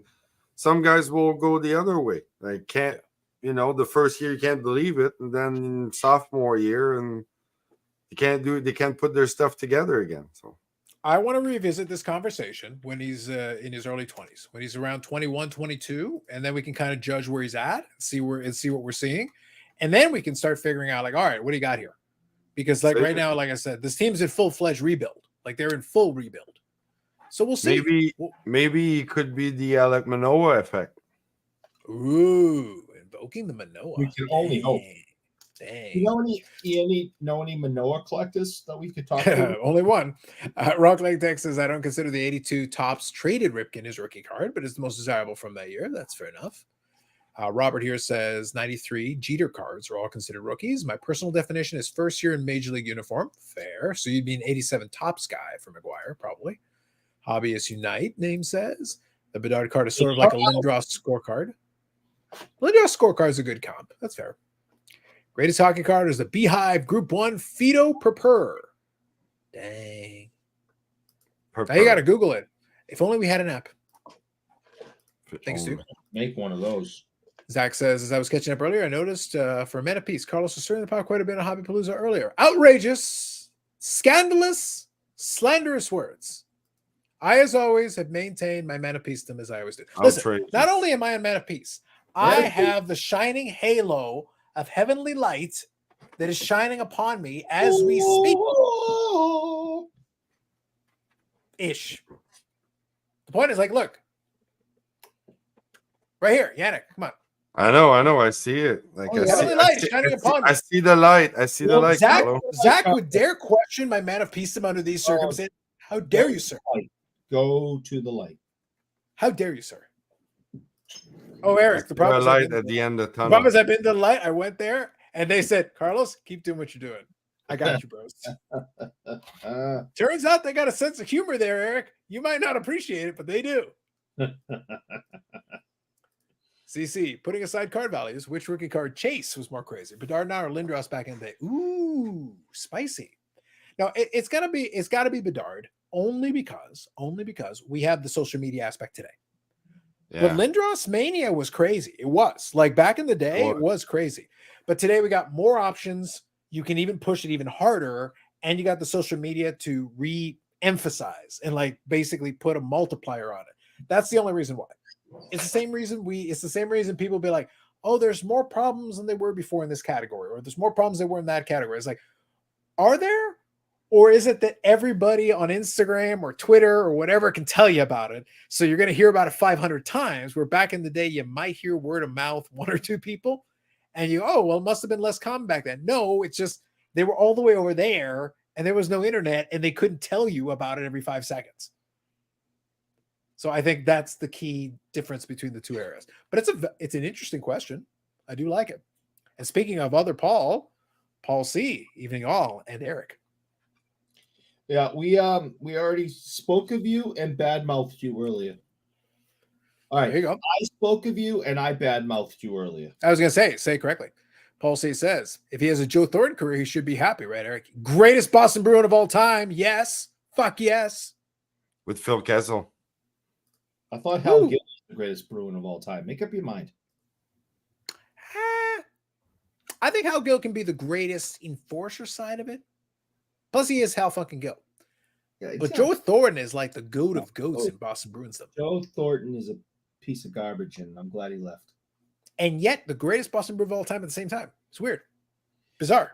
It may not speak well of your franchise, but it's very strange how that works out. We need more 87 tops. I was wondering if you forgot to pay the bill. It was running off a generator. No. It's the heavenly light casting and shining upon me, Zach. Not only that, the heavenly light, I can control it in multiple colors. Play it around and adjust it a little bit. I don't know if you can tell the color matching and play around with it a little bit. Or I could just, now we're in Eric's darkness. The darkness. The darkness. And back to heavenly. And back to heavenly light. It's called love. That's right. Stu says Fido was from Grand Forks, North Dakota, and there's a arena named after him. It was a 1940s Black Sox sweater on display. The sweater on the beehive. Interesting. Bob Jackson says Carlos loves Hobby Palooza. Well, Palbooza. Palooza, maybe not so much. Palbooza, perhaps. Yeah, I could see where you could get into that. We could start our own. Not Palooza, we could call it Palbooza. Yeah. Maybe. Look, Bobby, one of the running jokes, one of my favorite things is I've always thought it would be hilarious if I just ran a counter live stream to Hobby Palooza. It'd just be like, fuck this. Like, I'll just run counter. I'm doing my own. But then just to screw with everybody, I'll literally like put their stream in the corner. So you don't even have to watch it. I'll just put it right there. Yeah, I'll just put it in the corner. You don't have to, just there it is. Don't even worry about it. Yep. Keep it running. Nah, listen, we're not gonna do that to your boy Pepino, man. We're gonna leave him be. We're gonna let him do their thing. They gotta do what they gotta do. It's fine. 1 hour live streams. He was funny for a short time. But as everything that's new is old now. It's become old hat for you, huh? Mm-hmm. Oh yeah. Bob Jackson says, who's the most hype prospect in hockey? Degg was a pretty big one. Alexander Degg. That was my first name. Yeah, Degg was a big one that didn't work out. That was one. That was a Lindros too. That was the big one because of the already said he wasn't going to sign. Right. That was pretty much one of the first, not the first hockey one, but the biggest pretty one. Close. As in, like, I will not sign for the team if they pick me. And I will say though that for a couple of years, for some years there, Lindros did live up to the hype. Like Lindros was a great. I think people forget because of where it ended up. But Lindros was a guy who could score, had tremendous, skill, but was also a big dude who could be physical. He could basically beat up that whole Legion of Doom line. He was a key component of that Legion of Doom line. The guy was already a rock star back in Oshawa, even before The problem is he had a head made out of mashed potatoes, or else he could have been quite something. But even as it was, he still put together a pretty good career. And I think he made the Hall of Fame, didn't he? Like he got inducted, did he not? Really? Yeah, he is. He is. He's Yeah, I in thought so. Yeah, hold on. I'm pretty sure he a is. very He sordid is. career. Very interesting. It was Yeah, very hard to what he manage. got credit for is he got credit for the time that he played. He was top level because when he was playing, is that he Still- did win he won a Hart Trophy in a shortened season. Yep. Had 100. Let's put it this way: he had injury riddled seasons and declined very quickly. And at age 33, he was done. Yeah. So like early he was done. Mhm. Even still, he got 865 points in 760 games, comfortably over a point a game. And that's with a couple of years of decline at the tail end of his career, which is to say, when he was in his prime, like he was And excellent. like probably with the whole drama because he didn't play the first year he was drafted and the lives that were taken out of him by the concussion, he could have probably piled another 2-3 good season.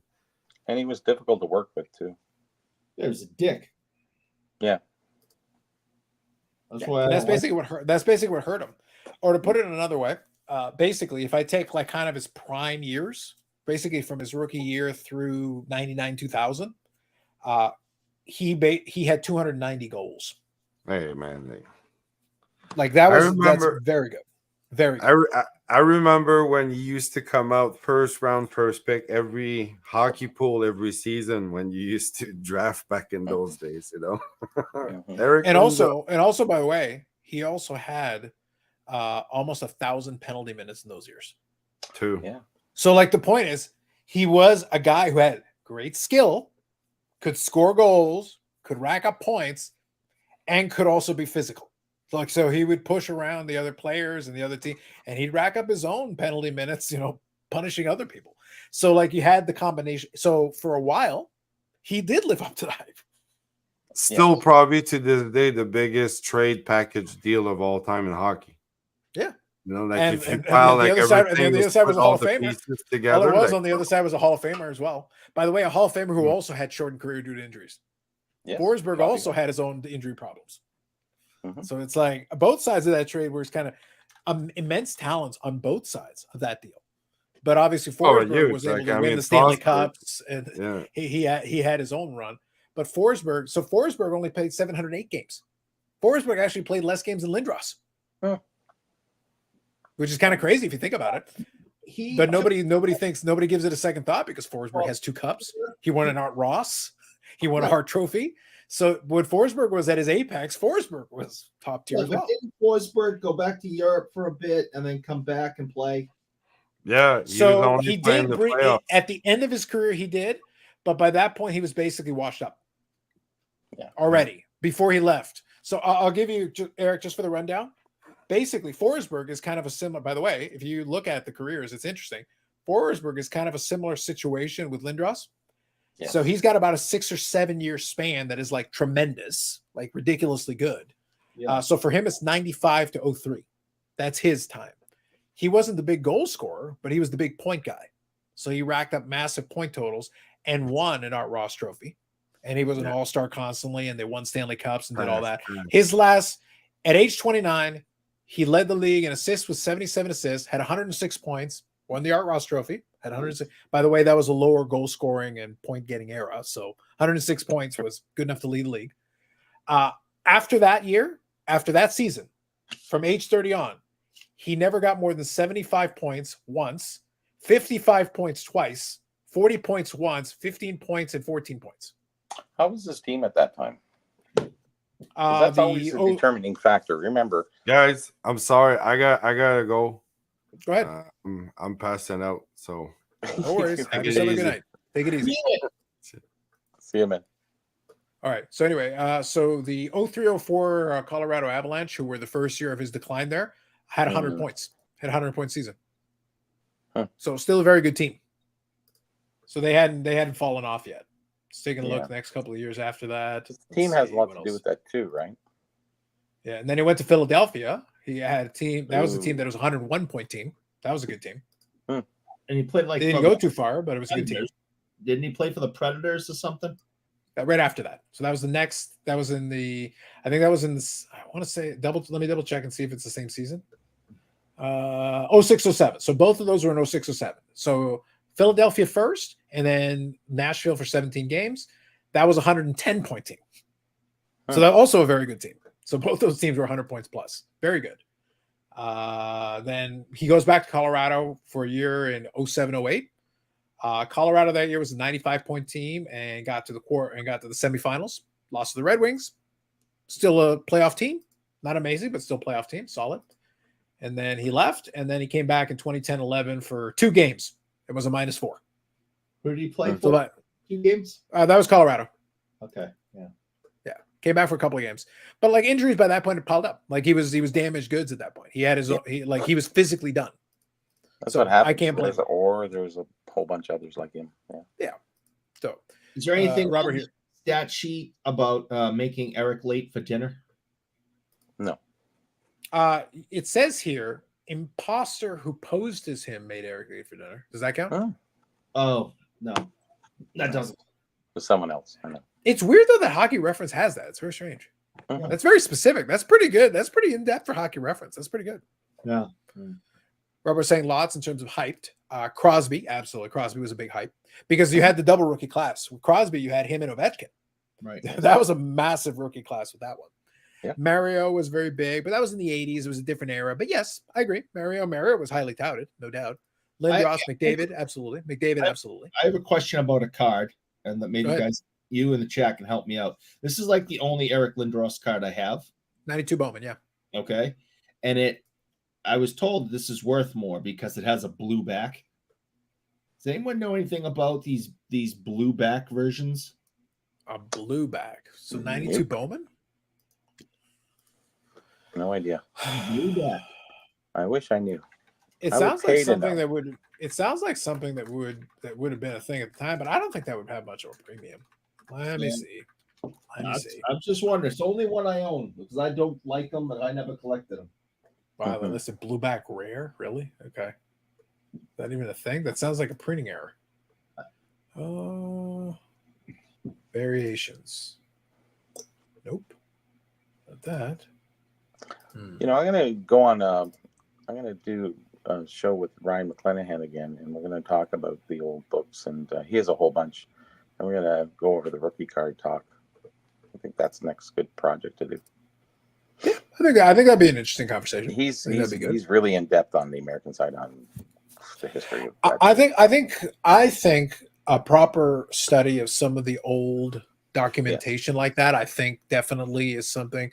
Look, I always make the infinite jokes about the hashtag scholarship, but if someone wants to legitimately do the hashtag scholarship, yes, my history major side says that is the proper, deep dive that is then required, because then that allows the people that come later to have the reference point of being able to connect the dots between the different reference books, because right now they kind of free float on their own and they're kind of just exist.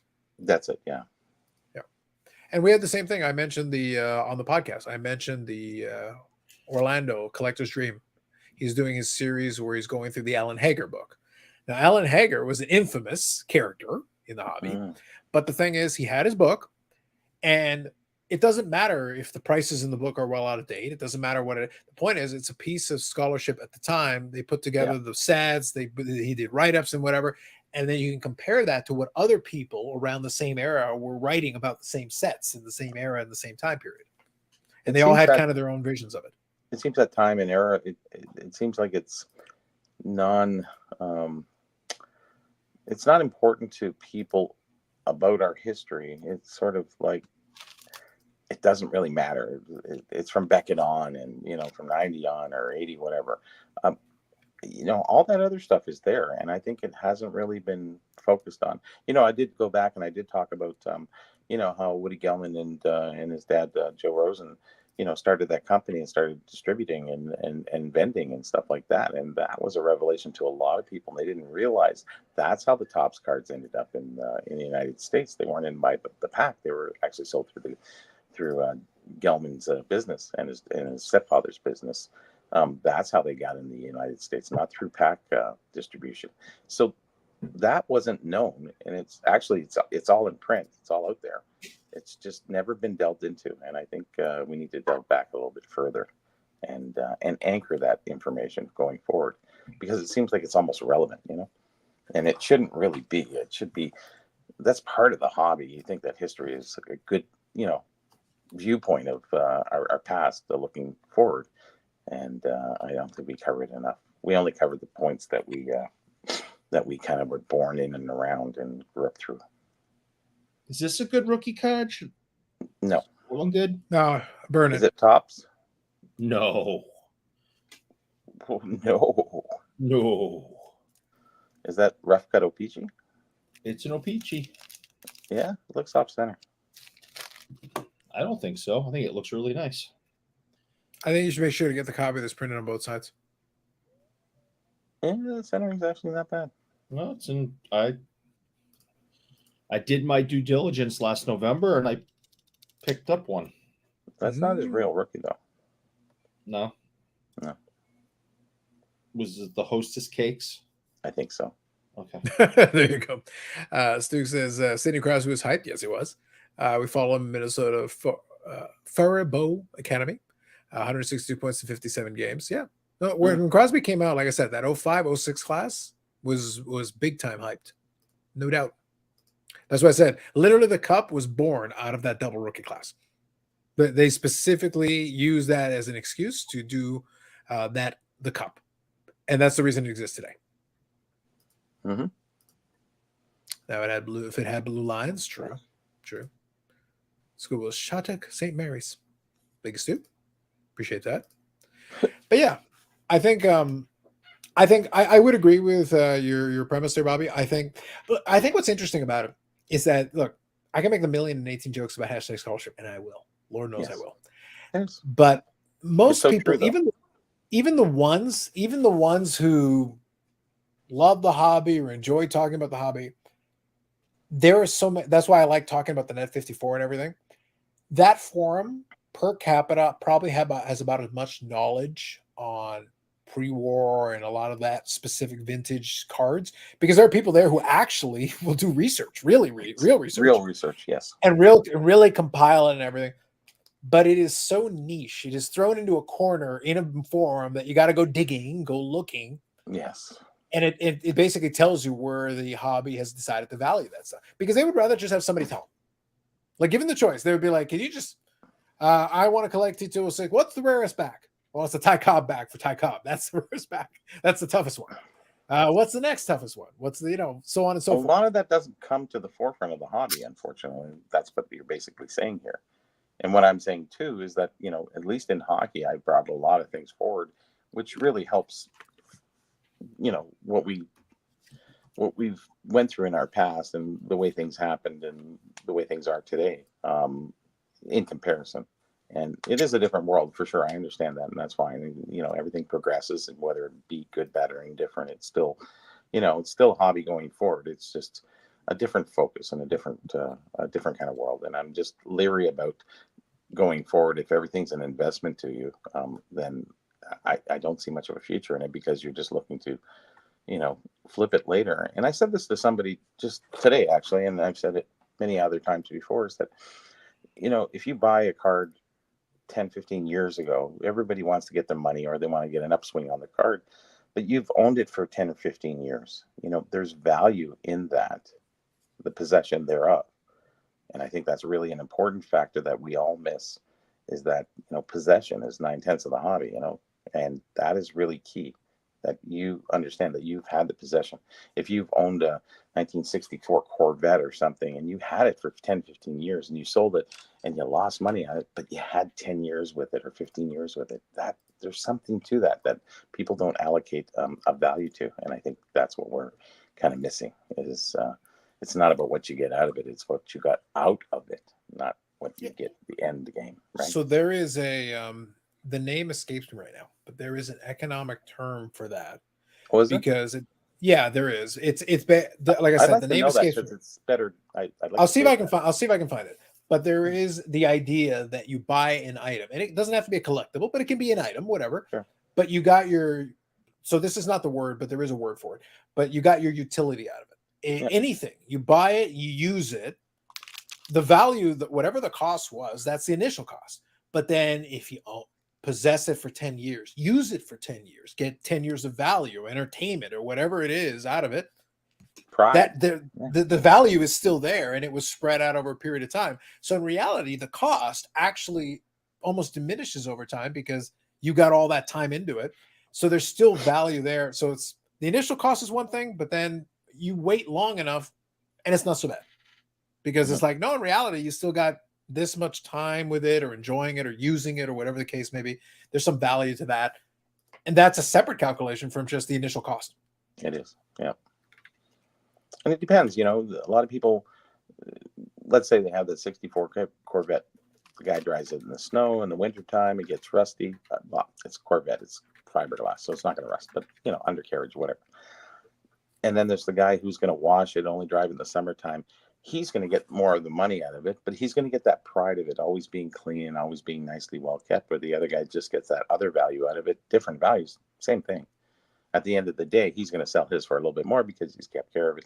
The other guy's going to sell it for a little less. But they both got the same value out of the car, because you can't determine a person's value because everybody has different, Some people want it for self-esteem, like they do top-end rookie cards. Look at my Vesna, PSA 8, whatever, And then there's the other guy who goes, wow, I got a PSA 2 Vesna. I'm just so happy.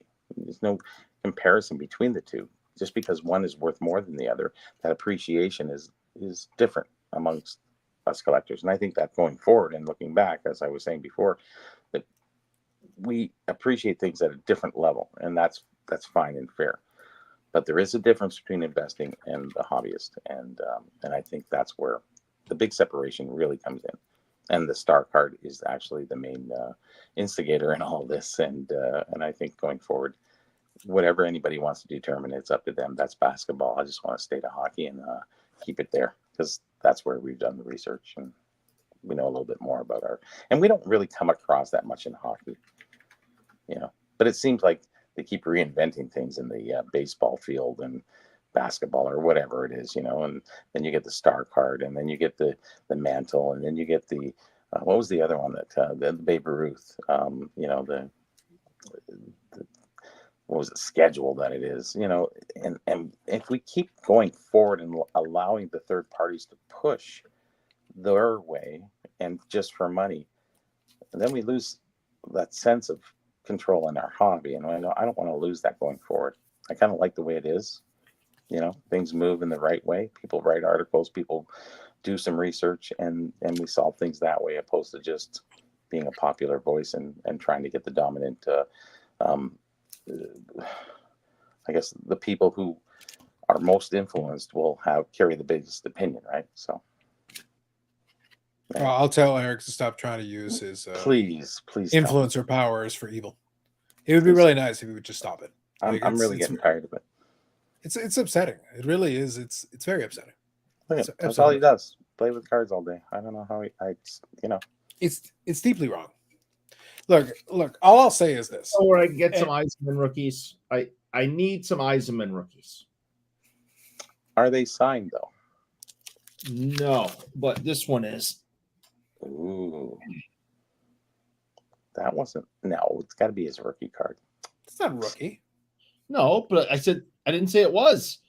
You could cut out the autograph and paste it onto the other one. Do you know how much a Probert signed rookie card is worth? Like, holy crap! I couldn't believe it. I haven't looked into it. Is it going for much? Yeah, I think it was a couple $100. If he was still alive, it wouldn't be as much. No, it would be nothing. Probably. Actually, I gave my dad a Probert book, and then I pulled it out of the set that I had, a signed Probert rookie. I'll throw that in because I didn't get it signed, right? Because it was Probert's book. And I didn't realize, and I went, damn. Yep. But all I was going to say was that, because of Eric's it was a $50 gift. Now it's like freaking $200 gift. Damn it. Now it's all fancy. Mm-hmm. I was so disturbed by Eric's horrific influential abuses. Heinous. Absolutely heinous. That's like his fifth year, whatever. Yeah, That's it's a 88. That one's the Brett 88. Hall. That's his Yeah, rookie. 88, 89. I want to say 88, 89. Yeah. That's his rookie card. I was so horrified by this ridiculous nonsense that the last couple of weeks, I actually didn't get a chance to get the beer at the usual thing, the Amsterdam, the usual one, the one that I've got in my hand. So I went old school and I actually went back in time and got a couple. I got a package of Old Milwaukee, which is okay. I got to be honest, a little bland. Old It's kind of Milwaukee, really? yeah. Oh yeah.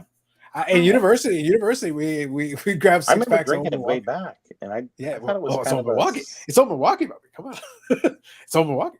It is. That's gross.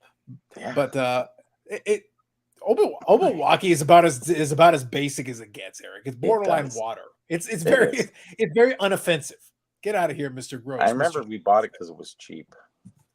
Yeah, it wasn't expensive. No, it wasn't. But I hadn't had it in a long time, and I forgot how it's just like it's not offensive at all, but it's just No. very meh. It's just very like, yeah. Milk toast.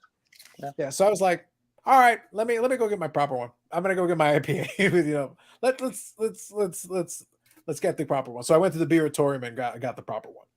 Thank But, God for that. It was like I said, I'll finish off the other ones later on, but I was sitting there like, it's just I need a little more. Like it's just not. This isn't working for me right now. It's Drink not working. Guinness like I do. It's yummy. Yeah. Yeah. No. Yeah. I don't think so. I think I use that for watering plants. I think you can use that in a nice what is it, pot roast or something. That's about it.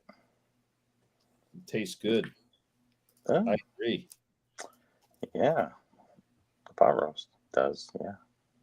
Yeah, I Bobby, no joke. I think I still have some Guinness in the fridge from forever ago when I got it, and I haven't finished it. Bring it to me in November. It's hard to choke it back. It really is. No, No, it's not even that. It's not even that. I'll be honest, it bores me. bores me. When you're out of everything else, Yeah, well, we got taste, work. Eric. It'll work. Some of us have decency Oh, and taste. yes. What is that taste? Yeah. Oh, Listen, mocking do I you. look like a mocking you. man? Do I look like a man who needs to go somewhere where I'm worried about the frailty of the potato?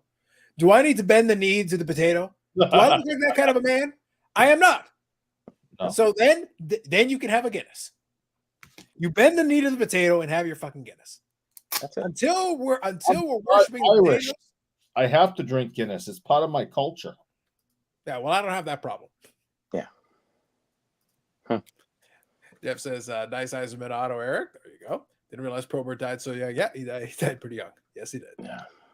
Yeah. Why not drink Lucky Lager if you're experimenting with cheap beers? There you go.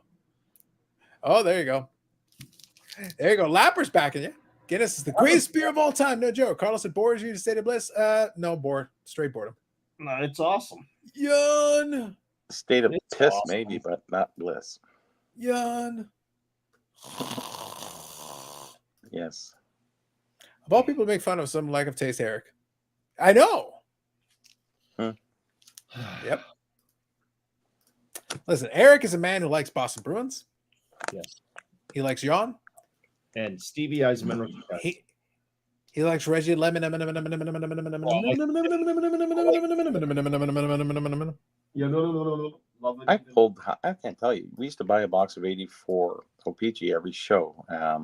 My group of 4 at the Pack Rats booth. This is from 2003, 4. When we first got a booth, we would buy a box and we would split between the 4 of us, play Pack Wars. How many Eisermans I pulled? It was like unbelievable. It's I not, gotta they're kn- not hard to find. They're Well, not. the thing is, look, it's the same kind of issue that happens with the Jordan rigging. The reason why there's so many Jordan rookies, it was a small set. Yep. I believe I could be mistaken. Well, I think the 84 's 86 not. Fleer.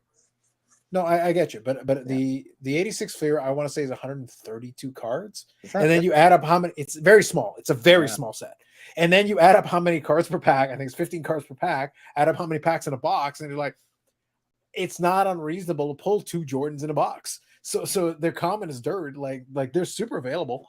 So you open a box, you pull 1 or 2 Jordans. That's not crazy. You know what It's else? pretty You standard. know what else cards? The other player cards you can pull out of the 86 Jordan box. I learned. 86 Fleer, yes. Yeah, whatever the hell it is. Johnson and Johnson and Johnson. Moses Malone. Johnson. and Johnson. You forgot Bueller. Mhm. I just thought that was the funniest freaking thing ever when those guys opened up that box and realized they got screwed, and every single card in the pack was a player named Johnson. Yeah, that was kind of weird. It They was. got We screwed. questioned Mr. Hart on that. That was just after his Yeah. GI Joe pull. Yeah. How? I mean, are you We all got duped. Agreed. Come on. We did. people who got that 86 flare box got duped? Johnson. You gotta be It's- kidding. That was somebody planted that. That was Oh. really good. There's no other way. There's a Mike Vernon rookie. That's relatively new. Mm-hmm. Shocking. 84. So, O-Pee-Chee had what 396 cards. You get 14 cards 396, per I pack, think, is that for the OPG, yeah. and that's a big set. That's a hard to pull. You get, I think, 1 point something per box, Yeah, you should get at least one because Problem and is- sometimes two, and occasionally two. and sometimes none because a lot of times the guys would when we buy the box, they looked on the back and they would find a Eiserman showing. It showed pretty easily through because the back was white, and you could see it very easily. So sometimes you get none. You go, we bought the whole box. We were paying, I don't know, like $300-400 a box. So it was $100 each. We all get to open 12 packs each. It was great. Lapper here is saying, didn't those 86 plaques have an order? Yep. That's so when there was the issue that that Eric was joking about, the reason why people immediately caught on to where they saw a problem was it has a established pattern. It has a certain sequence. So if you see certain players more often than not, so for example, I don't remember the exact order. It's published. You can look it up online. It's there. Oh, yeah. But if you go look at it, you'll know if you see this player, then most likely you'll see this player. You see this player, then this player, and then you'll get the Jordan. So you can basically figure out where in the pattern you are. And if you're in the right sequence of the pattern, you can basically expect to see the Jordan coming up here in the next couple of cards if it follows the normal pattern. That sort of happened with the 84, and I can attest to this because I opened so many packs. There was a certain couple cards that were you knew you were going to get Eiserman or somewhere in there, but then it was the randomness of the O-Pee-Chee packaging because they put all the cut cards in one box, so you could grab from this pile or that pile, and this pile could have fell over. There was no print sheet, bang, put it through, cut sheet, and then package it. It wasn't like that. It was done differently. So that's why O-Pee-Chee, or you never know who's really in it. And same thing with Gretzky. Everyone thinks that, if you see this guy, it's this. No, it's perfectly random every time. Yep. But you generally get 3 because usually you'll go through that set, or 2 point something, 2.6, whatever it is. Yep. So Paul here has got an Oiler fan joke. And then after that, I got one thing for Bobby, and then we'll wind her down. If you got any last comments, Yeah. make sure you get them in now. Now's the time. Speak now or forever hold your peace. Please. All right. So Paul says here, Oiler fan joke, circa 1988. Did you hear Mike Vernon tried to commit suicide? Luckily, the train went 5-hole. Nice. So, Bobby, this was the question I was going to ask you. We had the question earlier, but I thought it would be appropriate to bring it back around because I thought you would have a different opinion on this. I don't remember what was originally the context to it, but we had a question of like, what is your favorite cheese? Well, that's kind of easy. Okay. In a certain way. So, Eric, it is as I have foretold. Go ahead. It would quickly. I said that me and Eric would have a very quick answer, and I thought you'd have a little more elaborate. So go ahead, by all means. Yeah, I would have to say it's probably cheddar. Okay. And an old cheddar, or even a 2-year-old cheddar. Old Fort cheddar. Yeah, but beyond Fort, getting into the 1 or 2 year. That is probably because it gets a little bit stronger. It's that mild cheddar is just like tastes like nothing. Mild cheddar, I think they call it a Guinness. Go on. Yes, they do. And I guess a nickname. after that, I really like a good Swiss Emmenthal. What's the other one I really like?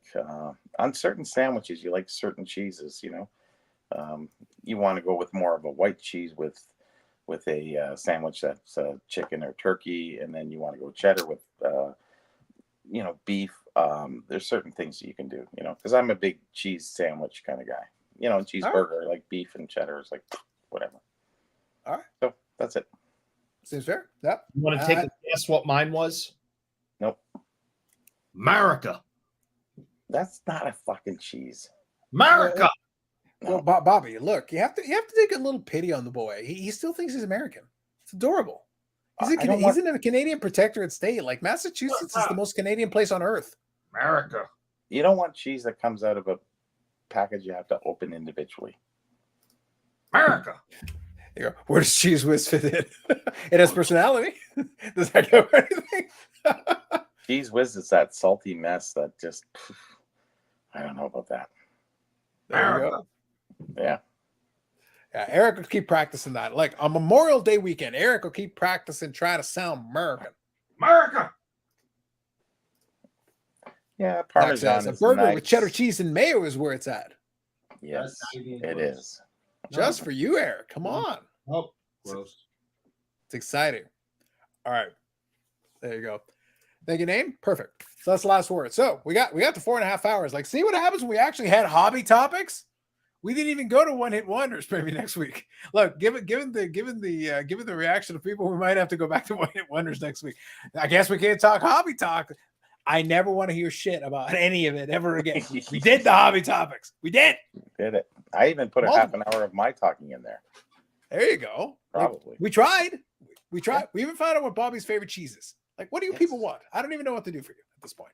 Cheese is easy. Yeah, we tried.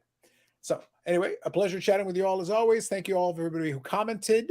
Great comments in the chat as always. Also, enjoy your Memorial Day weekend if you are the Americanos. So have fun with that. We already did our long weekend last weekend, so you can have yours now and enjoy it. Folks on the West Coast, it is already your Saturday, so enjoy the rest of your weekend. Folks on the East Coast, name sometime on Friday. I don't know. Do a thing. Go do some hobby scholarship or something. I don't know. Go find frozen mayo packets to throw at Eric. We need a big supply of frozen mayo packets. Industrial quantities. Mm-hmm. Hit the bricks. That works for me. Hey, name. Go kick rocks. There you go. Bob Jackson asked the sandwich question. We can all consider that. And we will come back to that on the scintillating episode 190 of the longest running episodic, whatever the hell this is. I will look forward to that. Bob Jackson, everyone else, have yourselves a great night. We'll catch you in the next one.